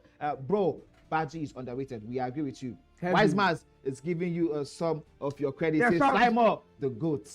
Shouts to Wise, one of the top players from Ghana. I'm sure he's also watching closely with Ghana's league also about to start pretty soon. We'll be looking forward to that one as well. Somebody's making an absolute prediction. Okay, it's Olaziba. Rufai 4, Killer Freak 3. Watch out. If it ends like that, I don't know. That would be insane. I don't know how to react to that one. I don't know how to behave to that one. Miazos says Bright must give up this competition. No, of course. No, please. There's still so much to play for. That's why it's across 5 weeks. He Yes. might bounce back next week. Just stay tuned and Brian might have a different outcome. Williams Ochu says Freak fit injure arm. Not sure about that. Are you sure about that? I mean, we've seen someone going for Rufai. We've seen someone going for Freak. Then Heritage now balancing it by saying must be a draw. A draw is not a bad result. No, not at all. And it's not bad for we, the neutral, as well. Because the NSA Killer Freak game ended in a draw and it was peak entertainment. I mean, for Killer Freak, it's going to be bad because this would mean that he will not get. No, but did you finish? I mean, I was going to say that we have lost hope in Killer Freak. How have you lost hope in Killer Freak? I don't know if that. Just if because you drew one game? Oh no, come on. I do not know if you're a fan, be a loyal fan. Yeah, if you're a fan of, I mean, I heard off screen that Killer Freak wants to name his followers and his fans freaks. I do not know if you're going to be part of his freak. I don't know if it's going to be freak ops, but whatever it is. Calvin Boateng says Freak is going to destroy him 7-1. Well, we've done all of the talking. It's ready now. All what we've been cooking in the kitchen, whether it's Ghana jollof or Nigerian jollof, it's ready, people. Everything is ready to be said to you. Killer Freak versus Rufi, our last game of the day with another game happening behind us. Bring you all of the updates from that one as well. Mr. Oga taking on game with Joshua. Stay tuned. Killer Freak will be in the black and the green. We see Rufi in a change kit in more or less like a rainbow color kit a little bit with all of those colors. I have no idea what color that is, but whatever it is, it wouldn't matter. But it's to Rufi if he can use them to get the win. Here's Rufi. We always speak about how he's very, very aggressive from the start, but we can see a pulse skewed by Rufi already, and that is a little bit interesting for us to see. Killer Freak also kicking the ball out. Something is wrong. I think Rufi kicked the ball out, possibly changing a couple of things. But the thing is, if you watch how Killer Freak played against NSN, especially after he went a goal down in the first half, how much he made that pitch look small to NSN and how difficult it was for NSN to break out. I think Rufi has to find ways to counter that. If he can't progress the ball across the midfield, he'd have problems against Killer Freak. Oh, yes, absolutely. You know, the pressure, the press, that's narrowing that whole expanse of the stadium into that one V Like shape. it becomes like so small. Your options become so limited, and you'll be like, who should I pass to? It's very, very interesting. I've noticed he likes to turn it into a V shape from the point of your 18-yard box down to the middle like this. He wants to force you into that point. He wants to imprison you in that point because that is where once Killer Freak was here, I was asking what was the secret to the press, and I knew he didn't want to reveal all the secrets, but some of them were you've got to practice a lot with the press, and you've got to take risks. Sometimes he takes somebody out of position to add to the press, something that you won't do, he's willing to do because he believes that he can get it. And you have to be willing to take accountability for those risks, because sometimes those risks could backfire, and then behind you, it could go crazy. I mean, I really, really enjoy the fact that we are having all of this on stream. So some of the guys who are behind the scene, who are in YouTube, some of the guys who are watching from home can go back, watch some of these things, not just as we are saying it, just watch it and see it for yourself, see greatness happening in life in the studio. Of course, I'm going to also say something that might sound very, very funny, but I think genuinely he doesn't even know how he does it. I think there is an innate ability that Killer Freak has. Sometimes you have some of these I think he did speak about it as well. They cannot really explain to you how they come up with some of these things, but he sees these moves in his head. You're not somebody who I believe can explain. Somebody I suggested to be a coach. Imaji. Absolutely. We probably might have him on for him to explain some of these things because it is indeed insane.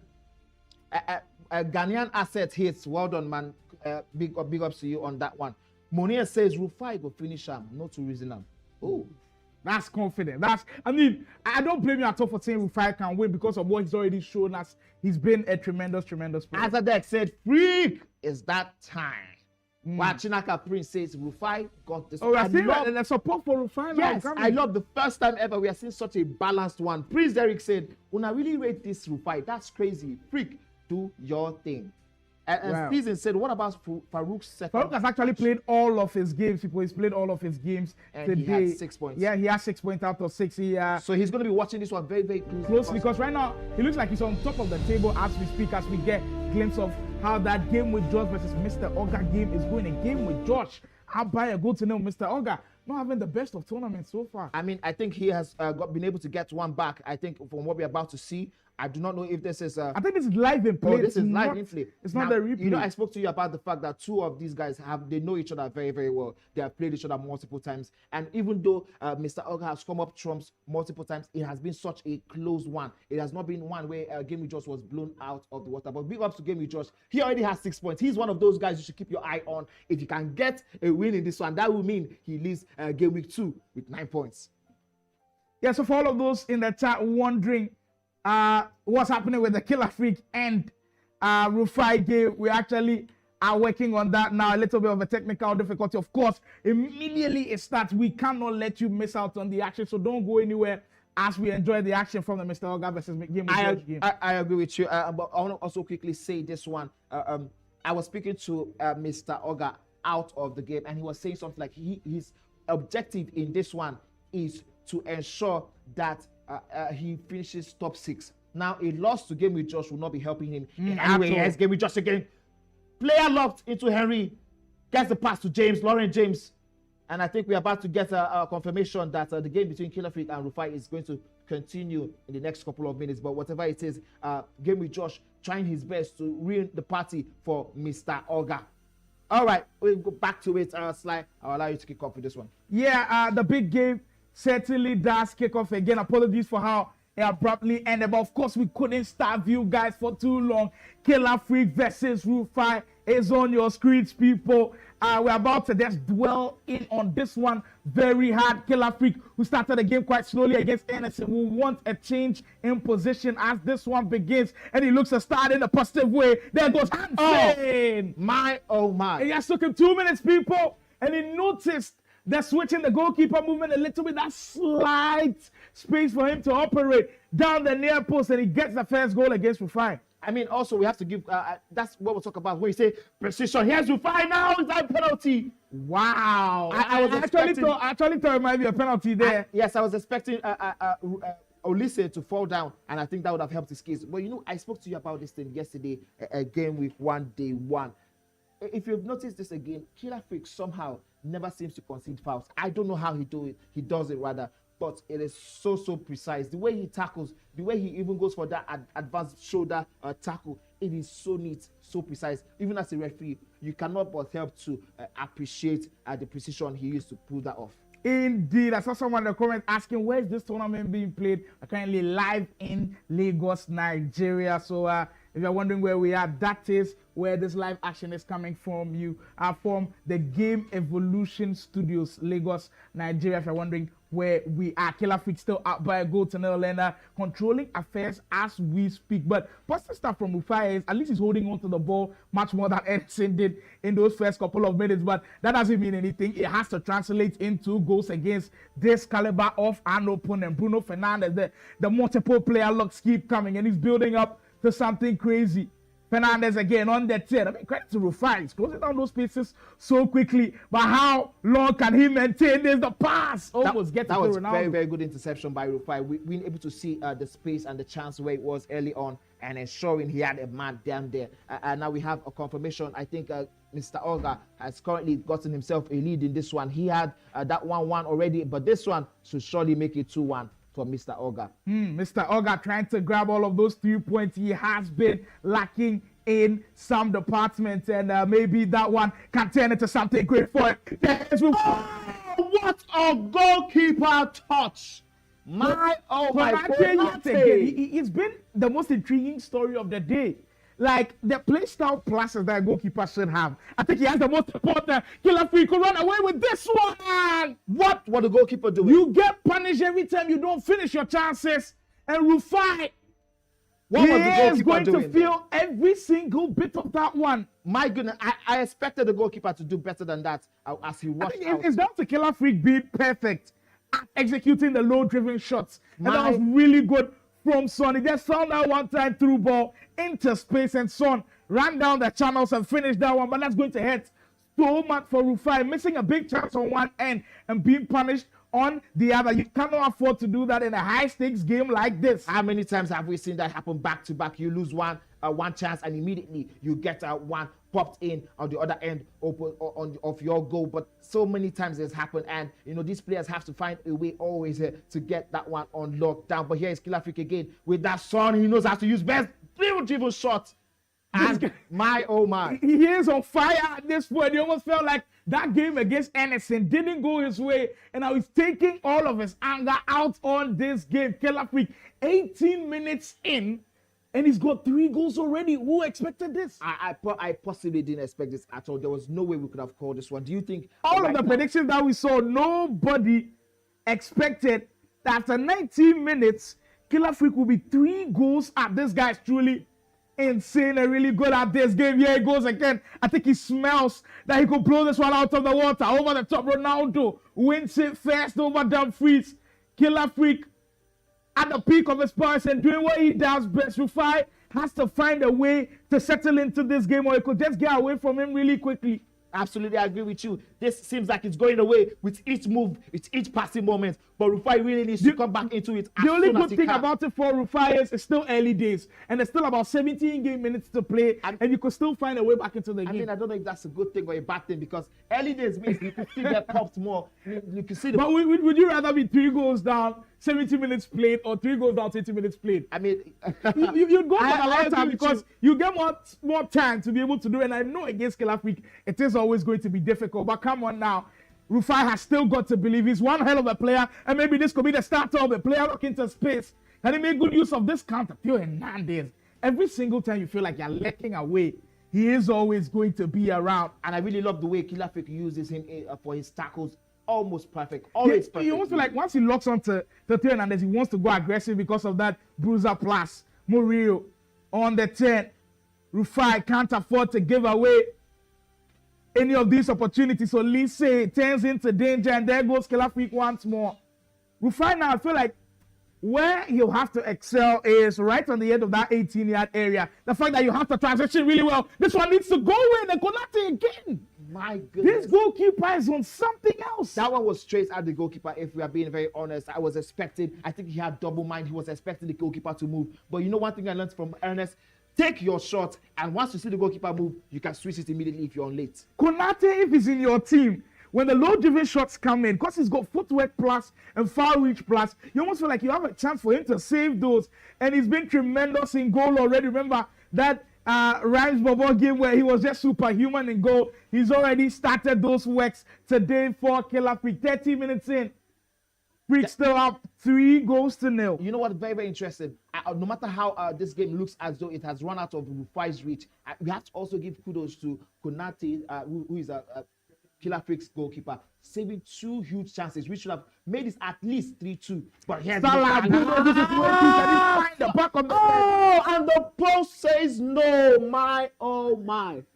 Rufi must be feeling the intensity of this one and just being so unlucky on that occasion, but you just can't dwell on that miss. By the way, you just have to keep carrying on. That is the mark of contenders. That is the mark of champions. Yes, that momentum shift you always talk about. As soon as you miss one, your opponents almost quickly want to get another one over you. We've seen that sequence multiple times already. Once in this game, he missed the chance. On the other hand, Killer Freak finding an opportunity to punish him. 34 minutes in now, people. Rodri into Hole Rufi. One main positive is he still has been able to play the chance. I think the pass was for Salah. The pass was on. I absolutely thought that should have gone for Salah. It was truly on. Beautiful tackle there by Rufi. It seems like with every passing moment, Rufi is beginning to get his way back into the game. Yeah, he's going into the game gradually. And the fact that he's creating chances is really important. But if you can't put them away, we'll always come back to bite you. Killer Freak must ensure, if he wants to take these 3 points home, that he scores another goal. Because as soon as that goal goes in for Rufi, the complexion of this game is going to be changed and the game will be turned on its head. He's already under pressure. Let's see how both of these players can manage the pressure they are currently under. I saw a comment from Willie. It says, can the spectators also join the players here? So if you want to join, the action that is happening here in the studio, just head on to Cade Esports on Instagram. Go on to our latest post and just type, I want to be there now. It will give you a chance to be in studios for the great action that's going on down here at the National E-Soccer League. About 5 minutes to go before the first half of this one comes to a close. Isaac still holding on to it.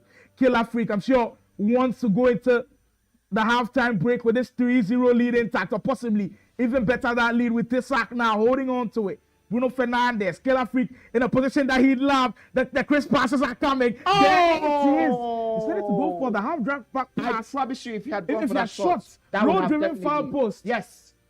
I mean, that would have definitely been something very interesting for Killer Freak. But whatever it is, Rufi is going to breathe a huge sigh of relief as he looks to see if he can get himself one back in this one before halftime is over. Well, the way and manner in which the game is changing in so many dimensions is so fascinating. Yes. It goes so fast, then all of a sudden it is so slow. Killer Freak just controlling the tempo of the game the way he wants it to go. And that's been so impressive about this first half already. But Rufi, I don't think his head can be down at all with how he's played in this first half. You almost feel like the scoreline is not like the full reflection of the game. You almost feel like Rufi deserves a goal or two. I mean, there was Just Konate, been unlucky. and there was the post, the bar of the post. And then the one-on-one chance where he played straight at Konate as well. Like, there have been so many situations as the first half comes to a close. Rufi has been thinking himself, what more can I do? If there's any single person who has the ability to give us late drama, of course, is Rufi. You can see him there. He looks very nonchalant. He knows he can do it. He has given us late drama back to back to back. So Killer Freak has to be very, very careful. I mean, I've said it earlier on. Killer Freak, if he wants to go with the whole 3 points, he has to ensure he gets the next goal. Because once Rufi gets that third goal, or the fourth goal rather, in total, which will be the first for him, the complexion of this game is going to change. Let us know what you think in the chat. How is this one going to pan out at full time as we get into second now? I'm also hearing that I gave Mr. Oga and game with Josh kindly ongoing, bring you all of the scores from that one as well. Last time we left it, Mr. Oga leading by a lone goal, but Killer Freak wants to put this game to bed and put it to bed early, right on the edge of that 18-yard area, and he's so methodic about the way he wants to build up and looking for the perfect pass to open up the stubborn defense of Rufi. So I think right now what the luxury that Killer Freak has is he no more has to rush into attacks because he's comfortable in the lead 3-0. No more has to rush any passes. I agree with you. He can just relax and not take any more crazy risks like he needs a goal. Right now he can be comfortable with them and just let Rufi commit all of those plays and maybe just get in behind him and find all of those spaces. I agree with you. That's one of the reasons why it's very, very important to have the opener as soon as the game begins. It just calms you down. It's hard to catch you on the counter because there's absolutely no, especially if you know how to manage your game, which Killer Freak is a master of. You get hard. So Rufi has to do even more than before when they were at 0-0, or if Killer Freak, for example, was losing and needed goals. So as soon as you don't need goals and you have the goals in, you have absolutely no reason to be on a rush or try to come out for any reason, and you probably get caught on the counter way less. As you can see, now it's up to Rufi to bring in something out of his playbook. He has to bring in some madness and some chaos if he wants to get this one over the line. Well, getting over the line, as difficult as it seems, it is truly not impossible. Wow, Mr. Oga running away with this one. He's got 5 people on the 10. That's a brilliant ball roll to get away from his man. And Mr. Oga, who desperately needed those points, is now racking those goals up. The goal tally going up and up and up for him. I know I told you that he said he definitely, his goal in this competition is to be top 6. I think if he can able to get that one over the line, that would definitely look like a step in the right direction, because that is very, very good for him in terms of the points, but also in terms of the goals. Turam in the midfield area. Now the second half has looked more and more like a Killer Freak control type of game. He's had more of the possession. He's controlling affairs. We've not seen too much of Rufi's explosive ability on the offensive end. There it is again. He loses the ball in positions that he should not be doing, and is giving Killer Freak chances to breathe on the offense. I mean, this is the perfect way for Killer Freak to go into the second half, because Rufi has really been very quiet. He has not really given Killer Freak some questions for him to answer, and Killer Freak will love it, because that means that his 3-0 lead is still counting down for him in this scenario. But here is Rufi. Rufi needs to create something. He's trying his best. Here's that one. Does he get it? This is to Rodri. Into Dembele. Pass to De Bruyne. Pass to this one.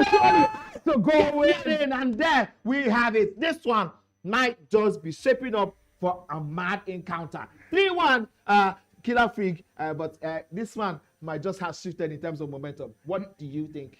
Well. I knew Rufi wasn't going to lie down for too long. This guy, how good he is, he just had to channel his inner greatness and he tapped into just a little bit of it. And now he's made this one a game. And for sure, Killer Freak knows he is chartering dangerous waters as we speak. Hansen, he's holding on to it.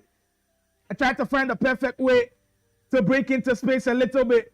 Rufi now maybe might be playing on the counter a little bit, but the pass splitting open that defense. Son, we see the finesse coming. Instead, he baits for the pass and finds Ronaldo. Great tackle, Van Dijk at the right place at the right time. I tell you, these guys have done their homework on each other. You could see Rufi, once that ball went into Son, he knew he was going to go for the finesse. So he quickly covered that chance and that space. And oh my, what a good way to defend. But we see a game with Josh. My goodness, this is terrible defending. And also the goalkeeper left in no man's land. Here's that chance by Killer Freak, smothered away. 7-1, Mr. Oga, doing himself a whole lot of good in terms of the standings and in terms of the goals. Here is Killer Rufi trying to get his own back and get his league back. But Mr. Killer Freak is saying no, and he's trying his best to see if he can take One thing you notice about Killer Freak is because he plays so many games and he's the dominant force, he dominates the possession, usually 60% possession, and creates numerous chances. He always is on the attacking end. So one thing that he's learned to do well, better than so many people, is defend when it's in a counter-attacking situation. When you have your runners, he's tracking them. I think he did extremely well on the last possession against Rufi. He does that so well because it's something that he's done time and time again. It's become part and parcel of him. It's probably the muscle memory at this point. Rufi gets a lucky break on that one as Salah wins possession of the ball, still holding on to it, using a bit of that strength, but to Ram says this is the reason why Killer Freak completed the SBC. And he's won back the ball in a crucial area and is actually launched into a counter. Mr. Oga now, I think this is going to be his biggest win of the day as he gets his 8th goal with a lovely build-up, reverse elastical, something special from the OG himself. Absolutely. It's very, very interesting that it was Game with Josh who got the first goal in, but right now it looks as though it is all Mr. Oga. The pass cued by Rufi finally comes into play for him. Let's see who he's trying to bring into the game to give him that extra push. Now he needs energy, and I think that's why he has rushed into the formation. With the way the game is turning out to be, I think Killer Freak would be happy where it is right now. For Rufi, he'd have loved more opportunities. Like, if he wanted this game to go the way the first half went, he probably makes this change a lot more earlier. But I think he paused the cue way earlier, but now it is coming into play as we get into the chat a little bit. Top Corner says, I don't like his facial expression. Who's talking about? I don't know that one. Top Corner, let us know who you're talking about. Here's that chance by Killer Freak. We are back into it already. The doghouse where this game is going on live. We are here live in Lagos at the Game Evolution Studios. This is brought to you live by Cade Esports and the Nigerian Esports Federation, one of the best ever to do it. Here's a good pass. Barrow drag pass into Olise. Dembele seems to be that danger man for Rufi. And here he is again.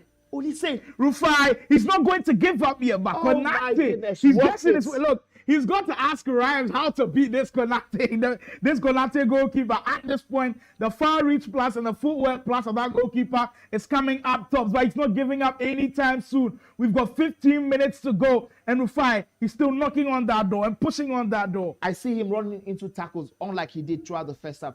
A bit of that frustration coming up to play. Rufi himself, initially he was very, very conservative about his tackling. Now you can see he's very, very frustrated. He wants to get every single ball as soon as he can. But let's see if he has 13 more minutes to give us 2 goals, or could this be all of Killer Freak?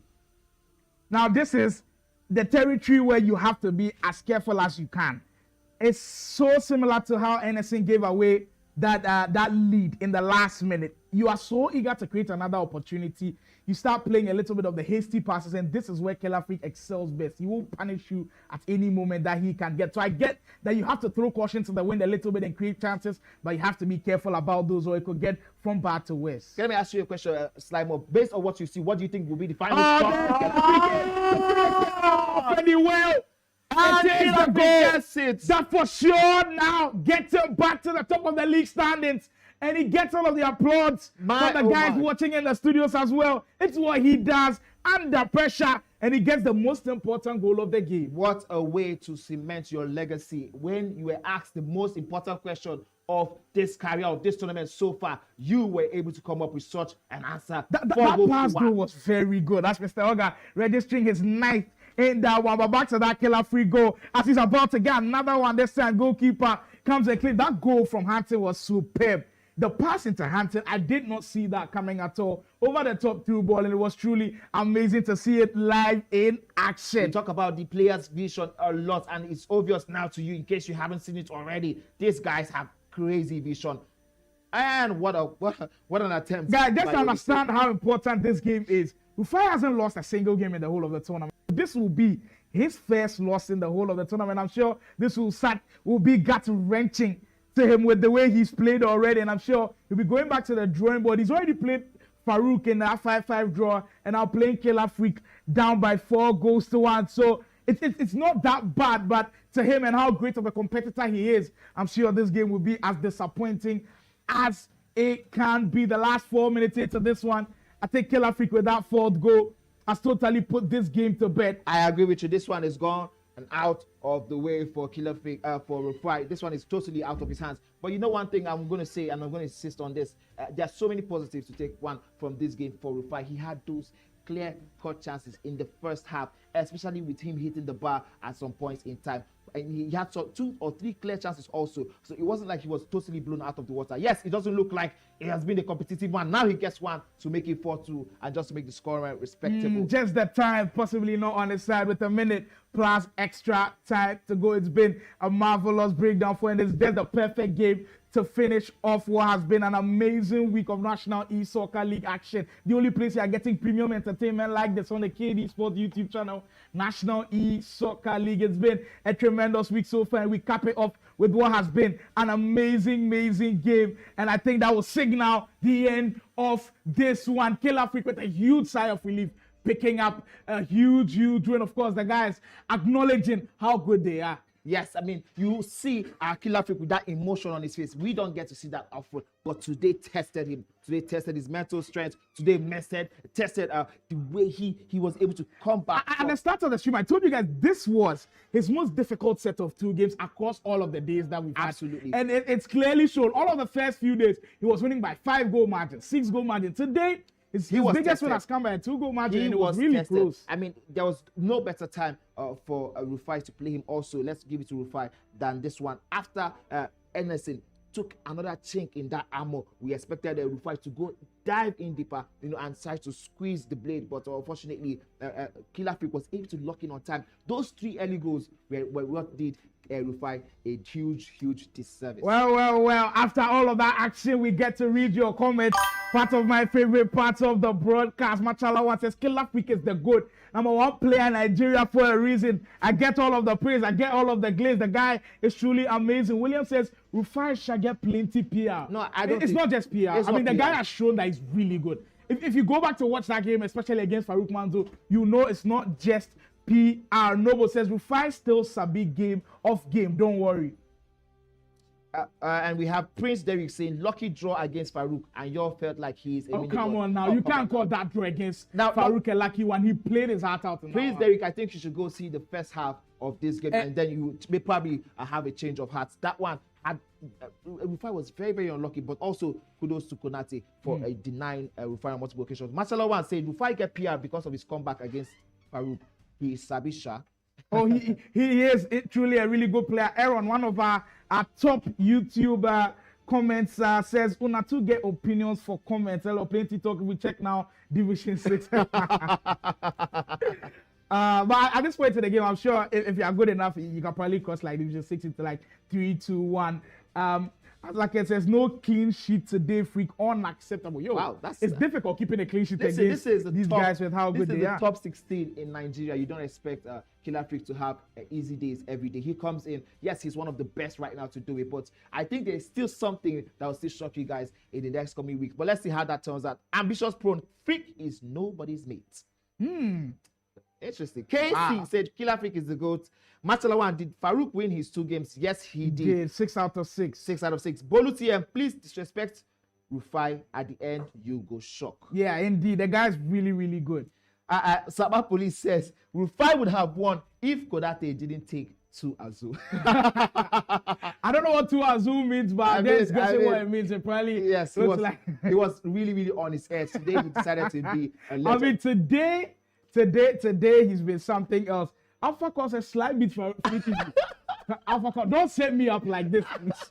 I beg of you. Alpha Power, I can tell you that there have been conversations of getting Sly and Freak into a room together. But Sly is running away. I'm not taking that risk at all. That's when there's Farooq playing second game. He has actually played all of his game. With Sly, it's actually been this year. So disregard that comment. I'm sure Alpha was just joking. And there says minor setback for a major comeback for Rufi. That can be said about him. That's just his first loss out of the whole of the games that he's played. There's still more games to go in the next coming week, so stay tuned to that one. Says Ultramarine Media, Dex Jr. will still humble Killer Freak. Well, I know Dex Jr. top pro from Senegal and all of that. I know they played online, but you can't compare online to an offline tournament. Hopefully, we're able to get them in the same room to play a tournament. That would be fun. But I get your sentiment. Dex Jr., truly one of the best on the continent. It will be fun seeing them do battle. And I think this is going to be the last comment we're going to be taking before we wrap up the stream. Chima Poston said, Boyd is in the hospital, so Farouk's game got rescheduled. Farooq only played once and won. Okay, that is a great time. That's a great one to give us. Thank you so much for giving us that for Chima. We're going to be giving you guys the table to show you guys where we currently stand at the moment. But before that, let's just quickly take just one more. It said, good league. That's from Dutch. That's one of the guys from Abuja. Thank you so much, Dutch. Nice one. All right, so we're going to be showing you guys the highlights. And immediately after the highlights, we go straight into the leaderboard and show you guys today's results. Well, the highlights are being set up and we'll give all of that. You'll go into more of the comments. Kuku says, that free guy, man, he should be playing against Tex and the likes. I can't be setting it out, by the way. I'm hearing rumors of him possibly going for the last chance qualifiers in the Esports World Cup. When it does happen, make sure you bombard the social media and keep supporting. Not just him.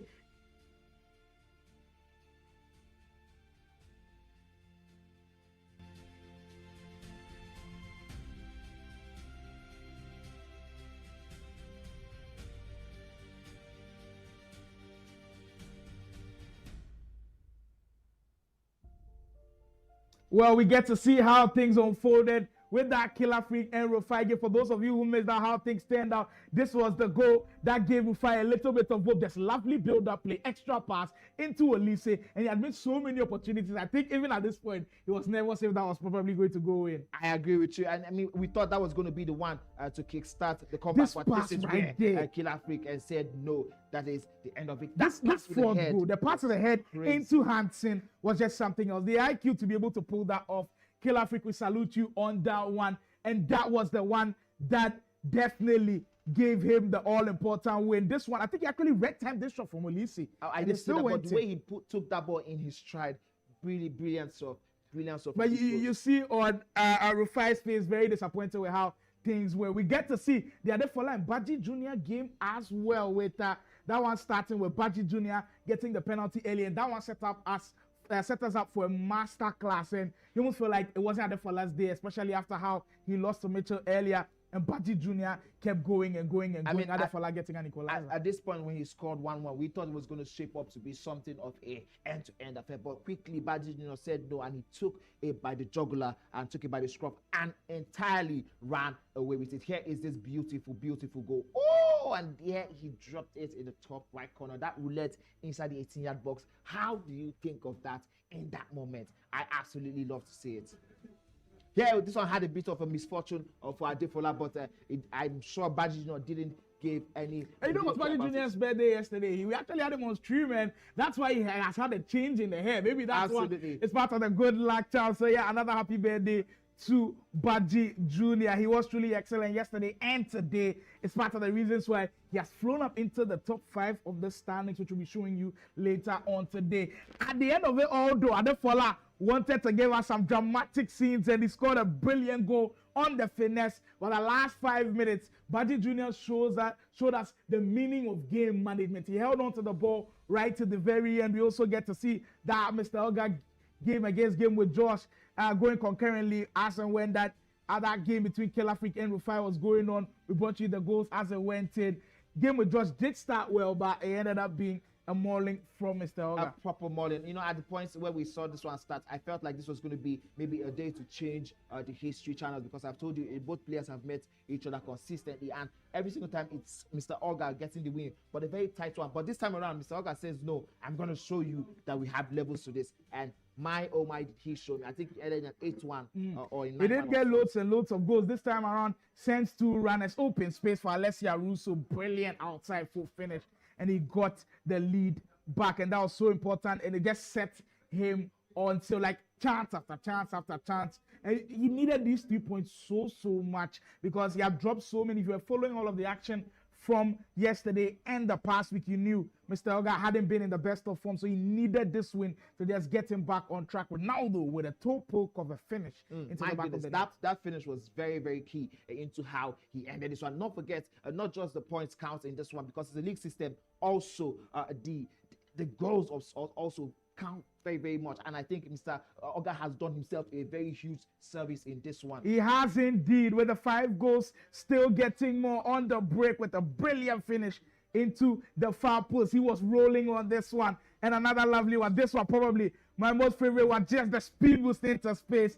Game with Josh tried to toy with him a little bit with the goalkeeper movement and all of that, but he was not having it. We also got a goal from a set piece, played it short. Yesterday, if you were watching, you knew Tommy, they gave a little bit of the tips on how to defend these situations, but still, Mr. Oga found ways to break down that defense. We got another glimpse of the 8th goal and how it went down. Ronaldo with the pass into Russo. I think it was a reverse elastical here, of course, and it did good. I remember this goal. Every single time you put it off properly from the diagonals, it looks so good on camera, and it's so deadly because it frees up such space that can get you punished with. The defense was so bad. For Game just the way he shaped up to play someone like Adefola, we expected more from him in this game.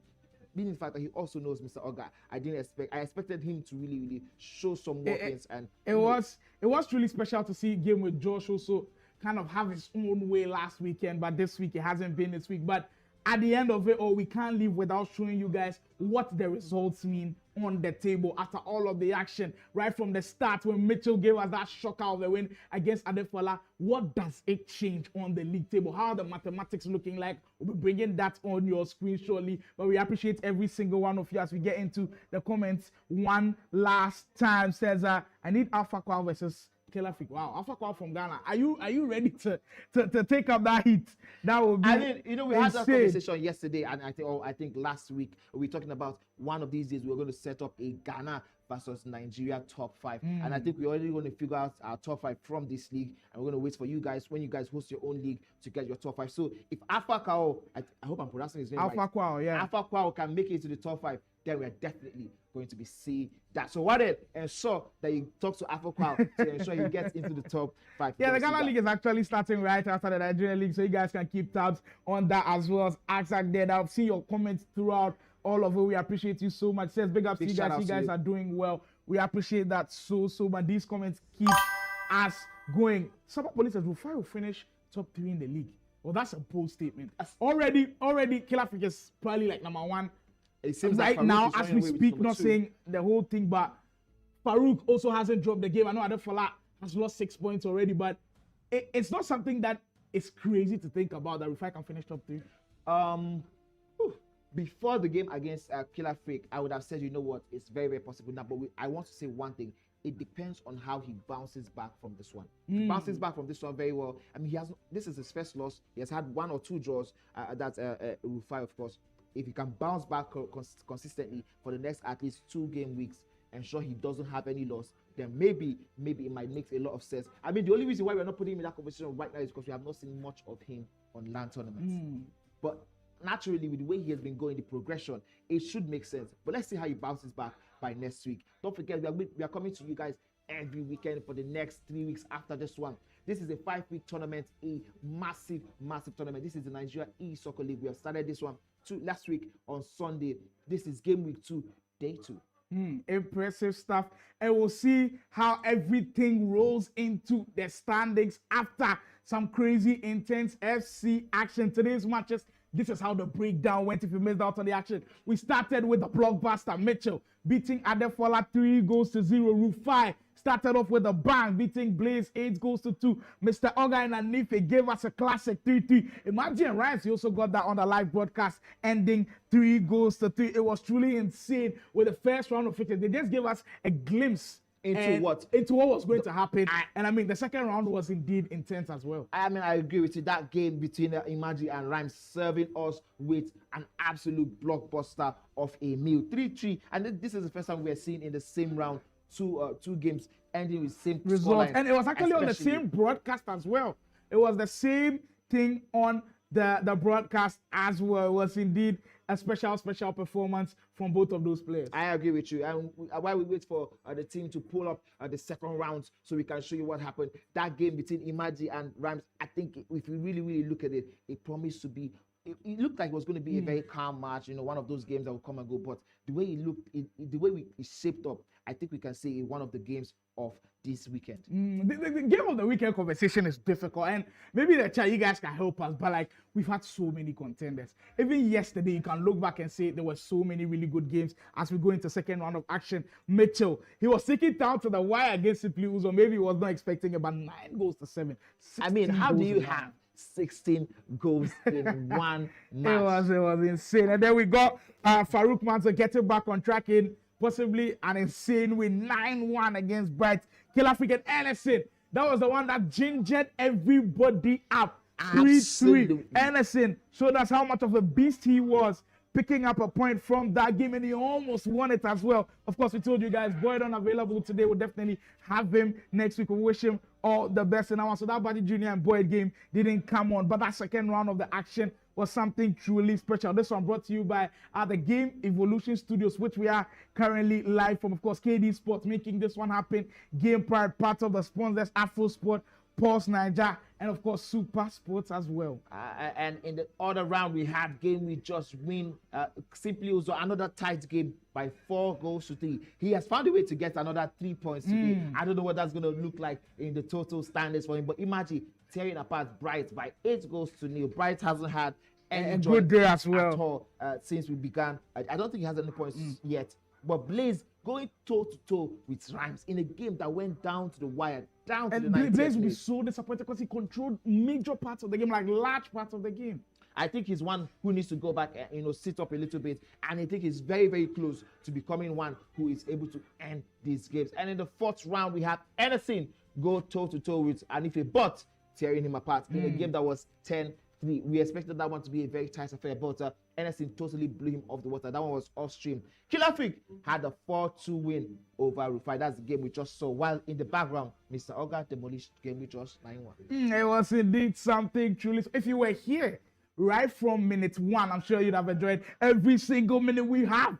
The match week 2 standings after everything went down. Killer Freak maintains his top spot, but this time around, it's not a perfect record, but he'll still hold on to it. 16 points, 26 goal difference. Rufi has actually jumped into second place with 13 points on there. That is truly amazing. Farooq Manzo. That's all put into context the fact that Farooq hasn't played his 6th game. That's against Boyd. That will happen next week. So if Farooq finds a win, he's going to be leapfrogging Rufi into second. So I think that's one Killer Freak is going to be paying as much attention to. Go ahead. Yeah, Adefola comes in 4th place after losing those 6 points today. He still maintains a top 4 finish. Baji Jr. is the one that skyrockets into a top 5 like we envisioned after that amazing win against Adefola. He's also on 12 points.